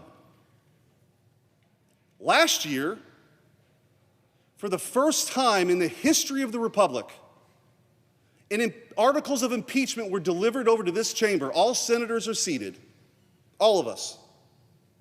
In every single instance that articles of impeachment have come over to this chamber, if the person was alive or still in office, there was a trial. It happens to be in the Constitution. That is part of our job. There are only 3 calendars: the legislative calendar, the executive calendar, and the impeachment calendar. The fuse was lit yet again. For the first time in our country's history, Chuck Schumer made a motion to dismiss the articles without a trial. And the Democrats, with a simple majority vote, went along with it. I don't ever want to be lectured by any senator on that side of the aisle about how much they care about the institution of the Senate. All 3 calendars would be lit ablaze, set on fire by the great arsonist and his merry men. So what are we going to do about it? This is the charge to my Republican colleagues today. The charge is, we are not going to let you do this to the Senate. We are not going to let you destroy this place. We are going to get back to a place it's always been. And one more example. I heard Chuck Schumer on the floor earlier today lauding the passage of appropriations bills. In my first 2 years in this place, we spent exactly 0.0 minutes on appropriations bills. A Blutarski, nothing. Leader Thune has made it a priority to open this place up, to have amendments. In fact, when I carried the rescissions package, I wasn't seeking to box anybody out. Offer your amendments, let's have free and open debate. We didn't see that when Chuck Schumer was in charge. Not once. So, lit the fuse on judicial nominees, lit the fuse on the executive calendar, lit the fuse on the legislative filibuster, lit the fuse on regular order. He will go down in the annals of history as someone with total disregard for this chamber, the work we're charged to do when we're elected. But I think Republicans have a chance to course correct today. And I hope we do it to get back to a place that can actually function. With that, Mr. President, I yield back. Mr. President. So just as a reminder to my colleagues, we should refer to each other in the third person or as a senator from, for example, Ohio. And also just want to remind my colleagues that no senator in debate shall directly or indirectly by any form or words impute the other senator or other senators and question or motive or unworthiness of unbecoming of being a senator. Mr. President. I recognize the senator from Oregon. I was hoping my colleague would stay on the floor to have a little bit of discussion about the topic he just raised, because there seem to be some missing elements in his discussion. And isn't that kind of what happens here, where we hear from our leadership about all of these terrible things the other side is doing, and we just kind of swallow that hook and sinker rather than actually looking at the record. Now, one of the pieces left out of his story was 1974, 100 senators on this floor said, we're going to create a special fast track, filibuster free, for one single purpose, reducing the deficit. And think of Robert Byrd of West Virginia. And Robert Byrd was an adamant advocate for the filibuster. Unfortunately, he had been very supportive of using the filibuster to block civil rights bills, but in general, he was dedicated to making sure that it stayed in place. And even he joined 99 other senators to say, hey, we should have a special fast track solely for reducing the deficit. That was 1974. At that same time, that same bill created the Congressional Budget Office, so we would use honest numbers in putting forward spending bills, because if we're going to actually reduce the deficit, we had to quit using smoke and mirrors to pretend that what we're spending is less than it really is. So let's go forward 22 years to 1996. And in 1996, we were in the middle of the first term of the Gingrich Revolution. The election of 1994 had been a dramatic success for Republicans in the House, picking up dozens of seats with an agenda for America. And in that agenda was something called the line item veto. And the line item veto was the idea that we would delegate our constitutional responsibility of the power of the purse to the President of the United States of America, and say the President can decide what's spent on what programs. And the Supreme Court said, oh, no, you can't do that. You have a constitutional responsibility under the separation of powers, under the checks and balances. Congress, by law, establishes what must be spent on each program, not the President of the United States. Certainly the President gets a role. The President provides a budget. The President has to sign the spending bills. But Congress could not take the power assigned to it and simply hand it over to the executive. That's the way you end up in a strongman state. And so the Supreme Court wiped out in 1996 they canceled, if you will, the line item veto power that Congress tried to give the President. And so the Republican team controlling the House and Senate said, well, we have another idea. And that other idea is a balanced budget constitutional amendment. Now, that happens to require 2/3 of both bodies here to vote for it, and then 3/4 of the states to do a constitutional amendment. It easily flew through the House of Representatives. All very good. It comes over to the Senate, And we need 67 votes for that. And there's 66 votes. The 67th vote was potentially the chair of the Appropriations Committee, Senator Hatfield from Oregon. And Senator Hatfield said, this is a bad idea. Here's why it's a bad idea. Sometimes we're at war and we need to spend more money. Sometimes we're in recession and we need to spend more money. And we do decide every single year, and we're in the majority, Republicans in the majority, we decide every single year how much is going to be spent through the spending bills, the appropriation bills. And we decide through the revenue bills how much is going to be raised. So we already have the power to do a balanced budget in the years that it should be balanced. But we need to retain the power to address these emergencies. It's kind of an interesting story in that Senator Hatfield, for standing on this principle as the chair of the Appropriations Committee, was vilified. Vilified for defending the responsibility of the power of the purse held here.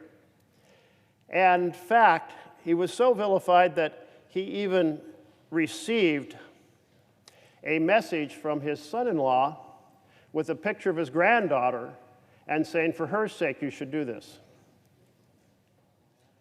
He then went to the majority leader, Senator Dole, and said, if you feel so strongly this is right, and clearly I feel it's a mistake, I'll resign.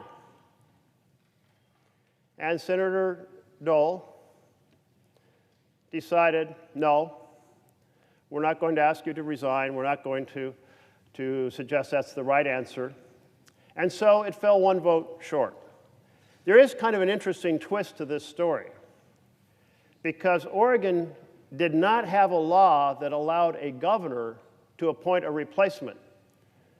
So had Senator Hatfield resigned, there would have been 99 senators. And then you would have only needed 66 votes for the balanced budget amendment. But that did not transpire because Senator Dole turned Senator Hatfield's offer down. So then, what happened? Well, a little bit of frustration among the Republican majority. Their line item veto had been knocked down by the Supreme Court. Their constitutional amendment had not cleared the Senate. And they said, we really want to do a massive tax bill, particularly giving huge breaks for the richest Americans. And they said, but we can't do it. We can't get it done. We can't get it done. Why not? Because the Democrats won't agree to massive tax breaks for the richest Americans. So we won't be able to get the 60 votes we need to be able to pursue this path. And then what happened? Well, Majority Leader Dole and others conferred and said, let's do a nuclear option. And let's take this strategy, this tool that we created in 1974 to reduce deficits, and let's repurpose it and allow it to be used to increase deficits. Of course, not at all what the 100 senators had voted on in 1974. Well, that was pretty dramatic to proceed to take a tool, reconciliation, invented in 1974 to reduce deficits, and to say it can be used to increase deficits. Well, yes, so dramatic, in fact, that it couldn't be done unless they overturned the opinion of the parliamentarian. So they fired the parliamentarian. That's what the Republicans did. They fired the parliamentarian, and they brought in a new parliamentarian. And his name was Robert Dove. Now, Robert Dove had been here in 1974. He knew about why they passed this bill with 100 senators to have a fast track with no filibuster was only for decreasing the deficits. But where had Mr. Dove been working? He had been working for the majority leader, Robert Dole. And so he took and he came in and he ruled or provided the recommendation to the chair that it was just fine to completely repurpose this 1974 tool called reconciliation for decreasing the deficits could be used to increase deficits. That was a nuclear option. Wow. Now, my colleague didn't mention any of that. He talked about lighting the fuse. Lighting the fuse, as if Democrats have been degrading the structure of this institution. But I would suggest maybe there's responsibility on both sides of the aisle. What was done in 1996 was a dramatic, contravention of the very core of the understanding that every Democrat and every Republican had agreed to. It was a deal broken. Deal broken in the exercise of power politics. Or let's go forward to 2008. And this man named Barack Obama ran for president. He was a member of the Senate, and he was elected. And at that point, something dramatic happened. And that is the minority leader decided to undertake a dramatic blockade of President Obama's nominees. I mean, couldn't fill the National Labor Relations Board, couldn't get the Labor Secretary into place. The list went on and on and on. Well, Democrats didn't respond with a nuclear option. They responded with, let's work this out. Let's preserve the supermajority on nominations, but to preserve it, we can't abuse it in this fashion. Just the number of blockades of nominations soared dramatically. This instrument that had really almost never been used on nominations, it started being used routinely on the Republican side of the aisle. I was left out of the speech you heard a few minutes ago. So we negotiated it, we pleaded, it was like a 9-month process, and finally we all met in the old Senate chamber. No staff present. I don't know if there was anyone to even record the comments for history. And we basically talked to each other in very real terms about let's preserve this supermajority on nominations. But it can't be that the minority uses that as a blockade against a president to keep qualified people from being put into office. And agreement was reached that that blockade would be dialed back enormously. And I recall that a month or so into that, there was us on the verge of the minority blocking a very qualified individual that there was no justification for. And I remember Senator McCain grabbing the arm of a fellow colleague, coming down the aisle over here and saying, we mustn't do this. We agreed to not be irresponsible in blocking qualified people.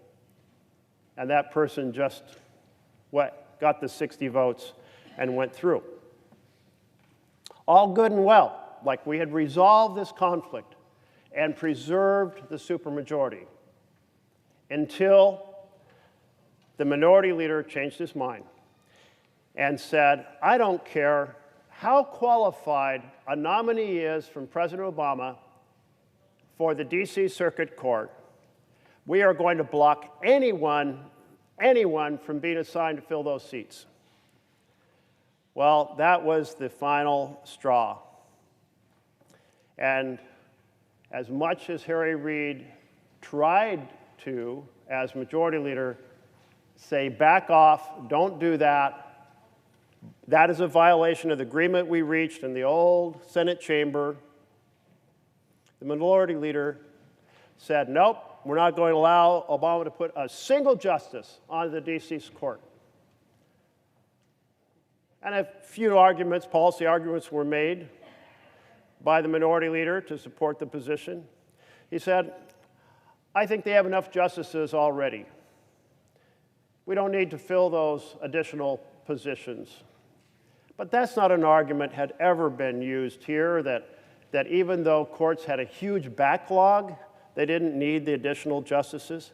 No, it was just a plain-out power move to block a president of the United States from putting people on the D.C. Circuit Court. Why was that the target? Well, for one reason, the D.C. Circuit Court considers a lot of the national issues go through the D.C. Circuit Court of Appeals. And for another, a lot of folks who eventually get nominated to the Supreme Court serve on the D.C. Circuit Court of Appeals. So that makes it kind of a pretty important place. But this pretty important place where justices consider pretty important issues and sometimes have a chance to be recognized as someone who might be a good candidate for the Supreme Court was blocked by the minority. And despite all the efforts to undo that, the minority said, nope, regardless of qualifications, we're going to back up the minority leader and not allow any justice to be appointed, no matter how qualified they are. So I'm just adding to the conversation that my colleague began, who proceeded to throw in kind of a dialogue of saying, all the obstruction here stems from one side of the aisle, the blue side of the aisle. I'm suggesting that there have been moments where both sides have stretched their power. There have been moments when both sides have sought, and sometimes successfully, to resolve that conflict. But in the end, there have been some big moments in which the Republicans have torn down the system. So that may be true for the Democrats as well, but it might be helpful to have a more balanced conversation. And while we're at this dialogue, recognizing factors that have occurred on both sides of the aisle, let's talk about something else that never happened in U.S. history until it happened by the Republicans refusing to hold a debate and a vote on a Supreme Court nomination. It had never happened until the last year of the Obama administration, when a vacancy became open due to an untimely death, and the president nominated a candidate to fill that seat, and Republicans said, we're not even going to allow a debate or a vote. First time in the history of the United States of America. I was just reading a column the other day that referred to this as the stolen seat. And I noticed it because that's what I called it at the time. I said, this is wrong. Once one side steals a seat from a president, it will be horrifically difficult to fix that problem. Because if the Democrats have the same chance to do the same and balance things out, now you just have a tradition of stealing seats. You have a Republican president and a Democratic majority that blocks debate on a nominee until the next election, hoping that you'll keep that seat empty until there's a Democrat in the Oval Office. Well, that just means we've locked in obstruction. So I came to this floor at 6 p.m. and started speaking and addressed my comments to the majority leader across the aisle and the minority leader and said, please get together. There's been several recommendations for fixing this, because if this seat is stolen in this fashion, kept empty until the next president comes in, we'll never be able to fix it. There's no path for fixing it. And I proceeded to make that plea through the night up until cloture ripened, that is a motion to close debate, ripened the following morning, 15 and a half hours later. Why would I stand on this floor for 15 and a half hours later? Because I was asking my Republican colleagues, do not tear down this institution. Well, that's three examples of what the Republican side has done that didn't come up in my colleague's speech. But let's talk about a fourth. And then I see my colleague from Illinois is here, and I'm going to defer to him. The fourth was just recently, in which for the first time ever since the 1974 Act, we passed a bill, and I say we passed a bill, the Republicans passed on a partisan line bill, a spending reconciliation bill that will create deficits beyond a 10-year window. They had already blown up the agreement from 1974 that there could be no deficits created in a 10-year window. They blew that up in 1996, as I referred to. But then they proceeded to blow up, just weeks ago, the second half, the second pillar of that bill, which there'd be no deficits after a 10-year period. And then they blew up the third pillar of that 1974 Act, which was we'd use honest numbers from the Congressional Budget Office in laying out what a bill costs. So I say to my colleague across the aisle who was speaking before me, you pointed out things that you feel Democrats stretch the boundaries and damage this institution. But you left out innumerable cases that I have just pointed to. So isn't it time to not do one more damage to this institution and instead get together a group from each side to wrestle with the issue at hand? It is my understanding that as of this moment, this day, there's almost exactly the same number of nominees been approved to date under the Trump administration as there were under the Biden administration a similar number of days into his administration, almost exactly the same number. So I think the hyperbole across the aisle is profoundly exaggerated. But let me yield to my colleague from Illinois who stands ready to share a few thoughts. I recognize the Democrat whip. I thank my colleague from Oregon for his statement, and I'd like to join in the chorus for just a moment and note two or three things that have not been mentioned on the floor by the other side. In fairness, I think they should. I've listened to several Republican senators today with the pie charts come to the floor and express concern, even outrage at what is happening in this chamber. There is some legitimacy to their complaint. There are a lot of things that need to be changed. I join in with my colleague from Oregon to say we ought to put a group together to try to calmly come up with changes in Senate procedure that bring us back to the stature that this chamber once had. Today, we don't have it, and we should. There are several things I'd like to mention briefly. If you're talking about denying a voice vote or a regular roll call to an individual seeking a nomination, I call to mind what happened with our colleague at that time, J.D. Vance, a United States Senator from Ohio, who announced when I was chairman of the Judiciary Committee that he would no longer allow U.S. attorneys to go through with a voice vote. At that point, he said they should go through the procedure that we're now using for all nominees. And he literally stopped the process of choosing U.S. attorneys for President Biden at 63. There are over 90 U.S. attorney positions in the United States. So he did exactly what is being complained about by Republican senators, saying that we can no longer use the voice vote or unanimous consent to pick U.S. attorneys. Let the record reflect that when President Trump was in his first term, every one of his U.S. attorneys was chosen by voice vote, no record votes. Democrats were in control and gave that option to President Trump. And then Vice President Vance had an opportunity to stop it and did. He said at the time he wanted to grind the Department of Justice to a halt. I quoted that while he was standing on the floor right there. He didn't deny it. It had been quoted in the press. And so when we talk about balance and fairness in reform in the Senate, it goes both ways.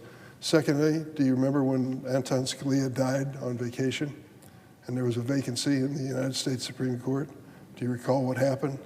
That vacancy was protected by the Republican Senate leader, Senator McConnell, for 10 months so that Obama would not have an opportunity to fill that vacancy.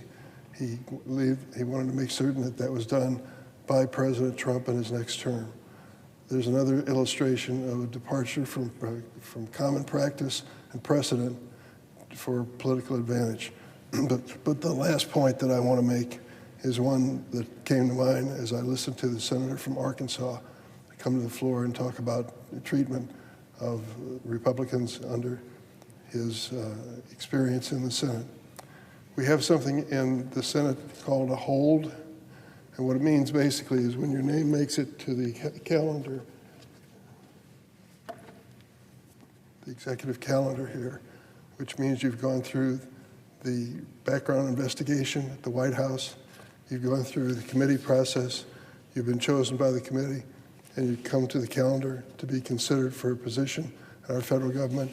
There's still one last hurdle, not just the vote on the Senate floor, but the possibility of a hold. Individual senators can put a hold on a nominee indefinitely. One of the most egregious examples that has happened in modern times relates to the senator from Arkansas. And let me read from an article by Frank Bruni in the New York Times on June 6, 2016. In early 2014, after decades of government and nonprofit work that reflected a passion for public service, Cassandra Butts got a reward, or so she thought. She was nominated by President Obama to be the next U.S. ambassador to the Bahamas. It wasn't an especially high-profile gig at the crossroads of the day's most urgent issues, but it was a long-standing diplomatic post that needed to be filled, and she had concrete ideas on how best to do the job. She was very excited, her sister said. The Senate held a hearing on her nomination in May 2014, and then nothing. Summer came and went, so did fall. A new year arrived, then another new year after that. When I met her last month, Mr. Bruni wrote, she'd been waiting for more than 820 days on the Senate calendar to be confirmed. She died suddenly 2 weeks later, still waiting, 50 years old. The delay had nothing to do with her qualifications, which were impeccable. It had everything to do with Washington. And then it says, at another point, Senator Tom Cotton, an Arkansas Republican, put a hold specifically on Butts and on nominees for ambassadorships to Sweden and Norway.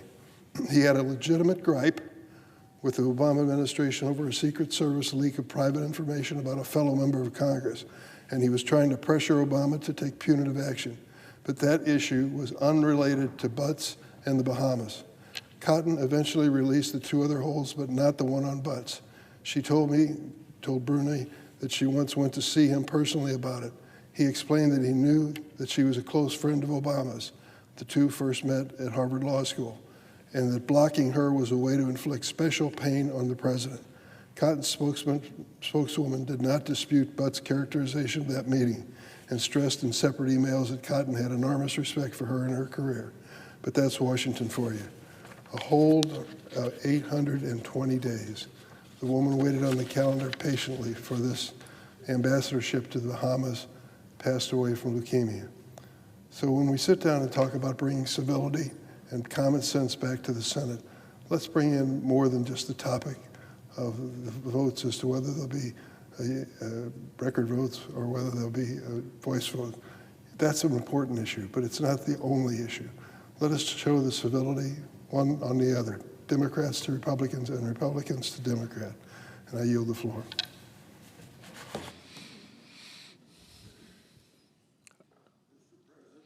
I recognize the President pro temp, the Senator from Iowa. Thank you. Soon we will vote on the U.S. Attorney for the Southern District of Florida. Until recent years, it's been unheard of to use floor time to confirm U.S. attorneys. Typically, they're confirmed by voice vote. I regret that we have become a body where every nominee has been obstructed U.S. attorneys keep our communities safe and ensure law and order is enforced. There are 93 U.S. attorneys in the United States. It would take more than 230 hours to confirm all of them. That is totally unrealistic, and that's not hyperbole. The Democrat obstruction of nominees is hindering law enforcement across our nation. As chairman of the Judiciary Committee, I'll continue to work across the aisle to restore common sense confirmation process for U.S. attorneys. I now ask unanimous consent to waive the mandatory quorum call with respect to the Kenozi nomination. Is there objection? Without objection. Sir, can you say I know of no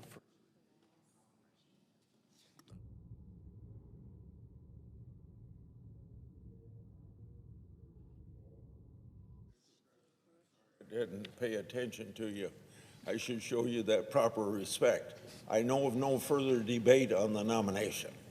Is there further debate? If not, the question is on the nomination. Is there sufficient second? There appears to be. The clerk will call the roll. Ms. Also Brooks, Ms. Baldwin, Mr. Banks, Mr. Barrasso, Mr. Bennett, Mrs. Blackburn, Mr. Blumenthal, Ms. Blunt Rochester, Mr. Booker, Mr. Bozeman, Mrs. Britt, Mr. Budd, Ms. Cantwell, Mrs. Capito, Mr. Cassidy, Ms. Collins, Mr. Coons, Mr. Cornyn, Ms. Cortez Masto, Mr. Cotton, Mr. Kramer, Mr. Crapo, Mr. Cruz, Mr. Curtis, Mr. Daines, Ms. Duckworth, Mr. Durbin,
Ms. Ernst.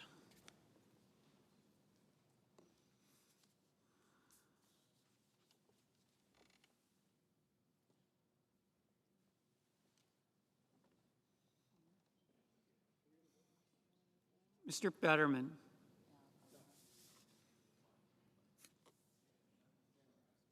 Mrs. Fisher.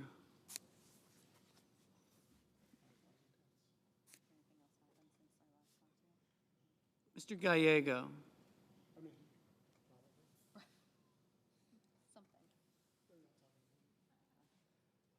I'm talking to you all the time. You're my favorite senator from Hawaii. Mrs. Gillibrand. Mr. Graham.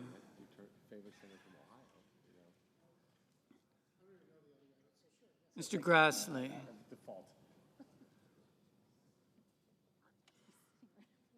Mr. Haggerty. Ms. Hassan.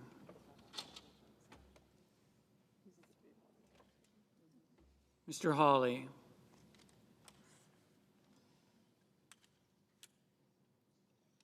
Mr. Heinrich.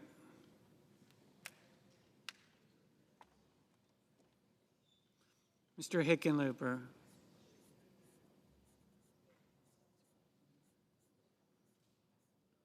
Ms. Hirono. Mr. Hoven. Mr. Husted. Mrs. Hyde-Smith. Mr. Johnson. Mr. Justice.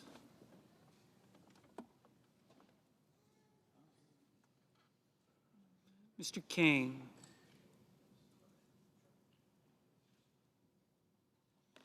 Mr. Kelly.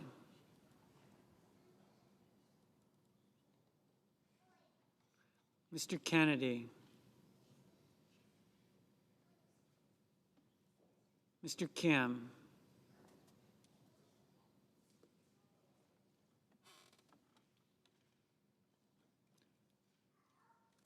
Mr. King. Ms. Klobuchar.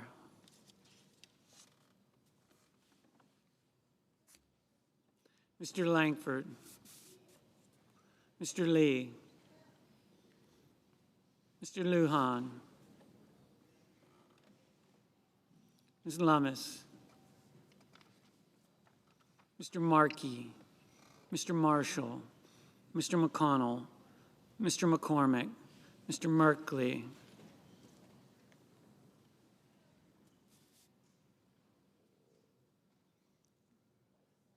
Mrs. Moody.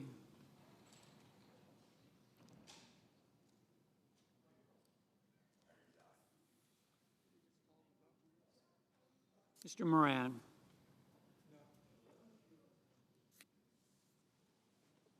Mr. Aye. Moreno. Aye. Mr. Mullen.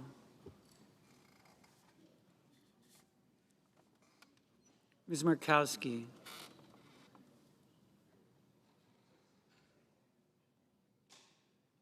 Mr. Murphy. Mrs. Murray.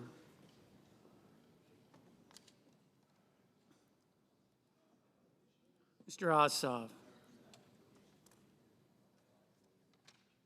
Mr. Padilla.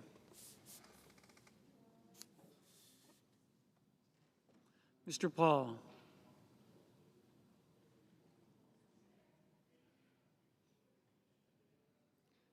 Mr. Peters.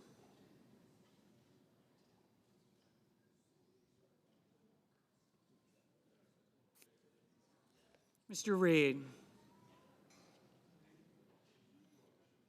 Mr. Ricketts.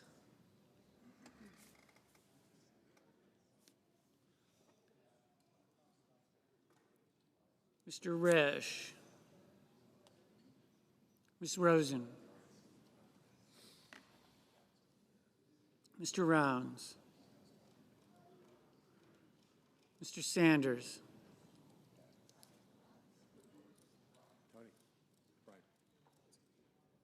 Mr. Schatz.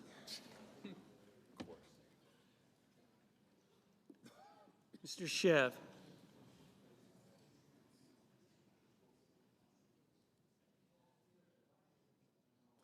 Mr. Schmidt.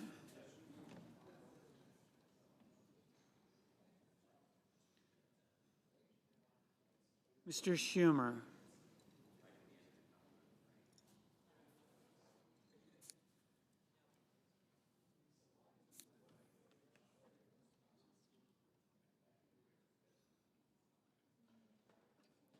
Mr. Scott of Florida.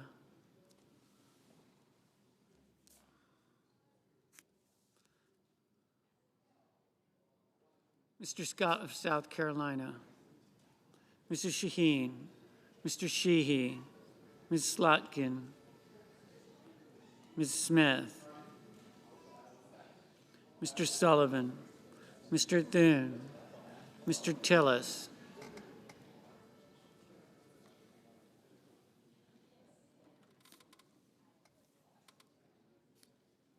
Mr. Tuberville. Mr. Van Hollen, Mr. Warner, Mr. Warnock, Ms. Warren, Mr. Welch, Mr. Whitehouse, Mr. Wicker, Mr. Wyden, Mr. Young.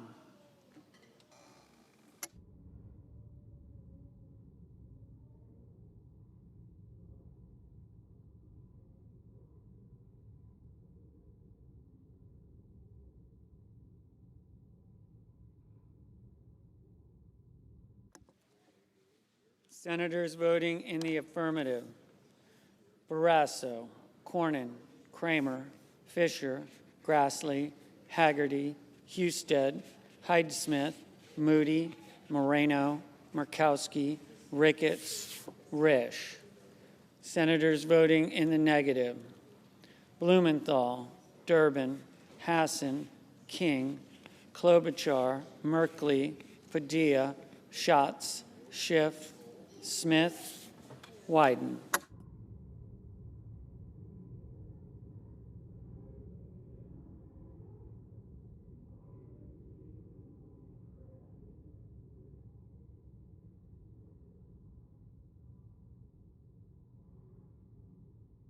Mrs. Blackburn, aye. Mr. Murphy, no. Mr. Sheehy, aye.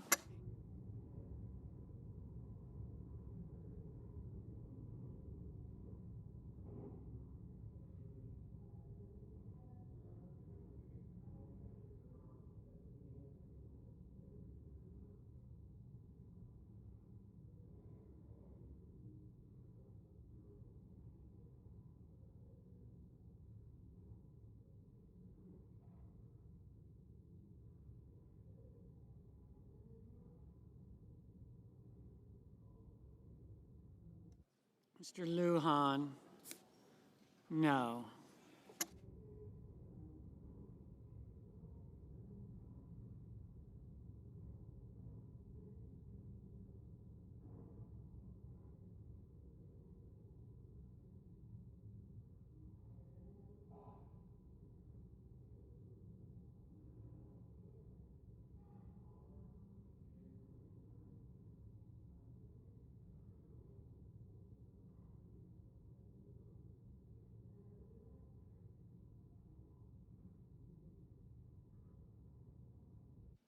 Mr. Rono, no. Mr. Cassidy. Mr. Cassidy, aye. Ms. Rosen, no.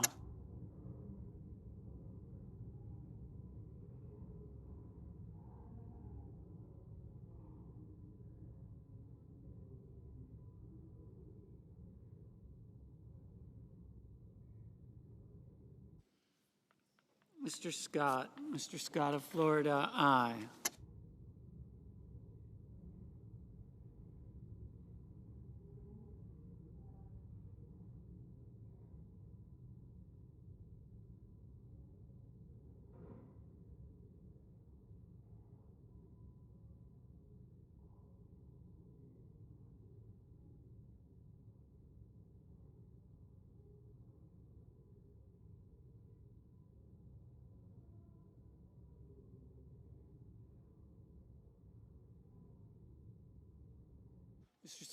Mr. Scott of South Carolina, aye. Mr. Tuberville, aye.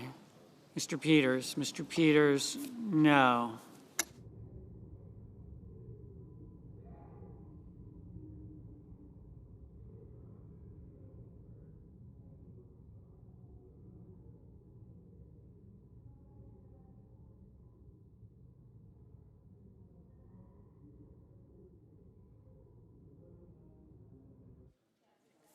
Mr.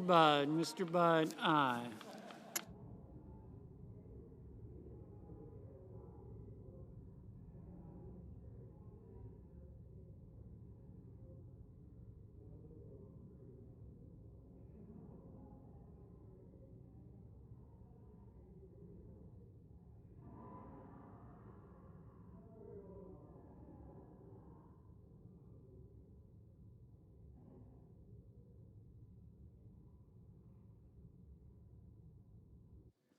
Mr. Crapo, aye.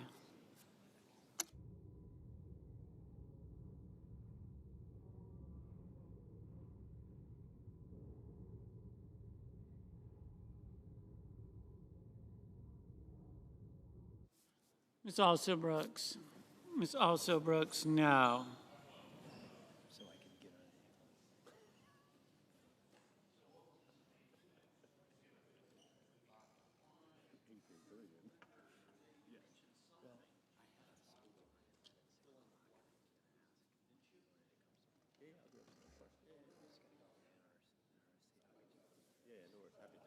Mrs. Capito.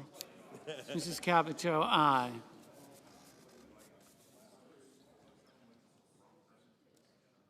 Mr. Whitehouse, no.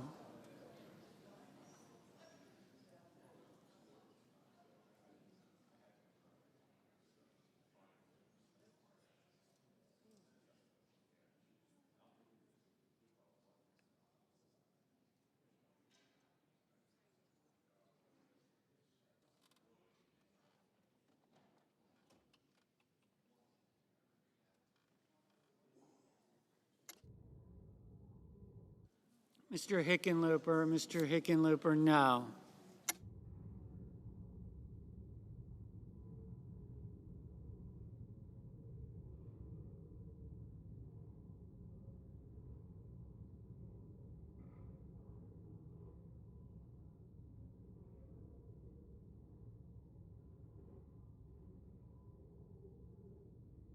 Mr. Warnock, no. Mr. Reed, no. Ms. Blunt Rochester, no. Mr. Kim, no. Ms. Cortez Masto, no.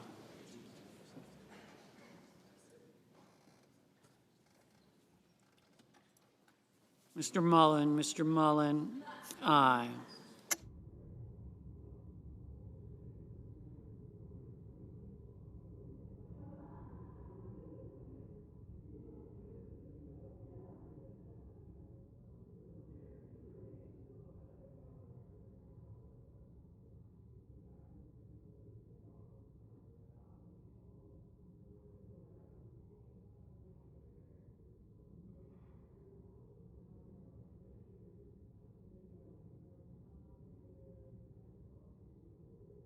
Mr. Fetterman, no. Mr. Graham, aye.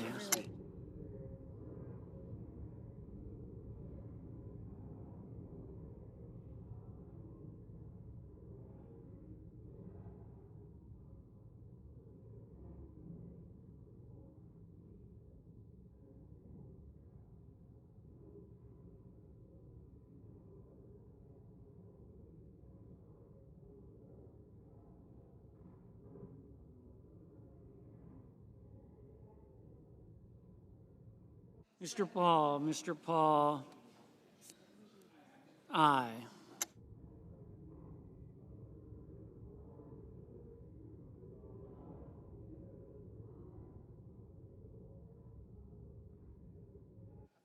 Mr. Banks, aye.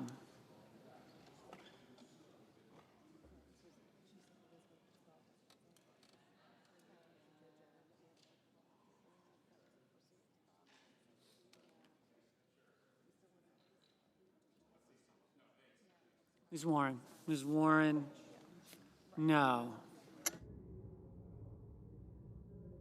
Mrs. Shaheen, no.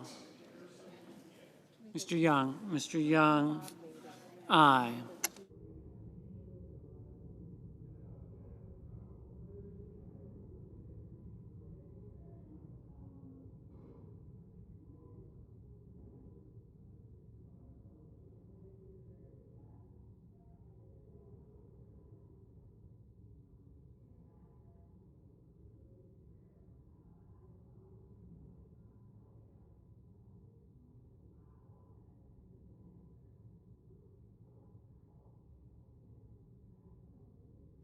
Ms. Cantwell, no.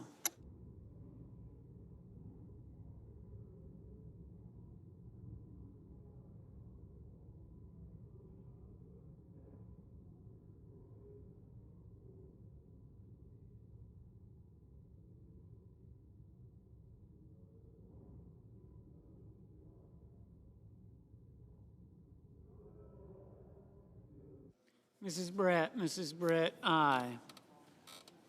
Mr. Langford, aye.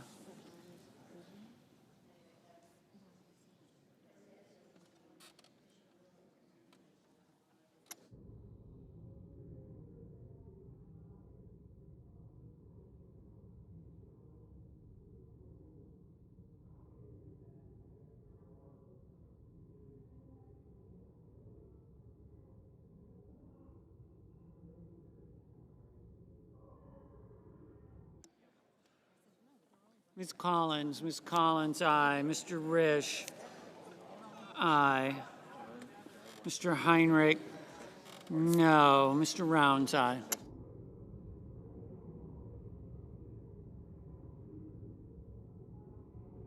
Mr. Marshall, aye. Ms. Ernst, aye.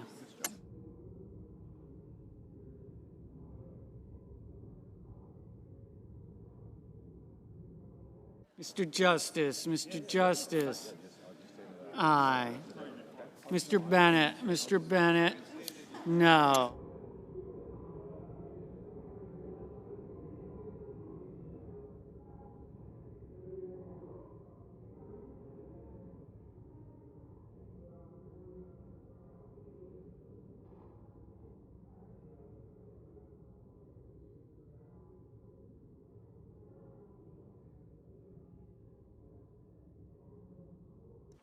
Mr. Thune, aye.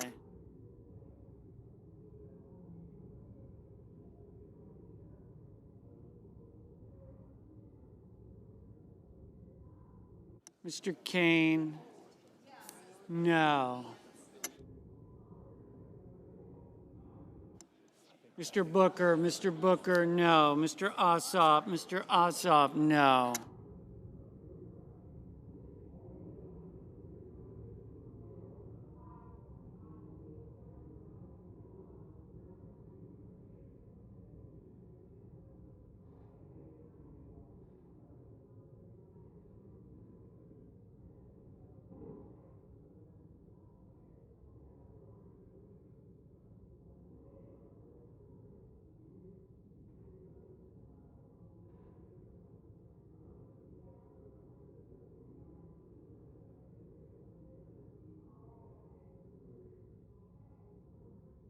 Mr. McCormick,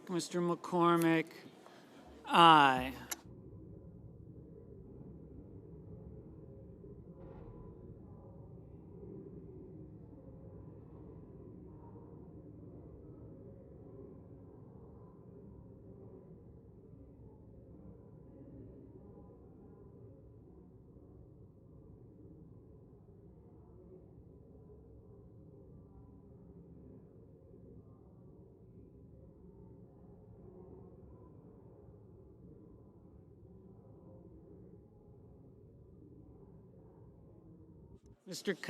Mr. Cotton, aye.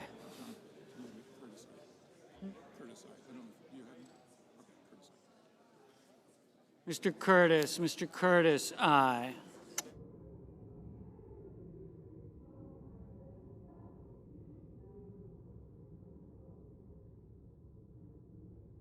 Mrs. Murray,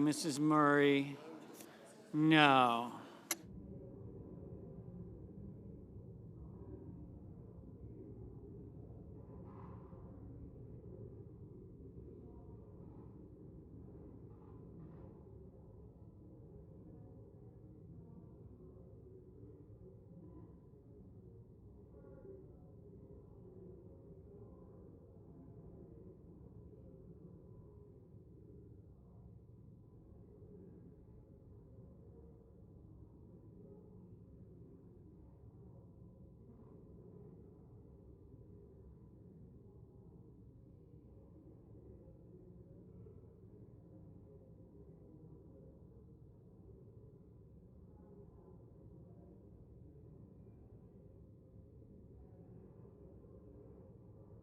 Mr.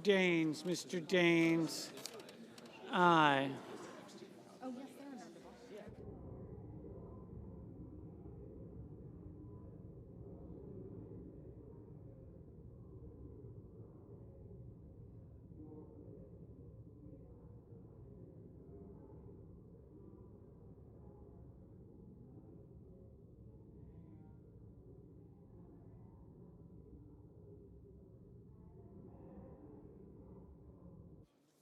Mr. Coons, no.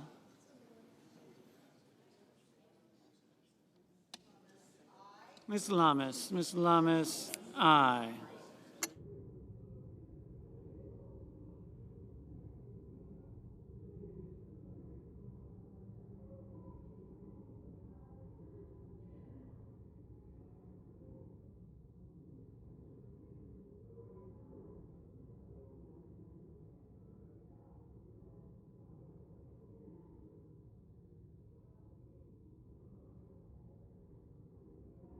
Ms. Baldwin, no. Mr. Warner, no. Mrs. Gillibrand, no.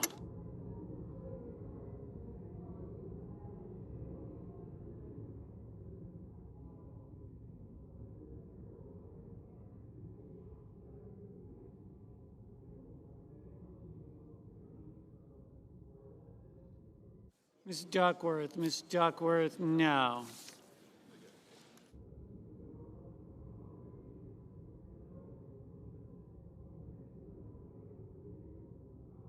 Mr. Schmidt, aye.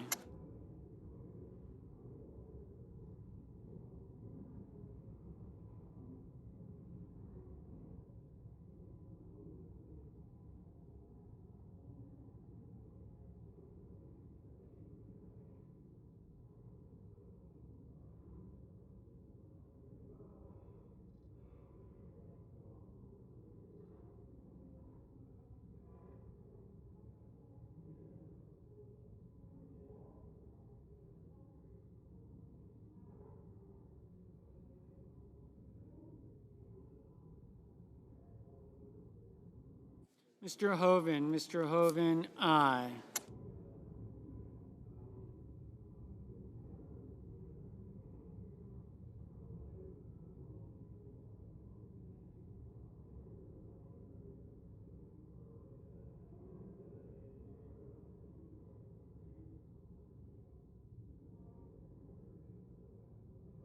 Mr. Johnson, aye. Mr. Bozeman, aye.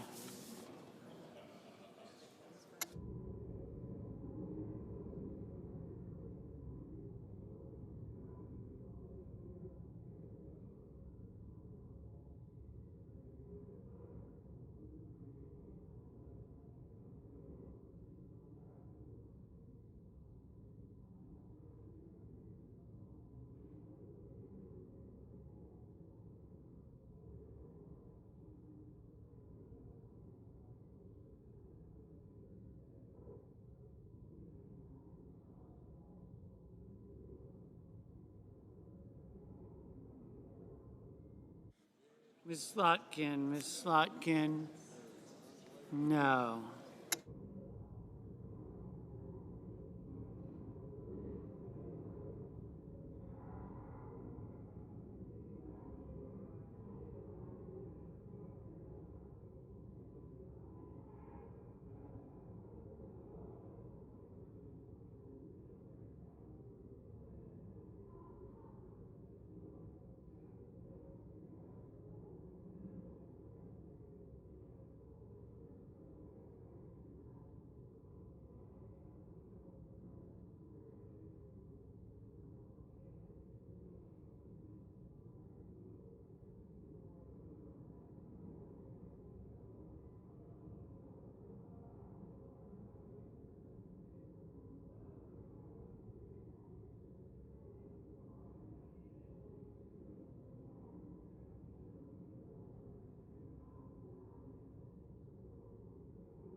Mr. Moran.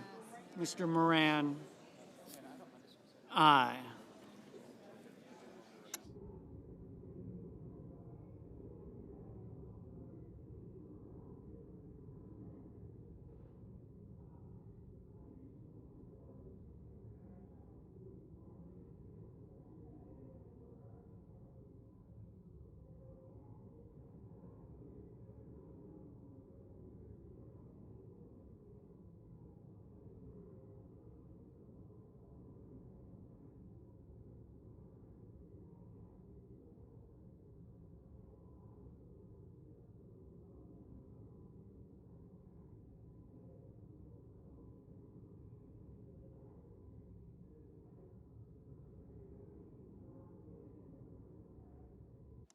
Mr. Lee, aye.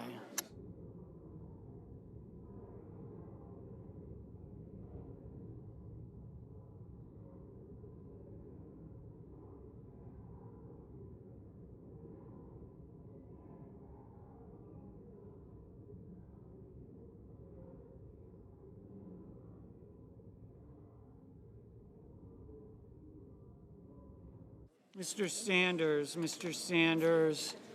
no. Mr. Markey, no. Mr. Van Hollen, no. Mr. Cruz, aye.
Mr.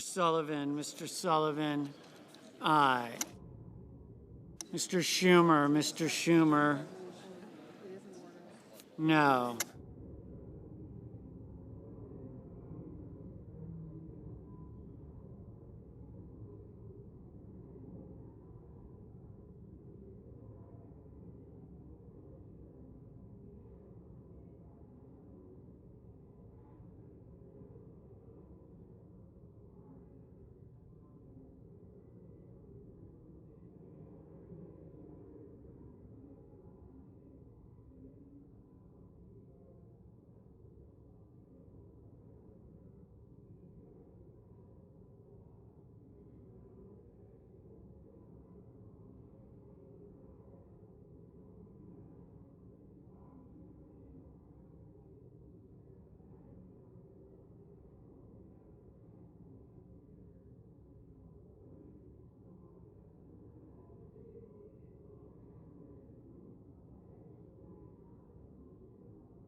Mr. Hawley. Mr. Hawley.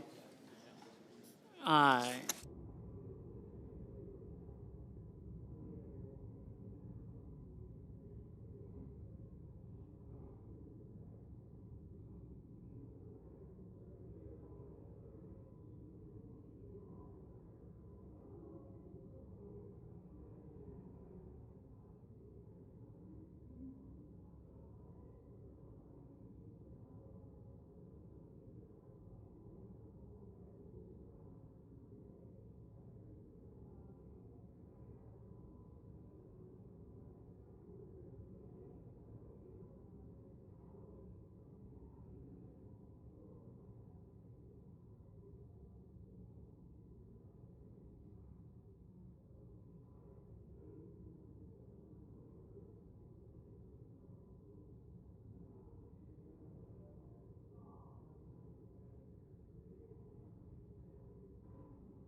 The yeas are 49, the nays are 44. The nomination is confirmed. Under the previous order, the motion to reconsider is considered made late and upon the table, and the President will be immediately notified of the Senate's action.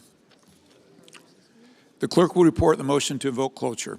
Cloture motion. We, the undersigned senators, in accordance with the provisions of Rule 22 of the Standing Rules of the Senate, do hereby move to bring to a close debate on the nomination of Jason Redding Quinones of Florida to be United States Attorney for the Southern District of Florida, signed by 17 senators. Under the previous order, the mandatory quorum call under the Rule 22 has been waived. The question is it the sense of the Senate that debate on the nomination of Jason Redding Quintus of Florida to be United States Attorney for the Southern District of Florida shall be brought to a close? The yeas and nays are mandatory under the rule. The clerk will call the roll. Ms. Alsobrooks. Ms. Baldwin. Thank you. Mr. Banks. Mr. Barrasso. I got you. Mr. Bennett. Thank you. Did I miss the last one? Yeah. Okay, you're a no. Yeah, man. Aye. Wait a minute. Okay.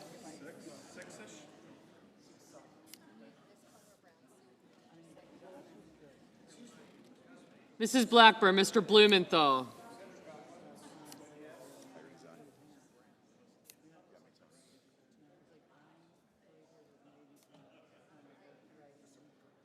Yes, sir. Thank you. Ms. Rochester.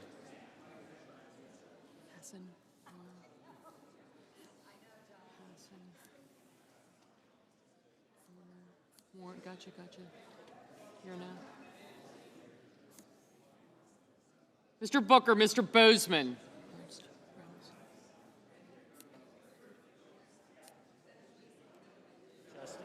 I'll get him. Thank you. Bennett's over here if you want. Mrs. Britt. Mr. Budd. Ms. Cantwell.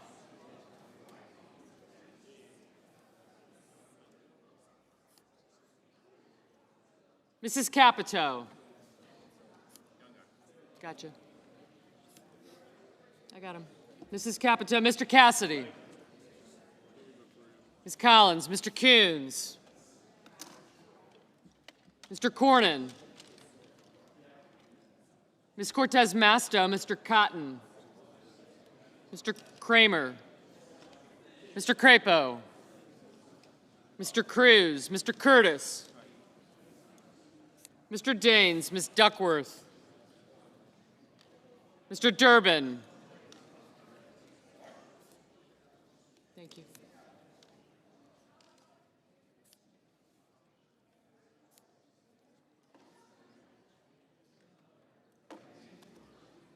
Ms. Ernst, Mr. Fetterman, Mrs. Fisher.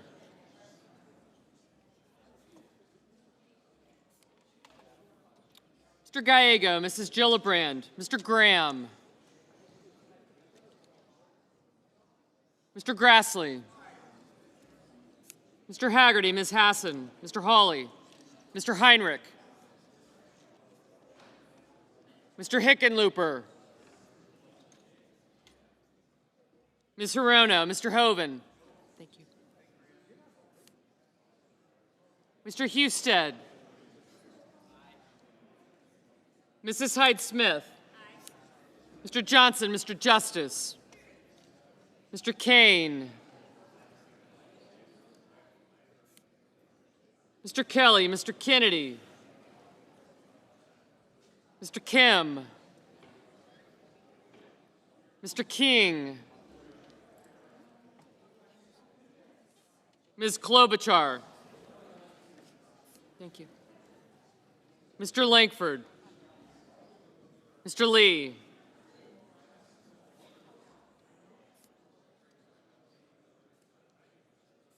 Thank you. Mr. Lujan, Ms. Lummis.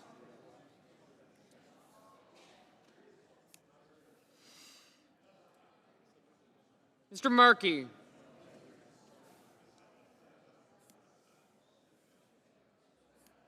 Mr. Marshall. Mr. McConnell. Mr. McCormick. Mr. Merkley. Mrs. Moody. Mr. Moran. Mr. Marino. Mr. Mullen. Ms. Murkowski.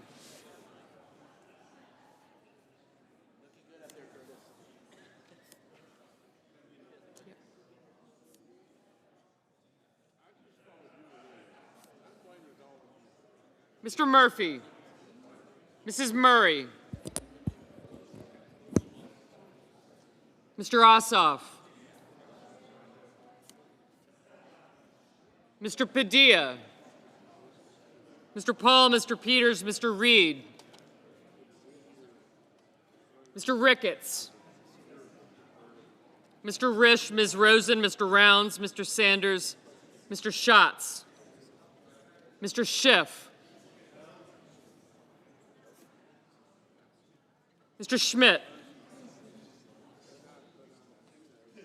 Mr. Schumer, Mr. Scott of Florida, Mr. Scott of South Carolina, Mrs. Shaheen, Mr. Sheehy,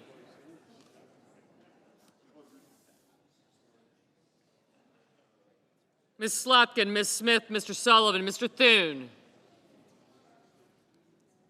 Mr. Tillis, Mr. Tuberville, Mr. Van Hollen, Mr. Warner, Mr. Warnock, Ms. Warren, Mr. Welch,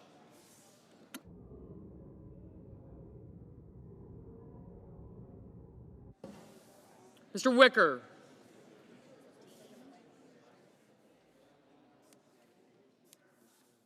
Mr. Wyden, Mr. Young,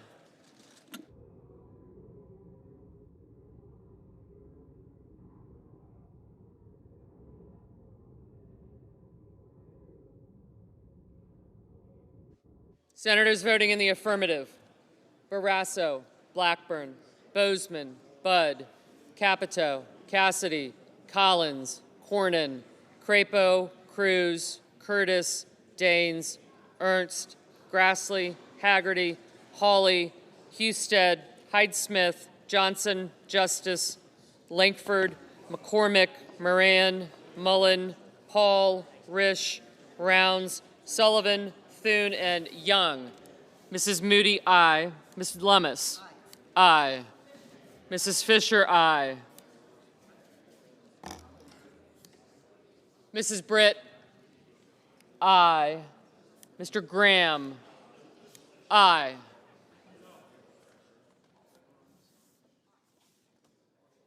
Mr. Marshall, aye.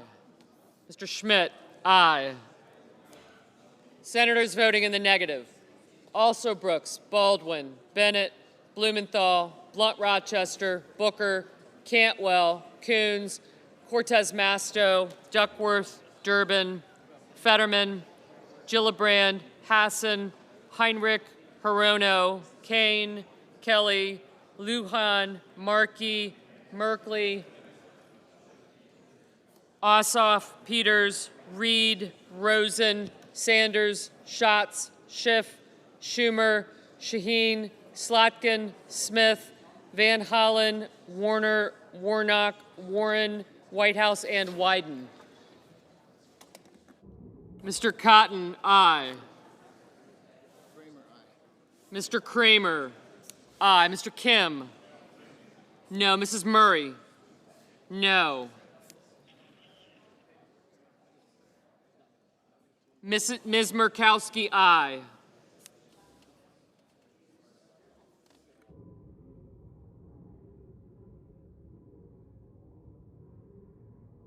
Ms. Klobuchar, no.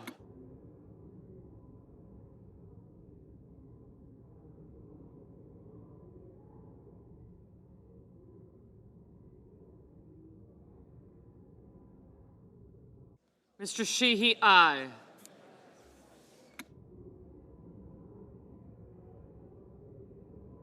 Mr. Marino, aye.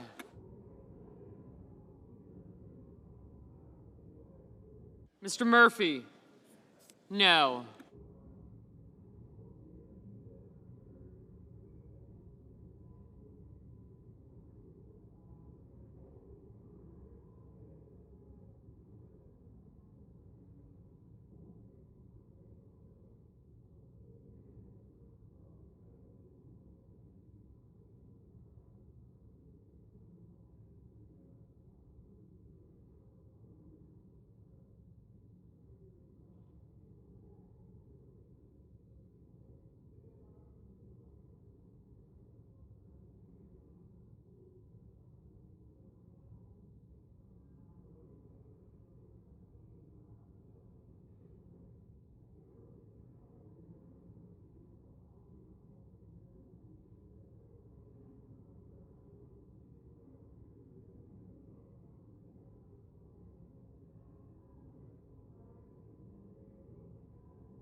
Mr. Ricketts, aye.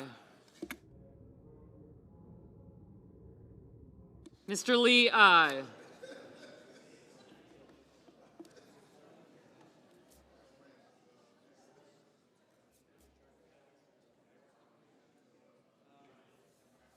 Mr. Banks, aye.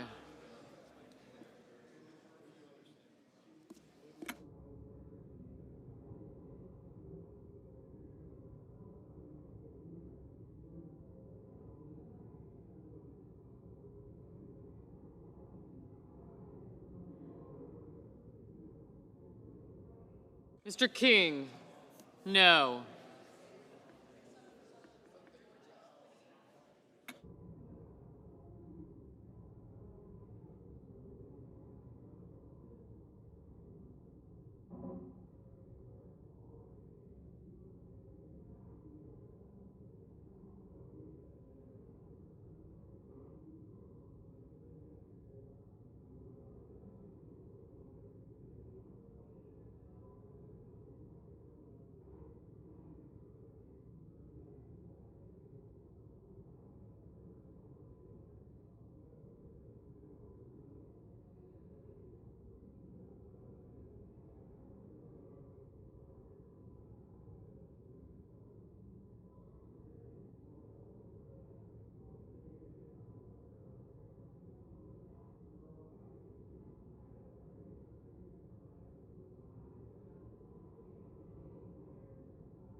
Mr. Scott of Florida, aye.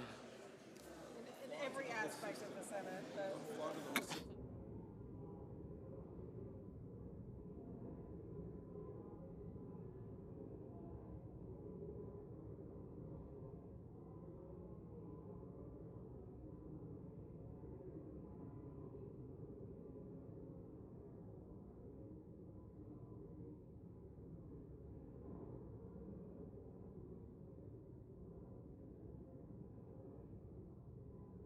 Mr. Hoven, aye.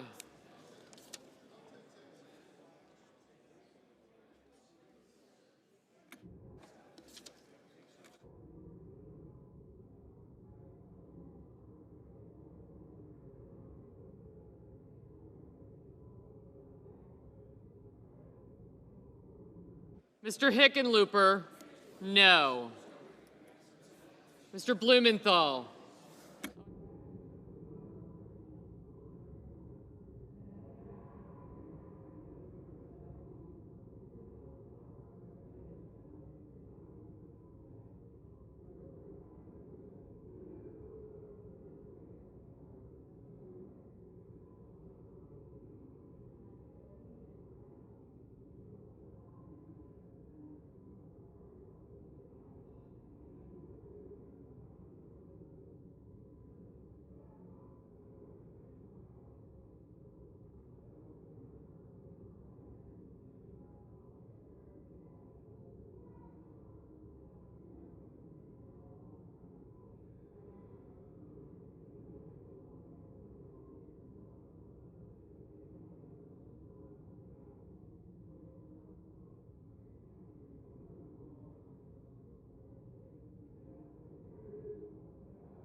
Mr. Padilla, no.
Scott of South Carolina, aye.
Mr. Tuberville, aye.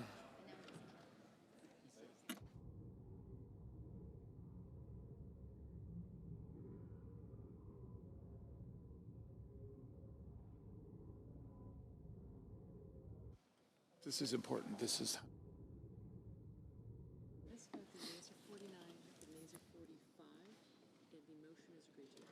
On this vote, the yeas are 49, the nays are 45. The motion is agreed to.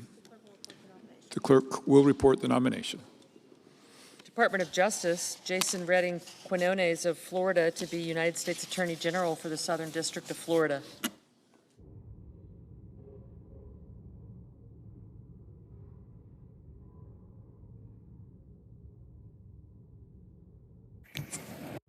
Mr. President, Yes, Senator from Arizona. I notice the absence of a quorum. Clerk will call the roll. Ms. Alsterbrooks.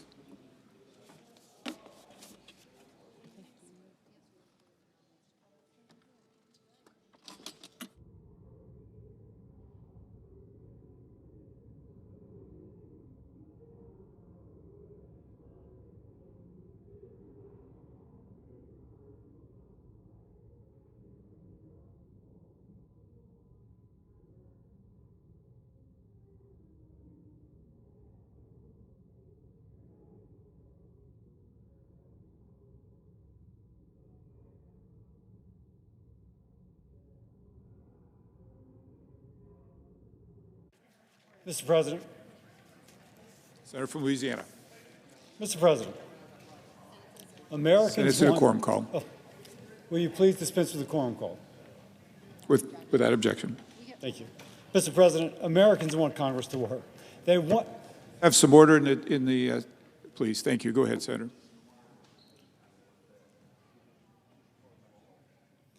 Mr. President, Americans want Congress to work. They want Congress to not just work as in being here, but work as in to collaborate and cooperate in order to get things done.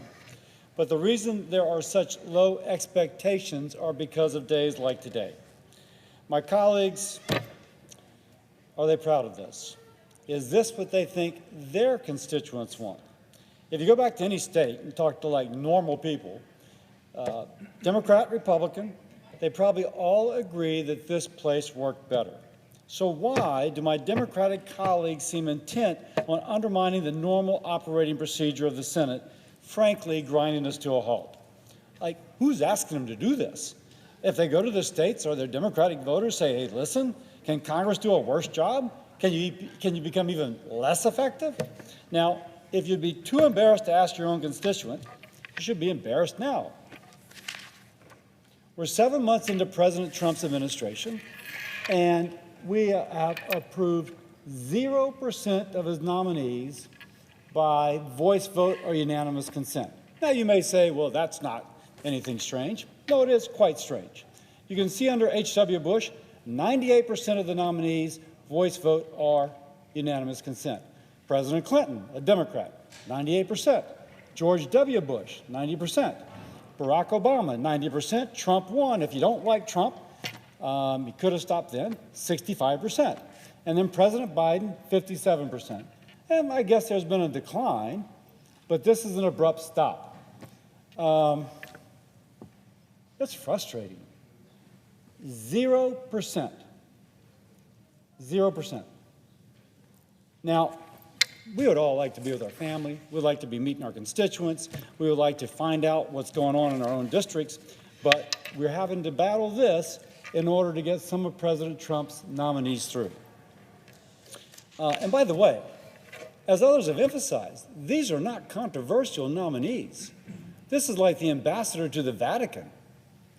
That's about as non-controversial as you can be. These are like not the cabinet secretary, not the deputy cabinet secretary, but a couple of positions below that.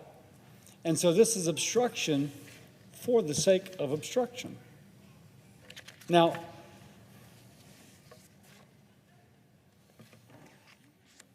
the other thing that concerns me terribly, Roy Blunt, former senator from Missouri, used to say that whatever one party does to the other party, that party will do it to the other party going forward, which is to say that we create precedents in this chamber, that we've always had a precedent of having a significant percentage of people who have been confirmed by voice vote or unanimous consent, as we've just gone through this chart. But if now we have to grind 2 hours of a debate between when someone is first put up until there's final vote, but no one in the chamber debates, it's just that for 2 hours you find something to do, that will set a precedent. Now, I love the Senate because I love my country. And our founding fathers set up the Senate to be the place where we would come, we the people, with our representatives, would come and make laws beneficial for our country. I grew up with this incredible esteem of the Senate. And now we're seeing the Senate ground down, where the comity, the cooperation that allowed people with different perspectives to come together and find common ground for the benefit of our country is being exploited merely to delay President Trump's agenda, the ambassador to the Vatican putting a stop on his nomination and then his final approval doesn't really stop the president's agenda. So it's not just shattering precedents, it's creating new ones, establishing a pattern where next time if Republicans are in the minority, we will unfortunately feel motivated to create the same gridlock that's being created here. I don't know of any American who wants that. I don't know of the most partisan American who wants that. Because they know when their side's in power next time, they want to get something done. And by the way, we're talking about the ambassador to the Vatican. This is not Secretary of Defense. This is not, you name the position. Now, I know my Democratic colleagues care about the institution as much as I, and I appeal to that concern. I appeal to that sense of we've got to make this place work if it's going to work for the American people. And we must be careful about what we do, because it will be done under us. I suppose this could be done in the name of resistance. I would say it's resistance to the will of the American people. The American people that want the Congress, who want the Senate to function, to get on to bigger and better things, to not break precedent, to set a new precedent, where in the future we work even less well together. With that, I yield.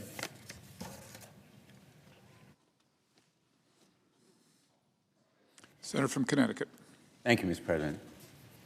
In just a little while later this afternoon, we will consider confirmation of Jeanine Pirro as United States Attorney for the District of Washington, D.C.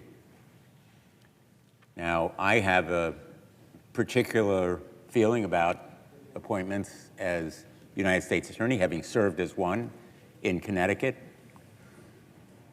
and having seen how profoundly impactful it can be on the lives of everyday Americans.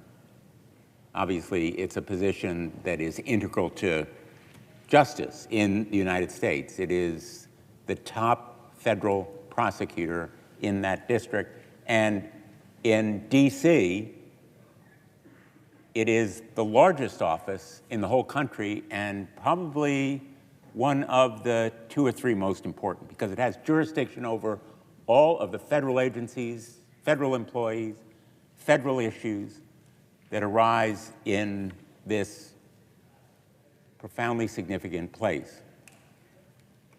And like any prosecutor in the federal system, it is a position of absolutely staggering importance and power. I learned as United States Attorney that probably the most important decisions I made were whether to bring an indictment, that is to say, whether to charge somebody with a crime. Almost all were convicted.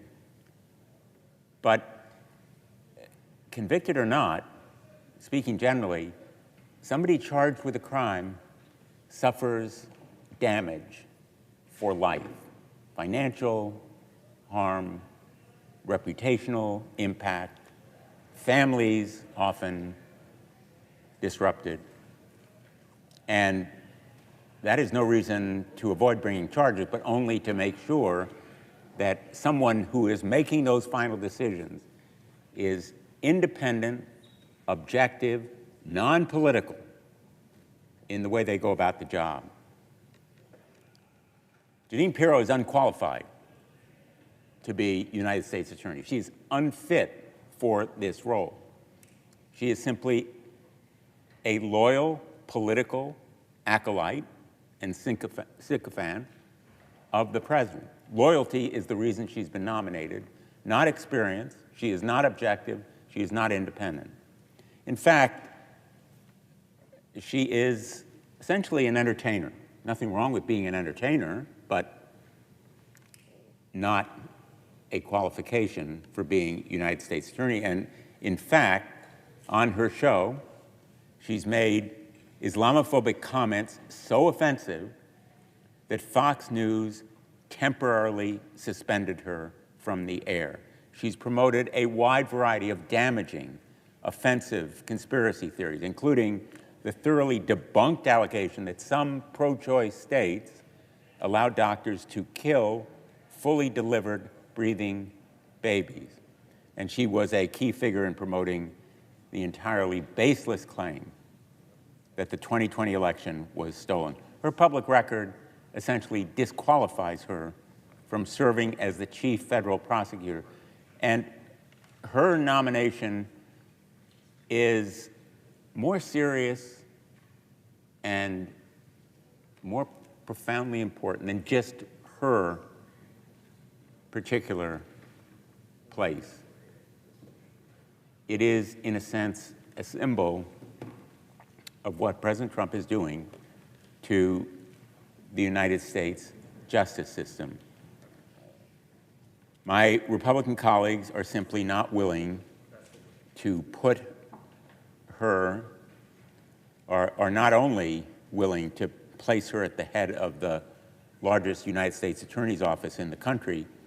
Last week, they moved her nomination forward by a party line vote.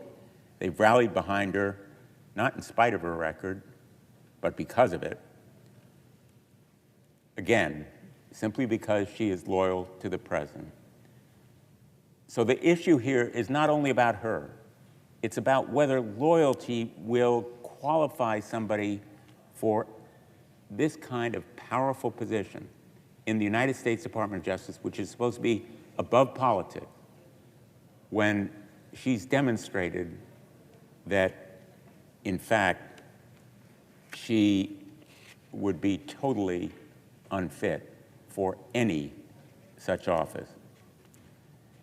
How loyal is she? Well, she was individually discussed in the defamation lawsuit against Fox News for promoting 2020 election conspiracies. Her totally false comments were at the center of that defamation case. Fox News canceled an episode of her show after the 2020 election with a Fox executive producer saying, quote, "I don't trust her to be responsible," end quote. A Fox producer called her, quote, "a reckless maniac," end quote, in an internal email. These were her colleagues, her coworkers, her producers. And one of them asserted that, quote, "she should never be on live television," end quote, and described her draft monologue as, quote, "rife with conspiracy theories."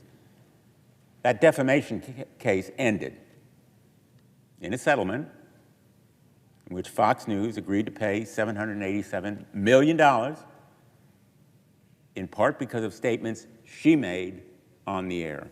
The history of peddling conspiracy theories on cable news should be fundamentally disqualifying for any prosecutor, let alone the head of the largest United States Attorney's office.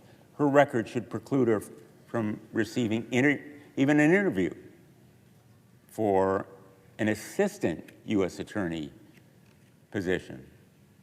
Instead, her loyalty, at the expense of truth, has won her a nomination for one of the most powerful Department of Justice positions in the whole country. And her specific record around the work of the very United States Attorney's Office she's now nominated to lead reveals how unqualified and unsuitable she is for this role. And here's the most important part of her background. 4.5 years ago, as we all know, rioters stormed the United States Capitol, contributing to the deaths of Capitol Police, injuring them severely, disrupting the vote counting for president, and leaving devastation in their wake. The United States Attorney's Office for D.C. was primarily responsible for bringing the January 6th rioters to justice, with praise from both sides of the aisle for the diligent and dedicated work they did to make sure that justice was done.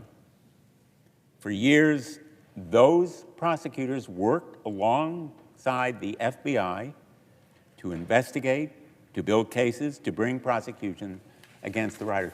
They didn't choose those roles or assignments. They were chosen by the Department of Justice to do their duty and enforce the law. But on her radio show, Jeanine Pirro agreed with a guest who said the Department of Justice prosecutors handling the January 6 cases should be criminally prosecuted. She said, quote, "I absolutely agree with that," end quote. And in her response to this committee's questions, she failed to disavow this position. In fact, she failed to directly answer whether she believed federal prosecutors assigned to work on the January 6 cases should themselves be prosecuted. In other words, she sided with the criminals. She criticized the prosecutors who now will be in the office that she has been nominated to lead. And her criticism of them was to side with the conspiracy theorists and the call-in guest to her show as Judge Pirro, rather than condemning pardons for people who committed violence against law enforcement. She simply wrote, quote, "The decision to issue a pardon is a power that belongs to the president," end quote. That's what she answered when she was asked about the pardons for January 6 rioters who had been convicted of violence against law enforcers. Again, she refused to answer key questions, and unfortunately, the Judiciary Committee failed to bring her forward as a witness, despite our requests, indeed demands, that she be a witness in her nomination proceeding. That is really regrettable on the part of the Judiciary Committee, and I think a avoidance of responsibility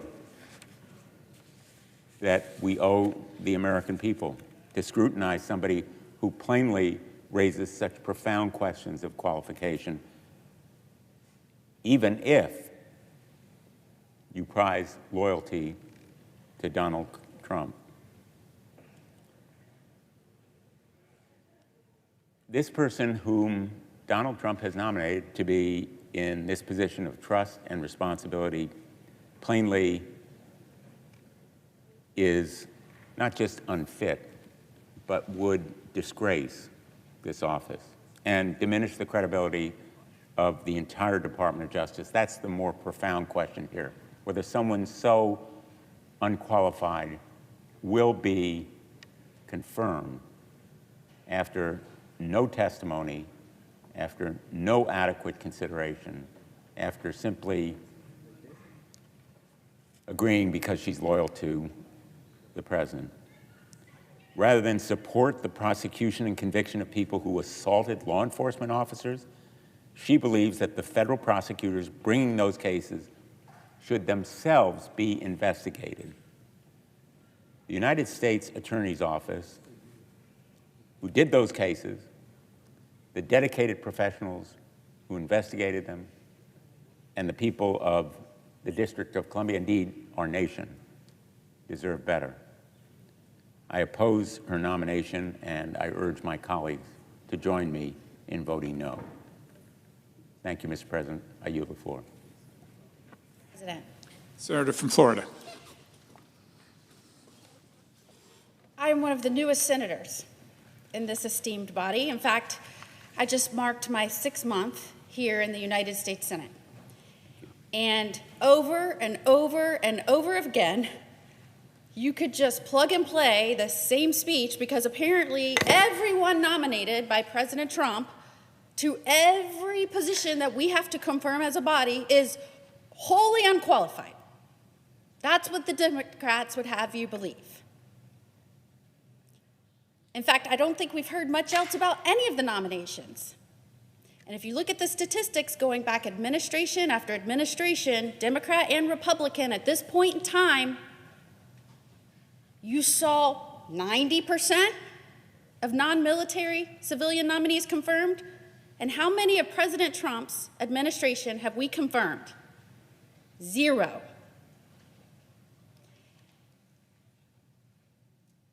It's almost as though they're trying to thwart the will of the American people. I stand here to reflect on a situation that I am astounded by as the newest U.S. Senator. In November 2024, the American people elected President Trump to be the 47th president of this nation. And with that election, the people expressed their will in seeing this country move down a new path, a better path, a stronger and safer path, a path where leaders actually looked at the well-being of this country and the security of this country and the interests of our people and made common sense policy decisions based on that, and not some radical wish list that filled some Marxist governing philosophy. How about we get back to the founding ideals of this nation? How did the colleagues on the other side of the aisle respond to that election? What have we seen since January of this year when the 119th Congress set out to do the people's work? We've seen obstruction. It was the same response they've always had, a blend of histrionics and performance theater. Instead of committing to the calls for reflection from within their own party, in the aftermath of an electoral loss, they resorted to obstruction in the name of democracy. In the name of democracy. I find it strange, Mr. President, that in protecting democracy, it requires ignoring the will of the people. Here in the Senate, both on the floor and in our committees, we have found that carrying out the people's will is being stymied every step of the way. We've seen presidential nominees and legislation as opportunities for a performance. And every day this goes on, important positions critical to the national security and the well-being of this country and improving the lives of our citizens, those positions go left unfilled. So while China continues to staff their diplomatic postings abroad and undercut the prosperity of our country, our embassies go without ambassadors. As our domestic departments seek to unleash the American economy for the benefit of the working class Americans, they are left without leadership. Our colleagues have sought to protect this country by obstructing the very exercise of the people's will, ensuring it is incapable of meeting the challenges of the moment. So here we are, Mr. President, on a Saturday in August, voting on the president's nominees because our colleagues continue to hold out. This ultimately places this body and our nation at a crossroads. If we continue down this path, if we continue to allow obstruction at every turn, or continue to allow people on the other side of the aisle to gain personal points or even political points, we weaken this body, created by the framers to carry out the responsibilities the American people have asked of us, protecting our liberty and protecting this union. I hope that our colleagues will avoid this path and join us in moving forward with putting Americans and America first. Thank you, Mr. President. I yield back. Senator from Tennessee. Thank you, Mr. President.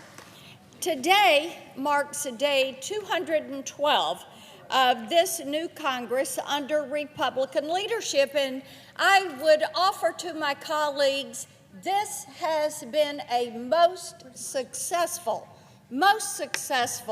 beginning of a Congress. When you look at the nearly 750 hours that we have spent working, the 450 votes that we have taken, when you look at how we have pushed to move forward, how we have fought obstruction from our colleagues on the other side of the aisle, you do realize that we indeed are helping to fulfill the promise President Trump made when he said, we will make America safe, secure, healthy, productive, and great again. And you know what, Mr. President? That is precisely what the American people voted for. They want action. They want things to be done differently. And indeed, a Republican House and Senate and this administration, led by President Trump and Vice President Vance, they are delivering on this. Look at the border. What we are seeing is a border that is secure. We know that we have some of the best numbers, lowest illegal crossings that are coming across those borders. We're returning to building a wall. We're getting the Border Patrol what they need to do their job.